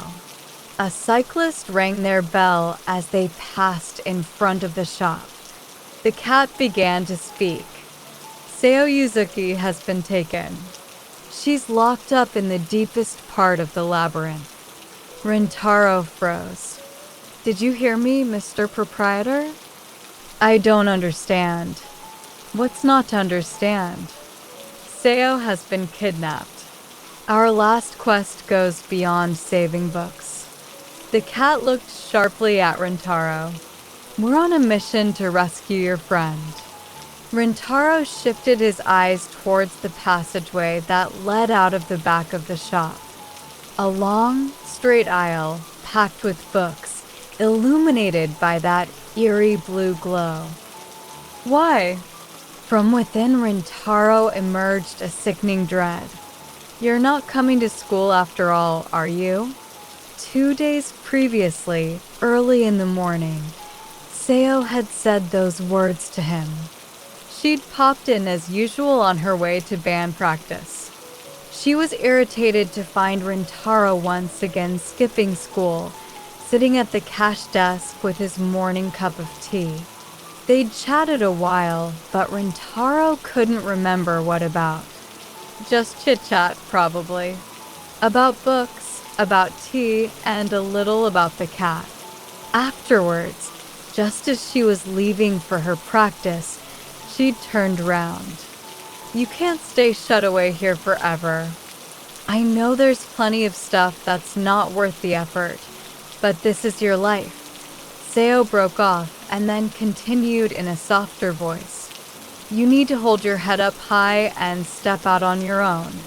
It was the typical advice of a class rep, but he also knew it was Seo's way of comforting him about the move. Rintaro had appreciated her encouragement. He narrowed his eyes. Burned into his retinas was the sight of her hand waving goodbye to him that very morning. It's strange, he said, as he followed the cat down the long aisle of books. I've never been so worried about another person in my life. The cat threw him a glance, but didn't say anything. The corridor seemed longer than the last time. It was hard to tell whether it was just Rintaro's imagination or something else entirely. Why did they take Seo? If they wanted me, why didn't they just take me in the first place? No idea, replied the cat bitterly. You'll have to ask them yourself. I guess they thought the key to getting through to you was the girl. What are you talking about? It's obvious, isn't it? That girl cares about you, the cat said, staring straight ahead. She's always worrying about her gloomy classmate. That's because Seo's responsible. She has to be. She's the class rep.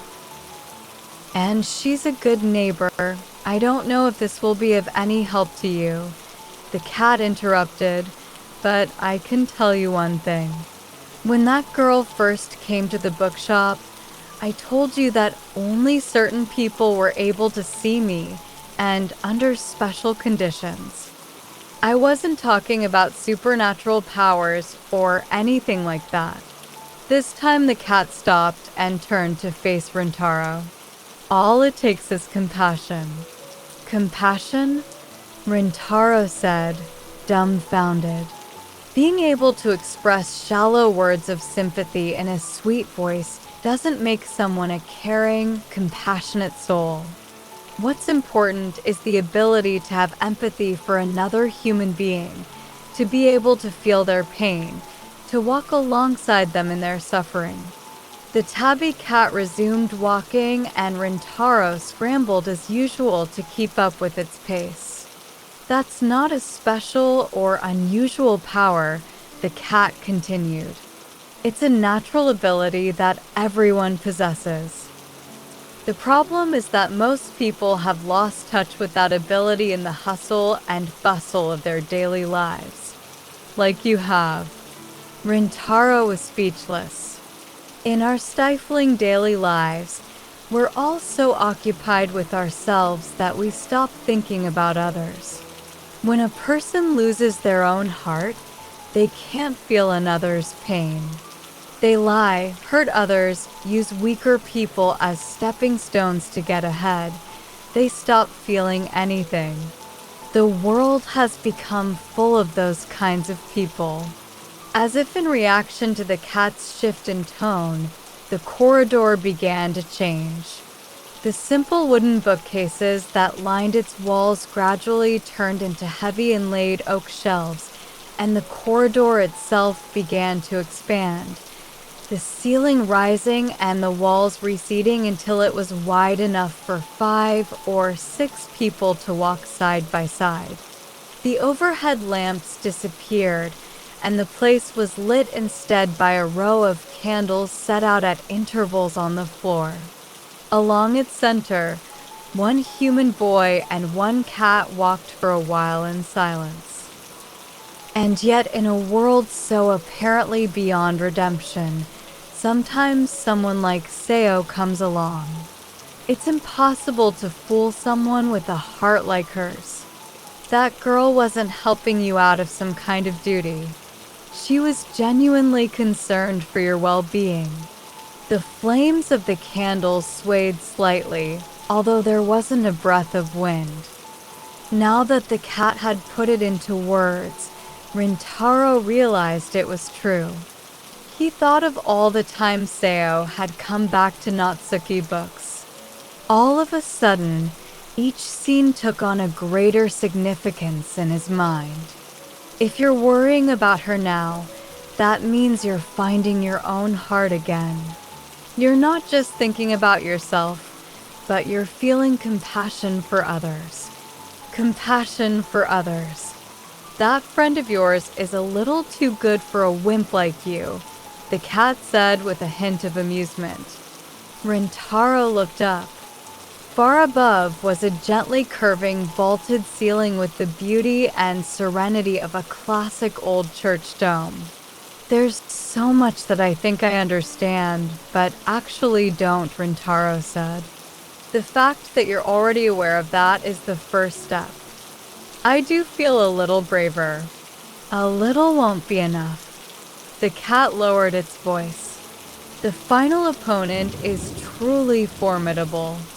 Barely had it finished speaking when a gigantic wooden double door appeared before them. It looked too heavy for Rintaro's feeble arms to handle, but as they approached it began to creak open. Both sides slowly opened to reveal an expanse of lush green grass beyond. Leafy trees stretched up into the sky and white fountains dotted the landscape. Each fountain was adorned with statues, and the neatly trimmed hedges contrasted beautifully with the geometric paving stones laid out beneath. Rintaro and the cat were standing on a wide patio with a porch roof over their heads, looking out over all of this. On each side of them, a stone-paved path sloped gently away into the garden. It felt as if they had stumbled into the grounds of a massive Western-style medieval mansion. Quite the elaborate design, the cat murmured, just as a rattling sound came from their right. They looked over and saw a carriage drawn by 2 horses approaching along the pathway. The carriage stopped before them, and the elderly coachman climbed down from the driver's seat. Wordlessly, he bowed to the 2 of them and opened the carriage door. "I suppose you want us to get in," said the cat, jumping right in without waiting for an answer. The elderly driver remained with his head bowed until Rintaro followed suit. The interior was surprisingly spacious and upholstered in red velvet. Rintaro and the cat seated themselves facing each other. The door shut with a clack, and after a moment's pause, it began to move. "What's all this about?" said Rintaro. "I think it's all to welcome you. I'm afraid I don't know of anyone who would want to welcome me in quite this way. Even if you don't know them, they certainly know you. You're quite the celebrity in this world. This world. And its ruler is a very special being. They possess incredible powers." Wow, so I ought to be moved to tears that I've been invited here? Should I thank them for kidnapping my precious friend or something? The cat gave a small laugh. That's a good approach. Logic and reason are never the best weapons in an irrational world. Humor is, right? As Rintaro spoke, the carriage lurched and picked up speed. They were on a major road now. He looked out of the window to see the vast garden rolling past. Sunshine, breeze, splashing fountains. Everything was pleasant, but at the same time there was something uncanny. Rintaro could detect no signs of life, and by that he didn't mean human life only. There were no birds, no butterflies, no sign of anything that sustained this world. In other words, it didn't matter how beautifully it was dressed up. This place was not real. "This will be the last time I ever speak to you," said the cat. Rintaro turned his gaze from the scenery outside to look at his companion. "That's not the first time I've heard that from you. Try to focus on yourself." Perched on the old-fashioned carriage seat, the cat turned its jade-green eyes to stare straight into Rintaro's. "This time really will be the last. Well, I have a few questions for you before you go." The cat stared at him. Rintaro paused a moment, then laughed awkwardly. "The thing is, I have no idea where to start." The light that fell on its face gradually turned the cat's for a deep crimson. Outside the carriage, daylight was quickly fading from dusk to night, and the interior began to sink into gloom. Rintaro looked up and saw that stars had already begun to twinkle in the night sky. Suddenly the cat spoke. "Books have a soul." Its beautiful eyes seemed to capture the light of the stars, and they too twinkled in the darkness. "A book that sits on a shelf is nothing but a bundle of paper. Unless it is opened, a book possessing great power or an epic story is mere scraps of paper. But a book that has been cherished and loved, filled with human thoughts, has been endowed with a soul." "A soul?" "That's right," replied the cat emphatically. "These days people rarely pick up books anymore, nor do they infuse them with their thoughts. Books are gradually losing their souls. But there are still a few people like you and your grandfather who love books with every fiber of their being. You really listen to their message." The cat slowly turned its head and looked up at the starry sky. "You are a truly valuable friend to us all," it added.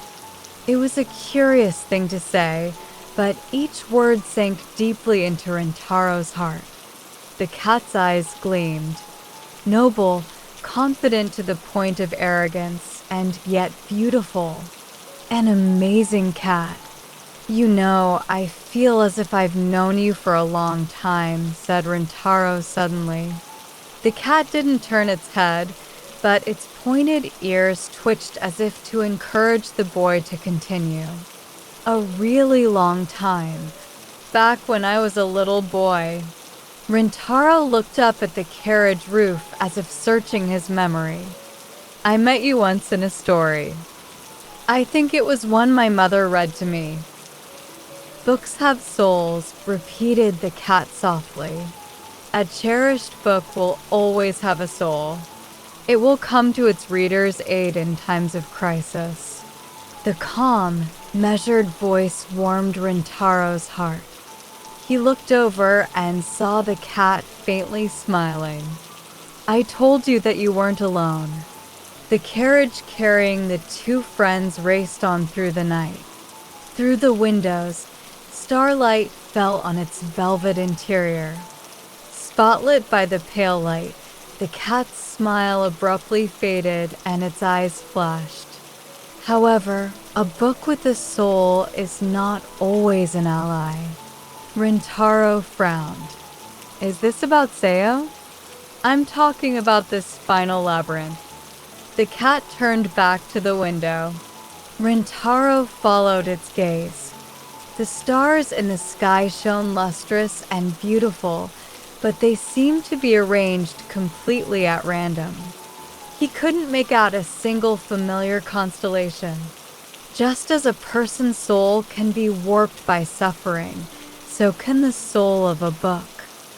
A book that has been in the hands of a person with a twisted soul will also acquire a twisted soul. and together they run amok. A book's soul can be warped? The cat nodded emphatically. Older books, particularly those that have a long history, have been influenced by the minds and souls of a great many people. Those books become imbued with a tremendous power, whether it be good or evil. And when the soul of such a book becomes distorted, the cat sighed. Well, it ends up wielding a power far greater than I or any other could ever hope to have. I think I'm starting to understand what you meant when you said this adversary is different from all the others. Rintaro's tone was unusually calm and collected. In fact, he felt far more relaxed than he had ever been. Outside, the scenery had somehow changed again. The vast landscaped garden was now an old town. The buildings were mostly two-story, bicycles leaning up against their walls. Yellow streetlights flickered, and here and there old-fashioned vending machines gave off a whitish glow. It was a scene that Rintaro had seen somewhere before. "I'm sorry, Mr. Proprietor." The cat bowed. "What lies ahead is out of our control." "No apology necessary," replied Rintaro with a grim smile. "I really appreciate everything you've done for me." "I haven't done anything," said the cat. "You have come this far under your own steam." But still, began Rintaro as the carriage's shaking ceased, and it seemed to be slowing down. "I've learned a lot, thanks to you. I know what's important now." And with that, the carriage shuddered to a stop. After a brief pause, the door opened. A chill wind blew in, making Rintaro's spine tingle. Looking out, he saw a familiar landscape. He took his time climbing out, past the overly courteous driver. When he turned back to look for the cat, he saw that it hadn't stirred and remained in the darkness of the carriage's interior, watching him with those jade eyes. "Aren't you coming?" "No need. You're ready to go on your own now." The cat gave him a glowing smile. "Go ahead, Rintaro Natsuki. That's the first time you've called me by my name. You've earned my acknowledgement. The twisted soul is strong." The cat paused. "But you're stronger." Powerful words of encouragement, which could only have been uttered by a true friend. As Rintaro nodded, he felt an unpleasantly cold sensation trickle down his back. But he didn't want to run away. He couldn't run away. "Will I see you again?" "Drop it, will you?" That's way too cliched for a farewell speech. The cat was back to his old self. "Almost. Farewell, my brave friend." The perfect parting words. The cat bowed its head respectfully to Rintaro, who returned the gesture. The boy turned his back to the carriage and began to walk. Ahead of him, at the end of a narrow street, was a single yellow streetlight. Huddled beneath it was a little old house. Rintaro strained to make out the wooden sign hanging over the wooden lattice door. It read Natsuki Books. It was a perfectly detailed recreation. Undaunted, Rintaro marched straight ahead. No matter how cleverly done, a fake was still a fake. There was no moon in the night sky, and below it no trees or grass. There were no lights in the neighboring houses. Never had he seen a more comfortless scene. Rintaro cut straight through the chill of the night, up to the stone steps in front of the bookshop. Beyond the familiar lattice door shone the only clear light in the whole scene. A voice rang out. "Come in." It was a woman's voice, perfectly calm. At the same moment, the door began to open. "Welcome, young Rintaro Natsuki." The voice was flat. Rintaro looked around. He was in Natsuki books, but it looked very different from usual. There was not a single book on the shelves that lined the walls, making the place feel empty and cavernous. In the center of the room was a pair of matching sofas facing each other, something that had never been there before. Seated on the sofa facing the door was a slight figure. Rintaro was surprised to make out a thin, elderly woman in a formal black dress. She was sitting with her legs crossed and her long white hands resting on her knees. She stared at Rintaro in a way that made her seem utterly helpless and defenseless, but at the same time there was a strangely gray aura about her that made her look unapproachable. "What happened to your cat attendant?" Besides her lips, not a muscle in her whole body moved. "It told me to go on alone." "How cold." "What an unfeeling friend you've got." She brushed her long fingers across her cheek. "Someone as powerful as I am deserves a little more respect," she added. A chill ran down Rintaro's spine as he looked into her dark, emotionless eyes. He took a step backwards. His breath felt constricted, entangled in a myriad of invisible spider threads. There was no doubt that this adversary was operating on another level. Until now, he'd sensed the presence of a soul in each of the foes he'd come up against. Or rather, each had had their own way of thinking about books. Finding that had been the clue, the way out of the labyrinth.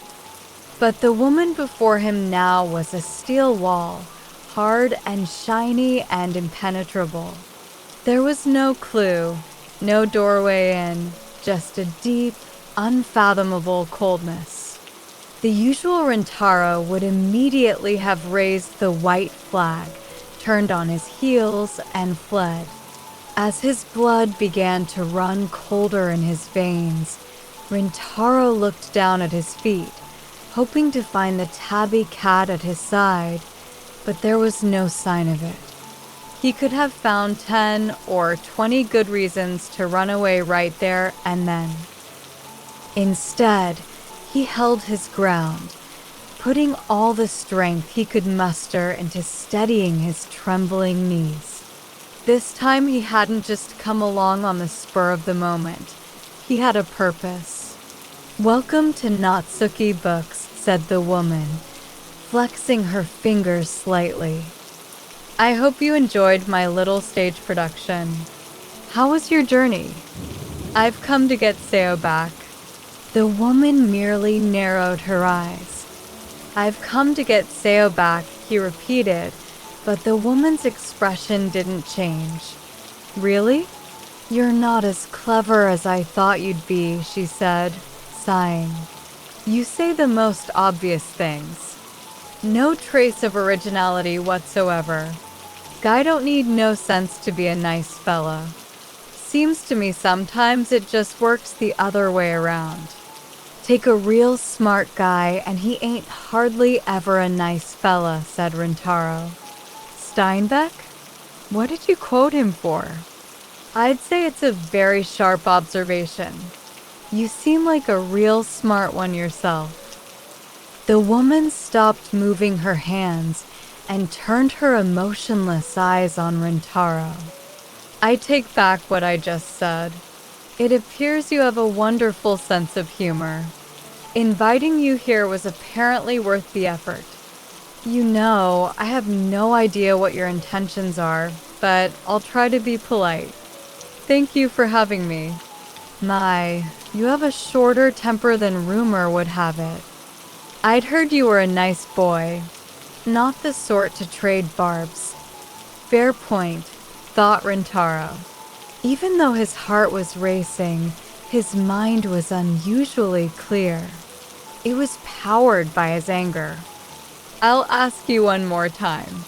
Let Seo go. I don't know what business you have with me, but she has absolutely nothing to do with it. My business with you is straightforward.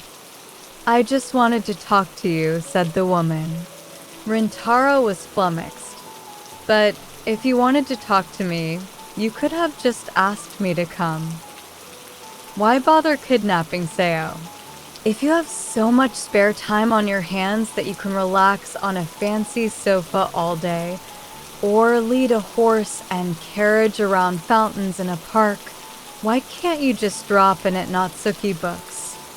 I'd even treat you to a cup of my grandfather's Assam tea. Don't think I haven't thought about it. But if I turned up out of the blue, would you have taken me seriously? Taken you seriously? I want to have a serious conversation. I'm not interested in gut reactions or platitudes or lazy attitudes. I want to observe a young man who truly loves books talking seriously about them. The woman raised both corners of her mouth in a smile. It was a beautiful smile, beautiful but cold as ice. Rintaro shuddered as if a frozen hand had brushed his neck. Then, as if to repress once again that nagging urge to flee, he began to talk. I'll ask you again. Did you take Seo in order to talk to me? Yes, I did. And looking at you here right now, it looks like I made the right decision. Rintaro took a deep breath. Things were moving at her pace. He didn't even know if that was a bad thing or not. What he knew for certain was that it wasn't advisable to let his emotions get the better of him. He needed to think with his head on straight, especially if the woman wanted to have a serious conversation. The woman didn't seem satisfied by Rintaro's sudden silence. She raised her right hand and indicated that he should sit on the sofa opposite her. Rintaro didn't move, so the woman looked at him curiously. I see. Well, I believe you'll be more comfortable sitting here. With the snap of her fingers, the plush sofa melted away and was replaced by a small wooden stool. It was the very same battered old stool that Rintaro always sat on back at the bookshop. Every aspect of her performance had been carefully devised, but there was not a hint of warmth or consideration for the boy who was trying mightily to stay standing. Every one of her actions was quite simply the shortest means to achieving her goal. Rintaro realized that to fight it was pointless. He sat down on the stool. Okay, what do you want me to talk about? So impatient. But I get it, you're a boy worried about his girlfriend. I forgive you. She tossed out the words in a matter-of-fact way. Would you care to join me for a little movie? She asked, snapping her fingers again. A large white projector screen appeared in front of the bookcases to Rintaro's right. Here's the first one. As she spoke, an image of a magnificent gate in a long stone wall appeared on the screen. Before Rintaro had time to search his memory for the familiar scene, the camera passed through the gate and on into the mansion beyond.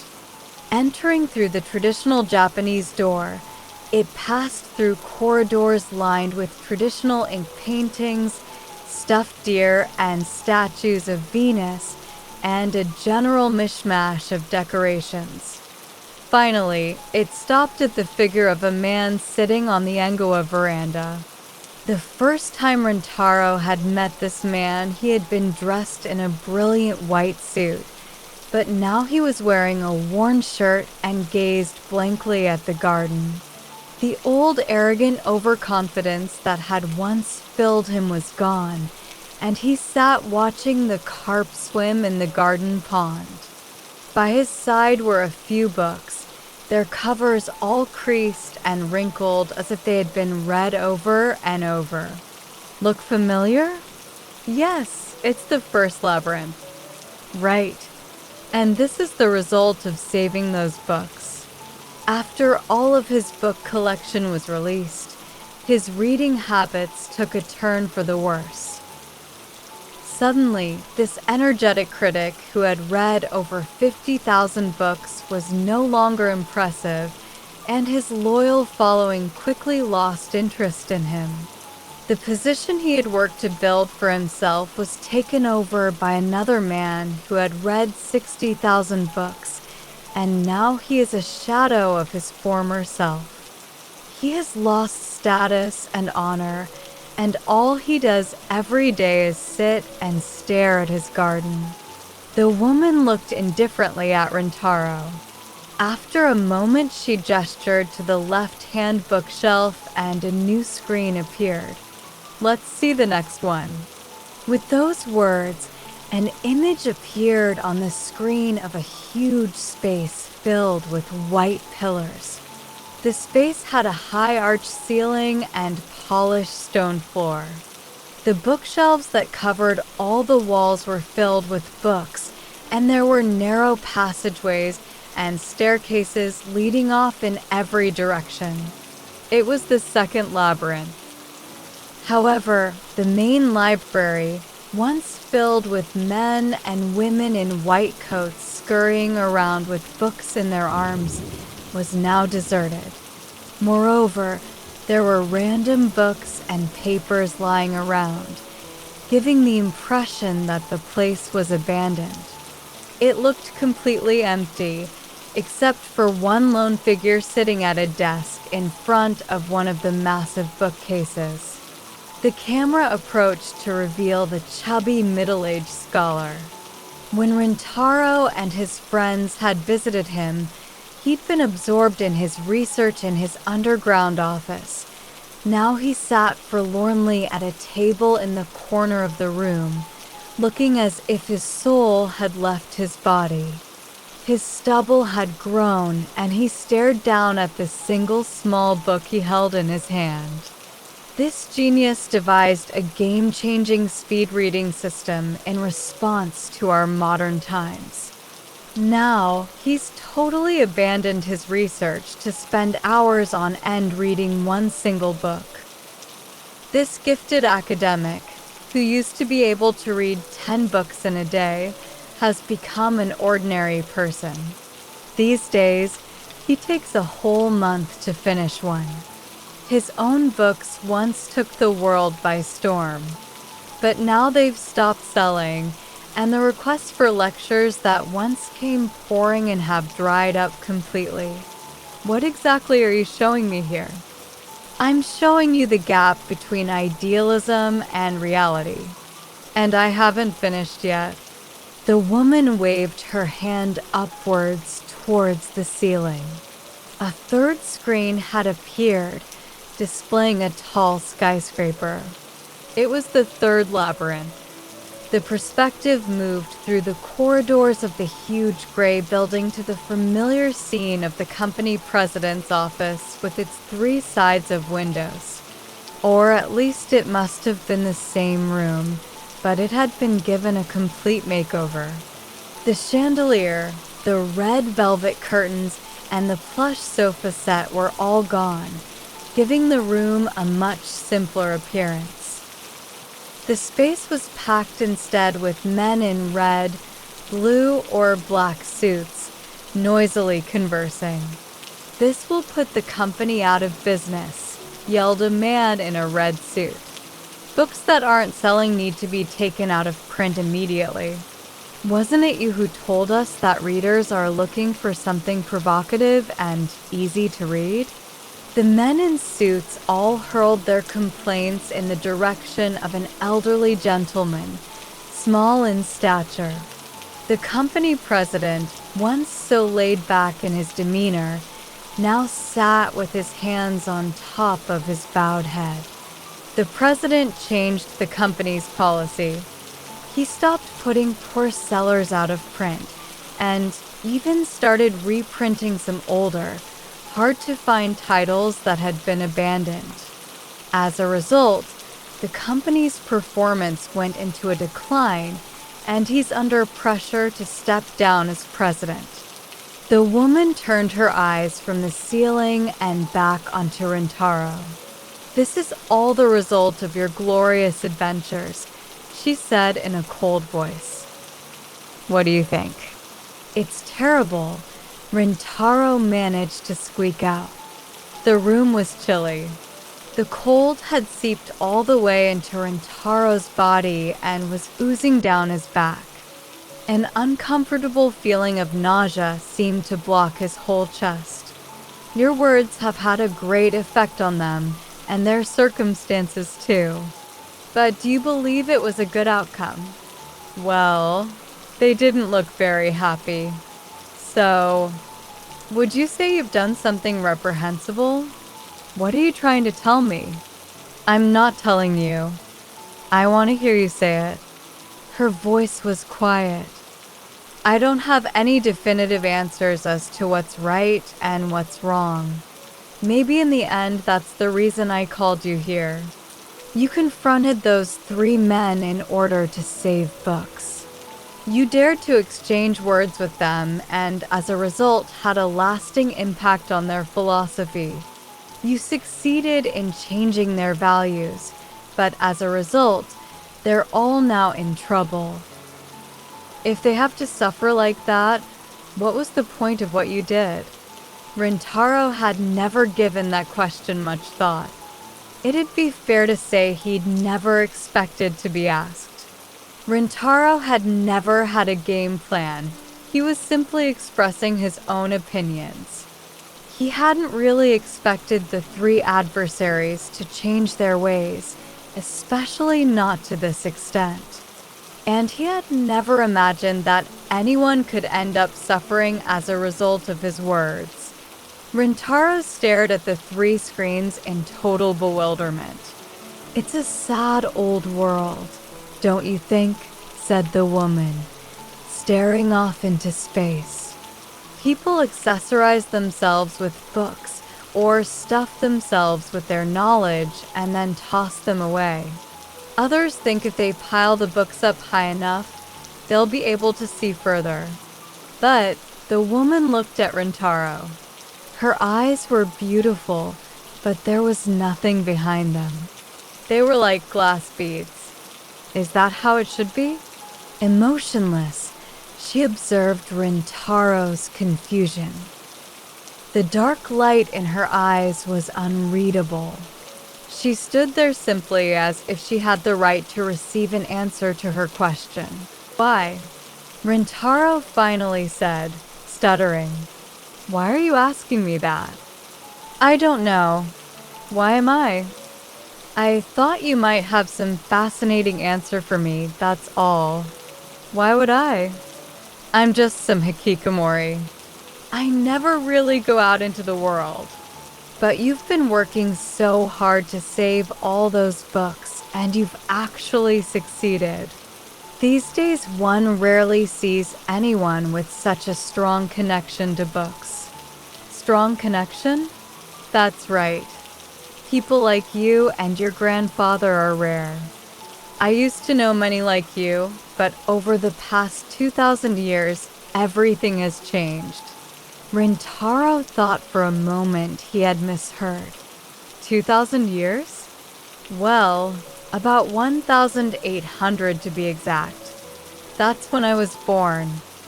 So much time has passed since then. Rintaro was flabbergasted.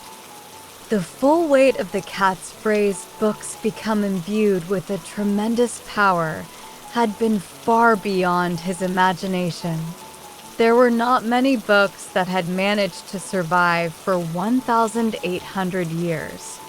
And even for Rintaro, book lover extraordinaire, there were very few examples of books that still retained a great power after all that time.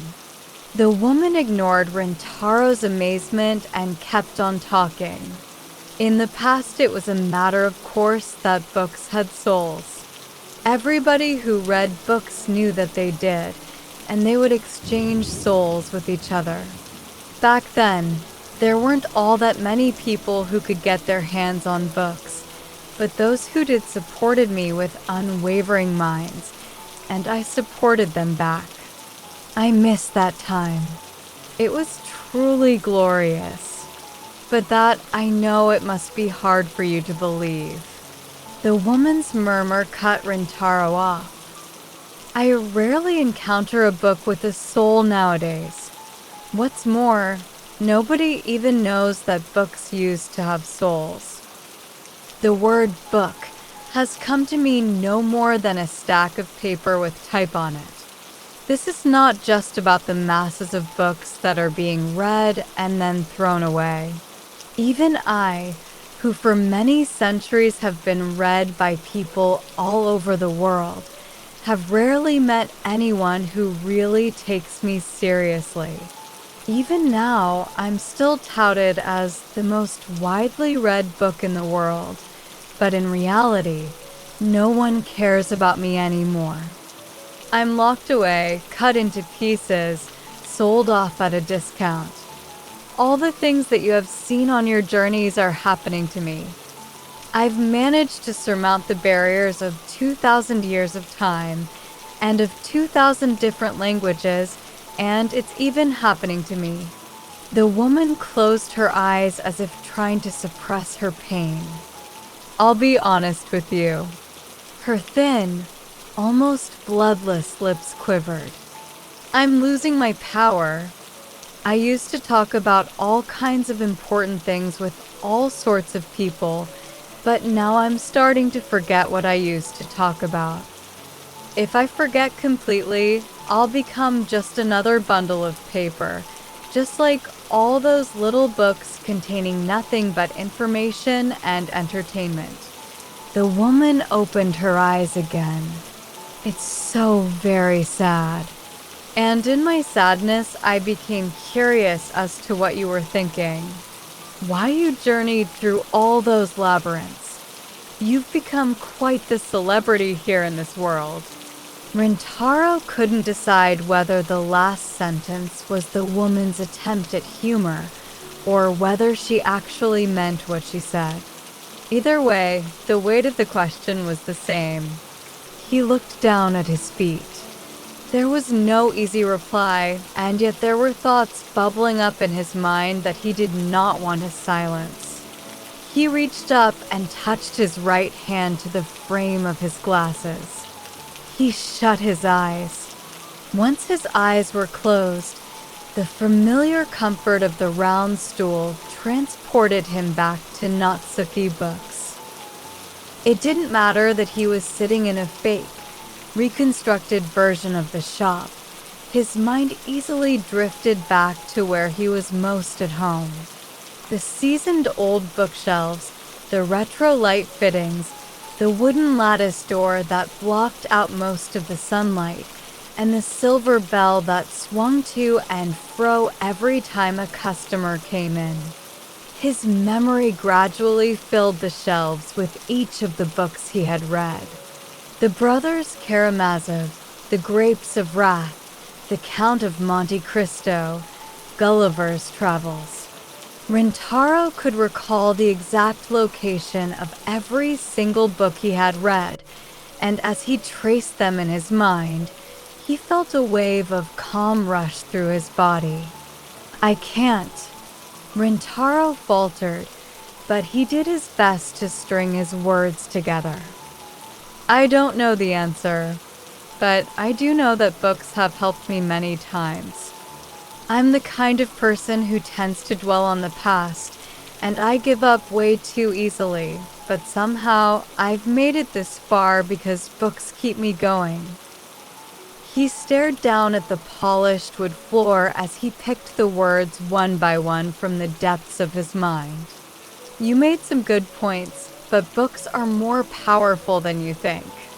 Even though so many books are disappearing, there are just as many that survive. He looked up. The woman was still sitting there motionless.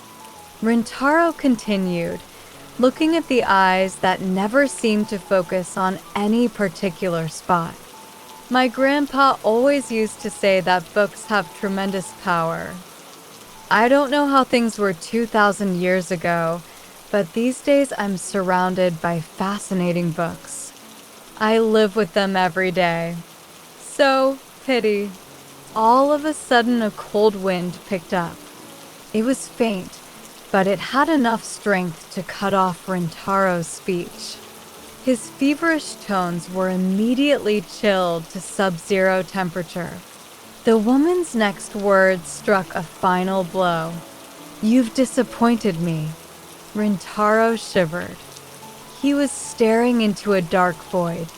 It was a peculiar kind of darkness that lurked behind the woman's eyes. Perhaps it was sorrow, perhaps despair. Whatever it was a bleak emotion, an abyss that swallowed up everything. It was a force that left a mere high school student like Rintaro utterly defenseless. Thoughts alone can't change the world. Her tone was resigned. She had given up. I've heard plenty of juvenile idealism, tons of lukewarm optimism, over and over through the years. I'm tired of it, because nothing ever changes. As she spoke, the woman's voice gradually became lower and deeper, and there was a shift in the air. Her eyes stared vacantly, and the lightly crossed legs and hands that rested on them were pale and bloodless. She was like a waxwork figure, fixed to the sofa with nothing moving but her lips. Although she had the form of one, what sat before Rintaro was no longer even a woman.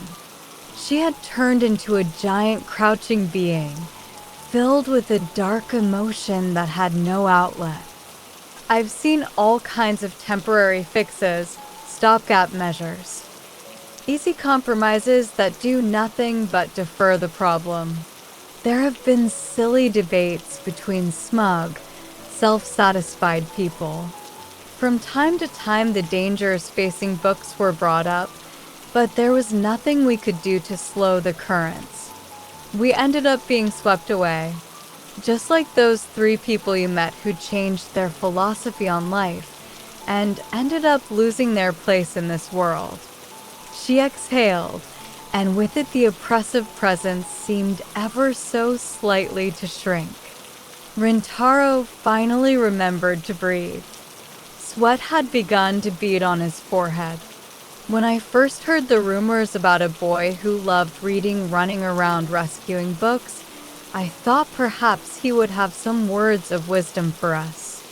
Not that I believed it would change anything, but I thought perhaps he could give us a hint of how we might regain that power that we've lost. She turned her hollow eyes back on Rintaro. "But it seems I've overestimated you." Her white hand fluttered slightly. "You should go back to where you came from." She waved her hand, and something banged behind Rintaro. The wooden door of the shop had opened. Time to embark on his return journey. But Rintaro couldn't even raise his head, let alone get up from his stool. He stayed pinned to the spot. "We're done here." The woman's voice was frigid. She got to her feet, and as if she'd lost interest in Rintaro completely, turned and headed towards the back of the shop. Rintaro raised his head slightly to see the back wall melt away and a passageway open up. This time there were no bookshelves, overhead lamps, nothing, just a dark, endless corridor. The only sound was the dull clacking of the woman's shoes as she slowly faded into the distance. I can go home. Rintaro's mind roamed as if in search of something. As he watched the woman walk away, he wondered why he was hesitating. His best arguments had been dismissed, his best ideas ridiculed, and his pride literally blown away by a chill wind but at least nothing had happened to actually hurt him. He was free to slink away, shoulders slumped, and go back to his humdrum existence. He could forget about what happened in those mysterious labyrinths of books. There was only so much a high school kid could do after all. He wasn't a superhero. He was just some moody, gloomy bookworm who happened to make his way to Wonderland. Although this time he could take credit for navigating his way through a series of complicated discussions, he was and always would be a hopeless shut-in, a hikikomori. With a slightly smug look on his face and an ingrained acceptance of his fate, he had always suppressed what was there in his mind and his heart. That was how he had always lived his life, and he'd been doing just fine, thank you.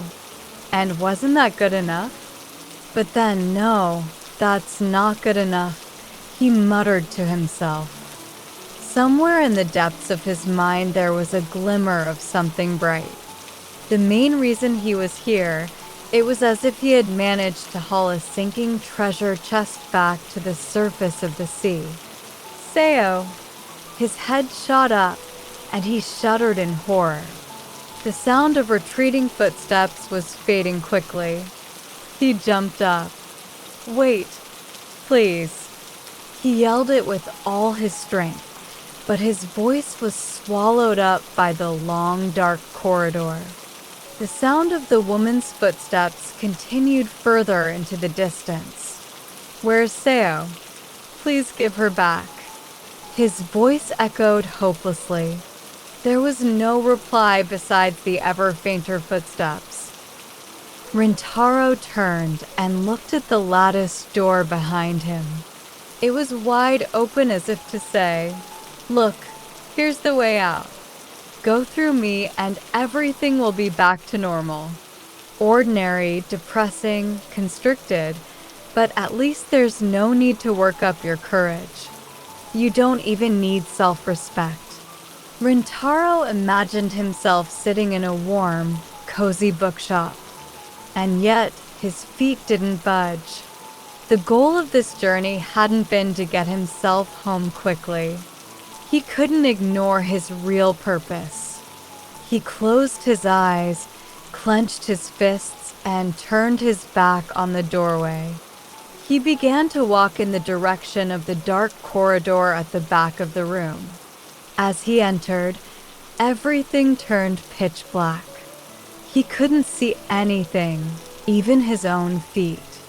It was impossible to hurry. He could only depend on the sensation of the hard floor beneath his shoes and the regular tap-tap sound that they made. Sweat broke out on his back. He didn't look around, not because he was calm and confident, but because he knew he might panic if he couldn't see an exit.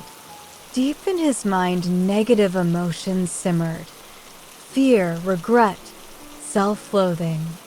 If he let them bubble up now, they might boil over, and then there would be nothing he could do. Rintaro tried to keep himself calm by thinking of other things.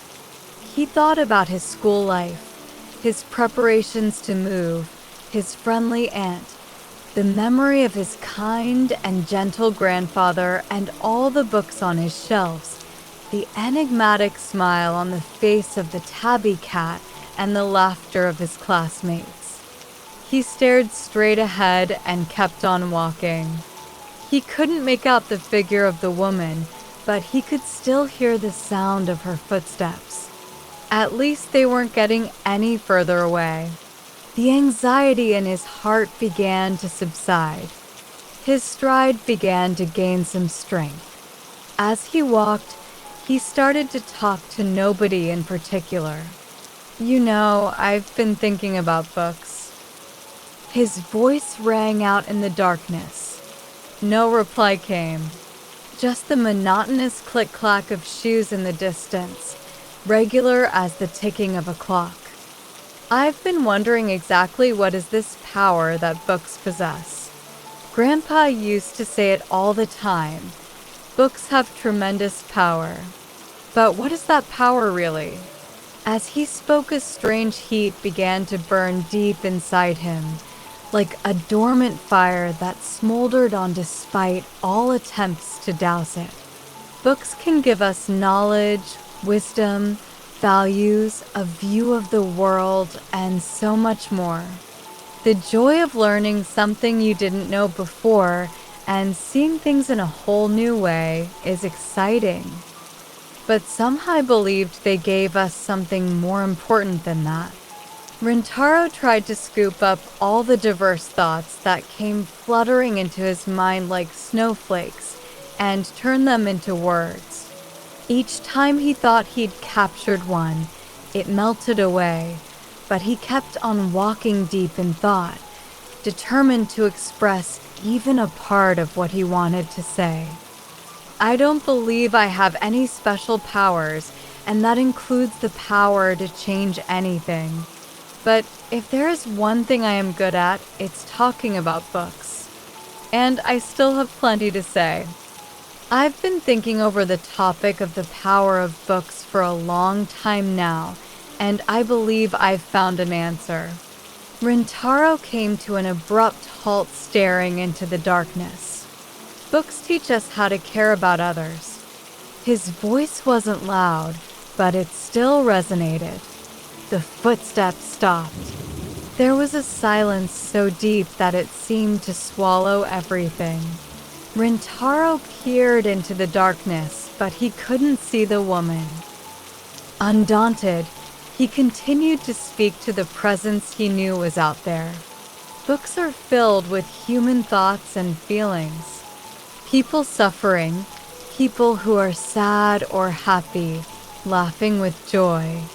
By reading their words and their stories, by experiencing them together, we learn about the hearts and minds of other people besides ourselves. Thanks to books, it's possible to learn not only about the people around us every day, but people living in totally different worlds. It was still quiet. The footsteps hadn't resumed. Rintaro took this as an encouraging sign and continued talking. Don't hurt anyone. Never bully people weaker than yourself. Help those in need. Some would say that these rules are obvious. But the truth is, the obvious is no longer obvious in today's world. What's worse is that some people even ask why. They don't understand why they shouldn't hurt other people. It's not a simple thing to explain. It's not logical. But if they read books, they will understand. It's far more important than using logic to explain something. Human beings don't live alone, and a book is a way to show them that. Rintaro did his best to explain to the invisible listener. I think the power of books is that they teach us to care about others. It's a power that gives people courage and also supports them in turn. Rintaro broke off for a moment, biting his lip. Because you seem to have forgotten, he resumed with all the strength he could muster. I'm going to say it as loud as I can. Empathy, that's the power of books. His voice reverberated in the pitch-black space. As the sound faded away, the air seemed to brighten, and before he knew it, his vision was restored. Rintaro found himself back in the same strange replica of Natsuki books. Beside him was the stool he'd been sitting on, and in front of him the sofa, the woman standing behind it as if she'd been there all along. The entrance door was still wide open, but the pitch-black passageway at the back of the shop was nowhere to be seen. There was nothing but a simple wooden wall. The 3 screens still showed the 3 men from the labyrinths, and nothing had changed with them. Was the walk through the passageway a dream? Rintaro could no longer tell for sure how much of this was true. But one thing had changed, and that was Rintaro himself. I'm sorry, he said with a bow of his head. You told me to leave, but I can't go yet. You haven't given Seo back. The woman didn't answer. There was still no hint of any light or warmth in her eyes, just a chill enough to make anyone shudder.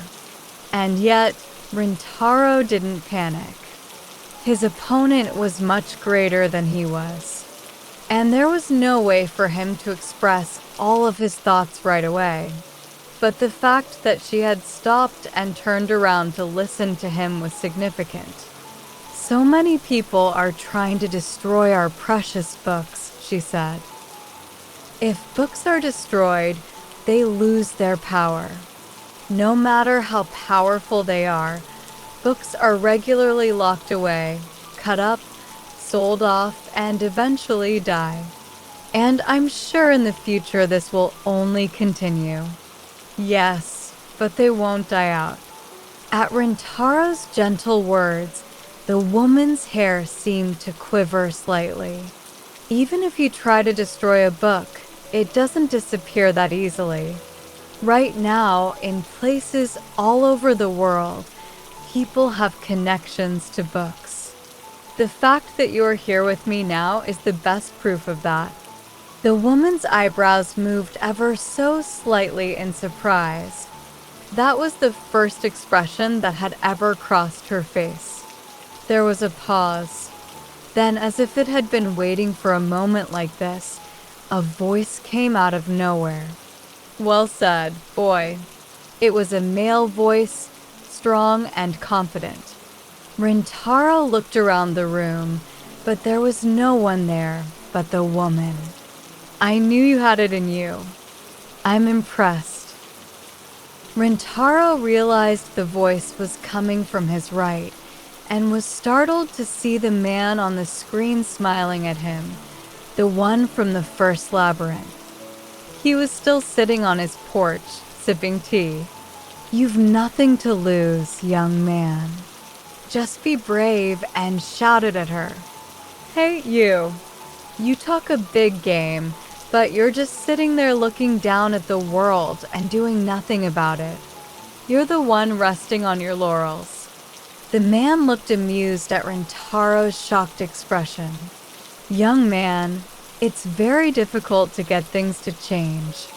But you weren't afraid to attack me with your best words. I owe you my thanks. Ever since, I've been discovering something new and surprising every day. As you said, I didn't truly love books back then. I was surrounded by so many books that I'd failed to notice that within each one was a boundless world. That said, my biggest discovery has nothing to do with books at all. He took another leisurely sip from his teacup. I've discovered that my wife truly makes a wonderful cup of tea. He chuckled pleasantly in a way that made Rintaro feel warm inside. As he continued laughing, another voice came from Rintaro's left. Have confidence, my little guest. Rintaro turned his attention to the left-hand screen, where the scholar from the second labyrinth sat watching him. Chubby-cheeked, he smiled at Rintaro, whose mouth had fallen open. His eyes sparkled. Weren't you the one who fast-forwarded my Beethoven cassette tape, little guest? Remember the courage you showed then. He gave a gentle nod and smiled again. Walk with courage the path you have chosen. Don't be one of those bystanders who complain that nothing ever changes. Continue your journey, just as Melos kept running to the end. The woman's thin eyebrows furrowed slightly. Thoughts alone can't change the world, she repeated. But don't you think we should give it a try? The voice came from the ceiling above Rintaro. He looked up to see the company president had got up from his chair and was addressing the crowd of men in suits. It's not a question of logic. It's about being proud of who we are. The president raised a surprisingly large hand to quell the voices of protest. "Didn't you all join this company because you loved books?" he asked them. His voice wasn't loud, but it was energetic. The men immediately stopped their clamoring, then put aside all this logic and rationale. "Let's talk about our ideals instead. First of all, it's our privilege to publish books." The men in suits seemed to stand a little straighter. Rintaro shifted his gaze from up at the ceiling and towards the woman. "It doesn't matter how slight or superficial it is, a change is a change," he said. This time, the woman met Rintaro's gaze without looking away. He looked her straight in the eye as he added, "Why is it that although we all believe in the power of books, you don't seem to?" The woman didn't move. Rintaro's words faded away, and the two of them were once more enveloped in silence. This time the silence was not easy to break. It was deep and heavy and filled the space around their feet like a silent blanket of snow. Eventually, it became so oppressive that it was hard to breathe. This was the heaviest silence that Rintaro had experienced in this final labyrinth. Finally, the woman closed her eyes. "I hate this," she murmured. "From time to time, I come across people who talk this way. It means I can't completely give up hope." As always, her voice was toneless and impossible to read. Yet there was a very slight inflection that hadn't been there before. Rintaro was startled to see a soft light flicker a moment in her eyes. It was brief and immediately faded back into the darkness of her pupils, but he was sure it had been there. "Empathy," said the woman to herself. "That's not a bad idea." She turned, as if she had noticed something behind her. A light had begun to fill the bookshop, starting from the far wall and spreading further and further, illuminating the dim interior. The bookshelves and the screens began to take on a faint glow. "Time's up," said the woman. "What time?" "I've done some pretty reckless things. I can't go on like this forever." She continued to stare at the bright light that was filling the bookshop. "You really should leave this time. If you don't go now, you may never be able to get home." "It's okay. You don't need to worry about your girlfriend." As he nodded his understanding, the room got steadily lighter around him. "So, this is goodbye?" "Yes, it's been." The woman seemed to hesitate a moment. "It's been a pleasure." "It was nice to meet you too," said Rintaro. He bowed deeply, and the woman acknowledged it with a nod. "You really do have some admirable qualities. But were you humoring me just then?" she asked. "No, not at all. Thanks to meeting you, I've realized something very important." The woman watched Rintaro as he bowed deeply once again, clearly expressing his gratitude. What pleasant parting words. With that, the woman raised her hand and the three screens all vanished, revealing once again the sad, empty bookshelves. But then she reached out and touched the bookcases. This time in a rush of bluish-white light, books began to appear one after the other on the shelves, until the shelves were packed full of books, all arranged in proper order. "I think after all, these suit the space much better," said the woman without smiling. Rintaro realized that this was her way of saying thank you. "Me too," he said. "I think this is much better." He smiled at the woman, and, expressionless, she nodded back. It was almost imperceptible, but it was a nod. The light grew stronger, enveloping the bookcases, the sofa, and the two of them. Rintaro could do nothing but stand there. The woman's thin, bloodless lips moved as if she was saying something, but the words failed to reach Rintaro's ears. Then she turned her back on him. Rintaro was unexpectedly impressed by the ease of her demeanor as she walked away with no sign of regret. "Thank you."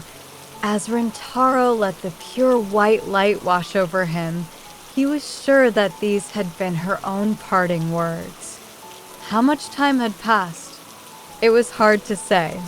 Rintaro found himself sitting on the familiar wooden floor of Natsuki Books. In his arms, sleeping peacefully, was his classmate. At the back end of the shop was the simple wooden wall, and outside the front door, the street was bright with a dusting of snow. "Seo," he whispered, and her eyes immediately popped open. "Natsuki." Rintaro sighed with relief at the sound of her voice. Looking up at him, Seo waited a moment before speaking. "You okay?" "I think that's my line." Rintaro smiled wryly, and Seo smiled back at him. It was that familiar, charming smile that she gave him whenever she dropped by to see him. She glanced around the shop. "Looks like you got to bring me home, then." That was the agreement. Rintaro took Seo's hand and stood up.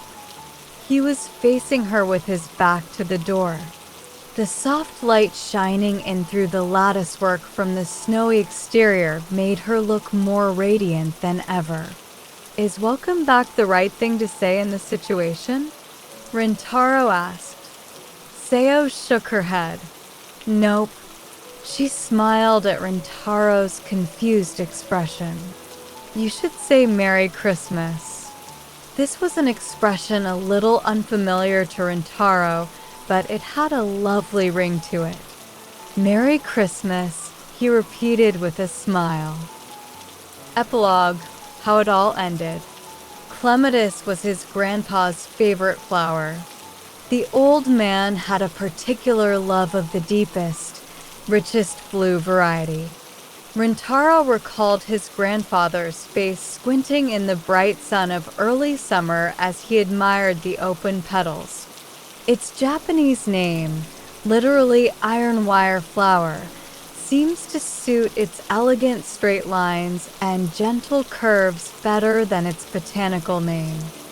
He remembered how his grandfather had been unusually talkative as he filled the plant pots in front of the shop with clematis. "I can do this," he thought as he began to water the plants. He felt more at peace than he had lately. It had been 3 months since his grandfather had passed away. The seasons had moved on, bringing with them a change in scenery.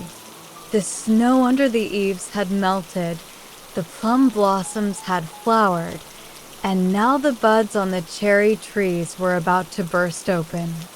As the seasons flowed by along their regular course, Rintaro had been keeping his own regular schedule.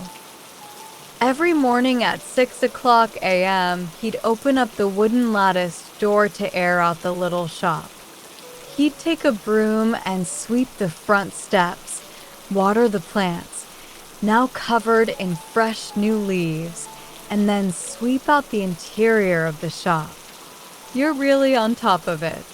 Just as he was about finished with the cleaning, he heard Seo's cheerful voice, and she walked in carrying her black instrument case. Rintaro had recently learned that she played the bass clarinet. He'd never heard of the instrument, but reliable sources told him that Seo was the only one in the band who could play it.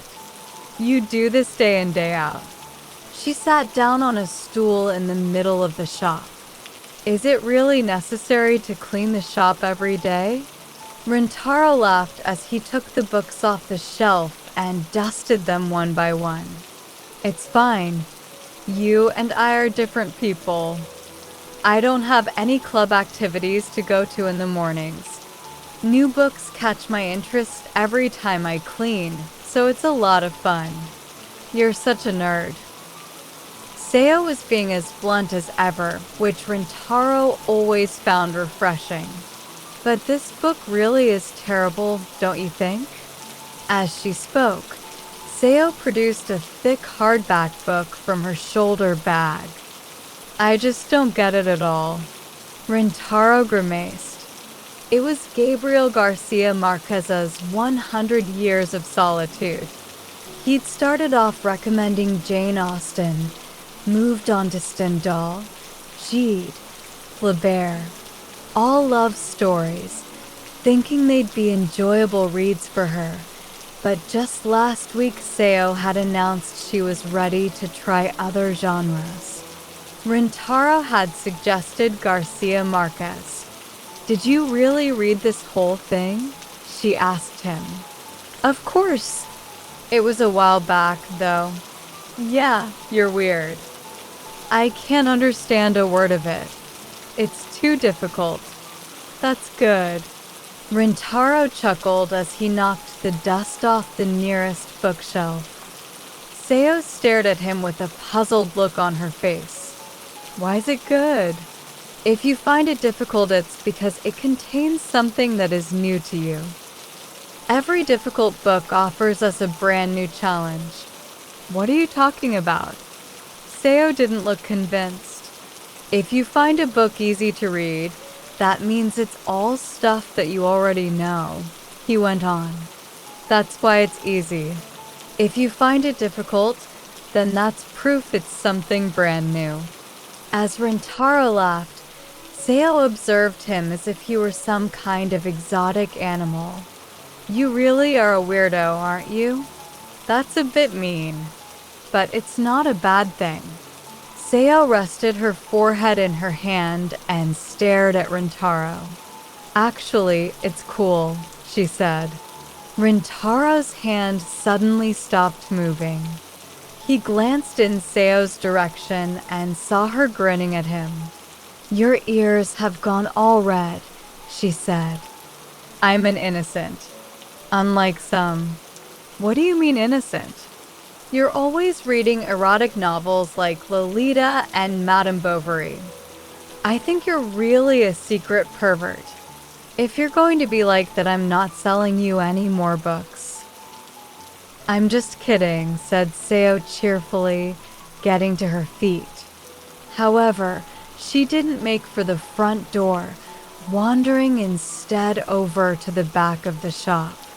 It really does just stop here, doesn't it? If it didn't, we'd really have a problem. It would be a problem, but it's still kind of a pity. It just feels like it was all a dream now. Sometimes Rintaro thought it must have been a dream. But even if it had been, there was one thing that was perfectly clear to him now. He was not alone. I've decided I'd like to stay at the bookshop. It was Christmas Eve, 1 hour before the removal van was about to arrive, when Rintaro had finally said those words. He thought it was a really outrageous thing to say, but his aunt hadn't been particularly surprised. She'd simply folded her arms and returned her nephew's gaze. The awkward silence that followed felt long, but it quite possibly lasted only a few moments. Something happened, didn't it, Rin-chan? She said quite calmly. The question came as a surprise to Rintaro. The aunt smiled at the boy's confusion. Don't worry about it. I don't suppose you're about to explain the whole thing to a middle-aged aunt you barely know. Of course, Rintaro couldn't tell her about his bizarre adventures with a talking cat. More than that, he hadn't really come to terms at that point with how the experience had changed him. But whatever it was, He had decided it was time to strike out on his own. There was no such thing as having no choice. Rintaro knew that now. There were many roads to choose from. What was important was not to let yourself roll along aimlessly, but to pick a road. How can I move on if I don't believe in myself? Deep in that labyrinth, Rintaro had asked himself that question. His words turned into strength, and he felt able to keep going alone. His aunt saw that he was not about to speak, so she continued. Living on your own isn't going to be too much for you? Too much? I mean, is it because you hate the thought of living with a distant relative? You're not just making this up on the spot to get out of it. No, that's not it. Are you sure? Definitely, he replied, briefly and with complete confidence. His aunt stayed there for a while, her arms still crossed. Finally, she gave a decisive nod. Okay then, if you accept my 3 conditions, then I might agree. What conditions? Number 1 is that you attend school. Oh, Rintaro thought. So she knew that he hadn't been going. The second condition is that you call me 3 times a week, just to let me know you're okay. And then the third condition. She unfolded her arms, put her hands on her generous hips, and leaned in towards him. If you have any trouble, don't try to solve everything by yourself. Ask me for help. It's not easy for a high school student to live by himself. Rintaro was caught off guard. His aunt was kind. Everything she did was out of consideration for her nephew. If she had been in the bookshop back then, he just knew she'd have been able to see the cat and the mysterious passageway. Calling you 3 times a week might be a bit tricky. I wonder which is trickier, that or calling a removal firm to cancel a contract 1 hour before they're due to arrive. Would you care to swap places? His aunt was clever, too. Thank you, said Rintaro, bowing his head. He heard his aunt murmur to herself, "Look at you, Rintaro. You've turned out just like your grandfather." There was no better compliment. Every difficult book offers us a brand new challenge, huh? Said Seo, staring at her copy of 100 Years of Solitude. By the way, Garcia Marquez happens to be one of Akaba's favorite authors, said Rintaro. I bet he's read all of these titles. Whatever, don't tell me that. Now I feel even less like reading them. She glared at Rintaro as she put the heavy book back in her bag. But if it doesn't pick up, I'm going to hold you responsible. Gabriel Garcia Marquez wrote it, not me. But you're the one who recommended it, not Gabriel Garcia Marquez. His aunt, Seo. Rintaro marveled at the fact that he was surrounded by such intelligent women. Oh no! Seo leapt to her feet. She'd just realized that band practice was about to start. She grabbed her bass clarinet from the table and hurried towards the door. Natsuki, make sure you come to school today. I'm going. I promised my aunt I would. He walked her to the door and saw that the sky was beautiful and clear. A yellow delivery bicycle went past, bright against the blue of the sky. Seo bounded down the steps in front of the shop, but then turned as if she'd forgotten something. Hey, do you want to go out for dinner sometime? She said offhandedly. Rintaro was completely flustered. He blinked twice as if unable to believe his ears. You want to have dinner with me? Yeah. Why? Because if I waited for you to ask me, it would never happen. Rintaro got even more flustered. Seo sighed and shrugged. It's all well and good to chat inside the bookshop, but occasionally you need to get a bit of sun or you'll be ill. Do you really want your grandfather in heaven to get worried sick over you? If I go out to dinner with a girl, Grandpa's really going to worry. That's what he would have liked to say, had his mind not gone completely blank. If you're okay with it, Rintaro said. It was all he could get out. I'll make do, Seo said. It was a crisp response. There was nothing more to say. She flashed him the most beautiful smile he'd ever seen and set off down the road. As he listened to her footsteps, Rintaro's mouth fell open. Seo, he managed to shout. His classmate turned around. Thank you. His shy voice came out louder than he'd expected. Seo seemed surprised. He wasn't normally so direct, but his words were powered by a great depth of feeling. In fact, he had many feelings for this friend who had dropped in to care for him so many times. He had been struggling with how to express all of these to her, but thank you seemed to suffice. Seo was still standing there, and he raised his voice once again. I'm really grateful. So much has been thanks to you. What's up with you all of a sudden? Yuck. Hey, Yuzuki, it looks like you're blushing now. I'm not. She turned and ran down the road. The bright sunshine fell on Rintaro's back, and he felt his uniform warm against his skin. As he stood there seeing Seo off, he suddenly heard a deep voice in his ear. Good luck, Mr. Proprietor. Startled, Rintaro turned and looked around, but of course there was nobody to be seen. He thought he might have caught a glimpse of the back of a tabby cat disappearing over the fence across the street, but he couldn't be certain. The street seemed just the same as it always was. He stood there for a moment before giving a little smile. I'll give it my best, Rintaro said. He looked up at the sky. He would go back inside, finish the cleaning, drink a cup of his usual Assam tea, and read a few pages of a book.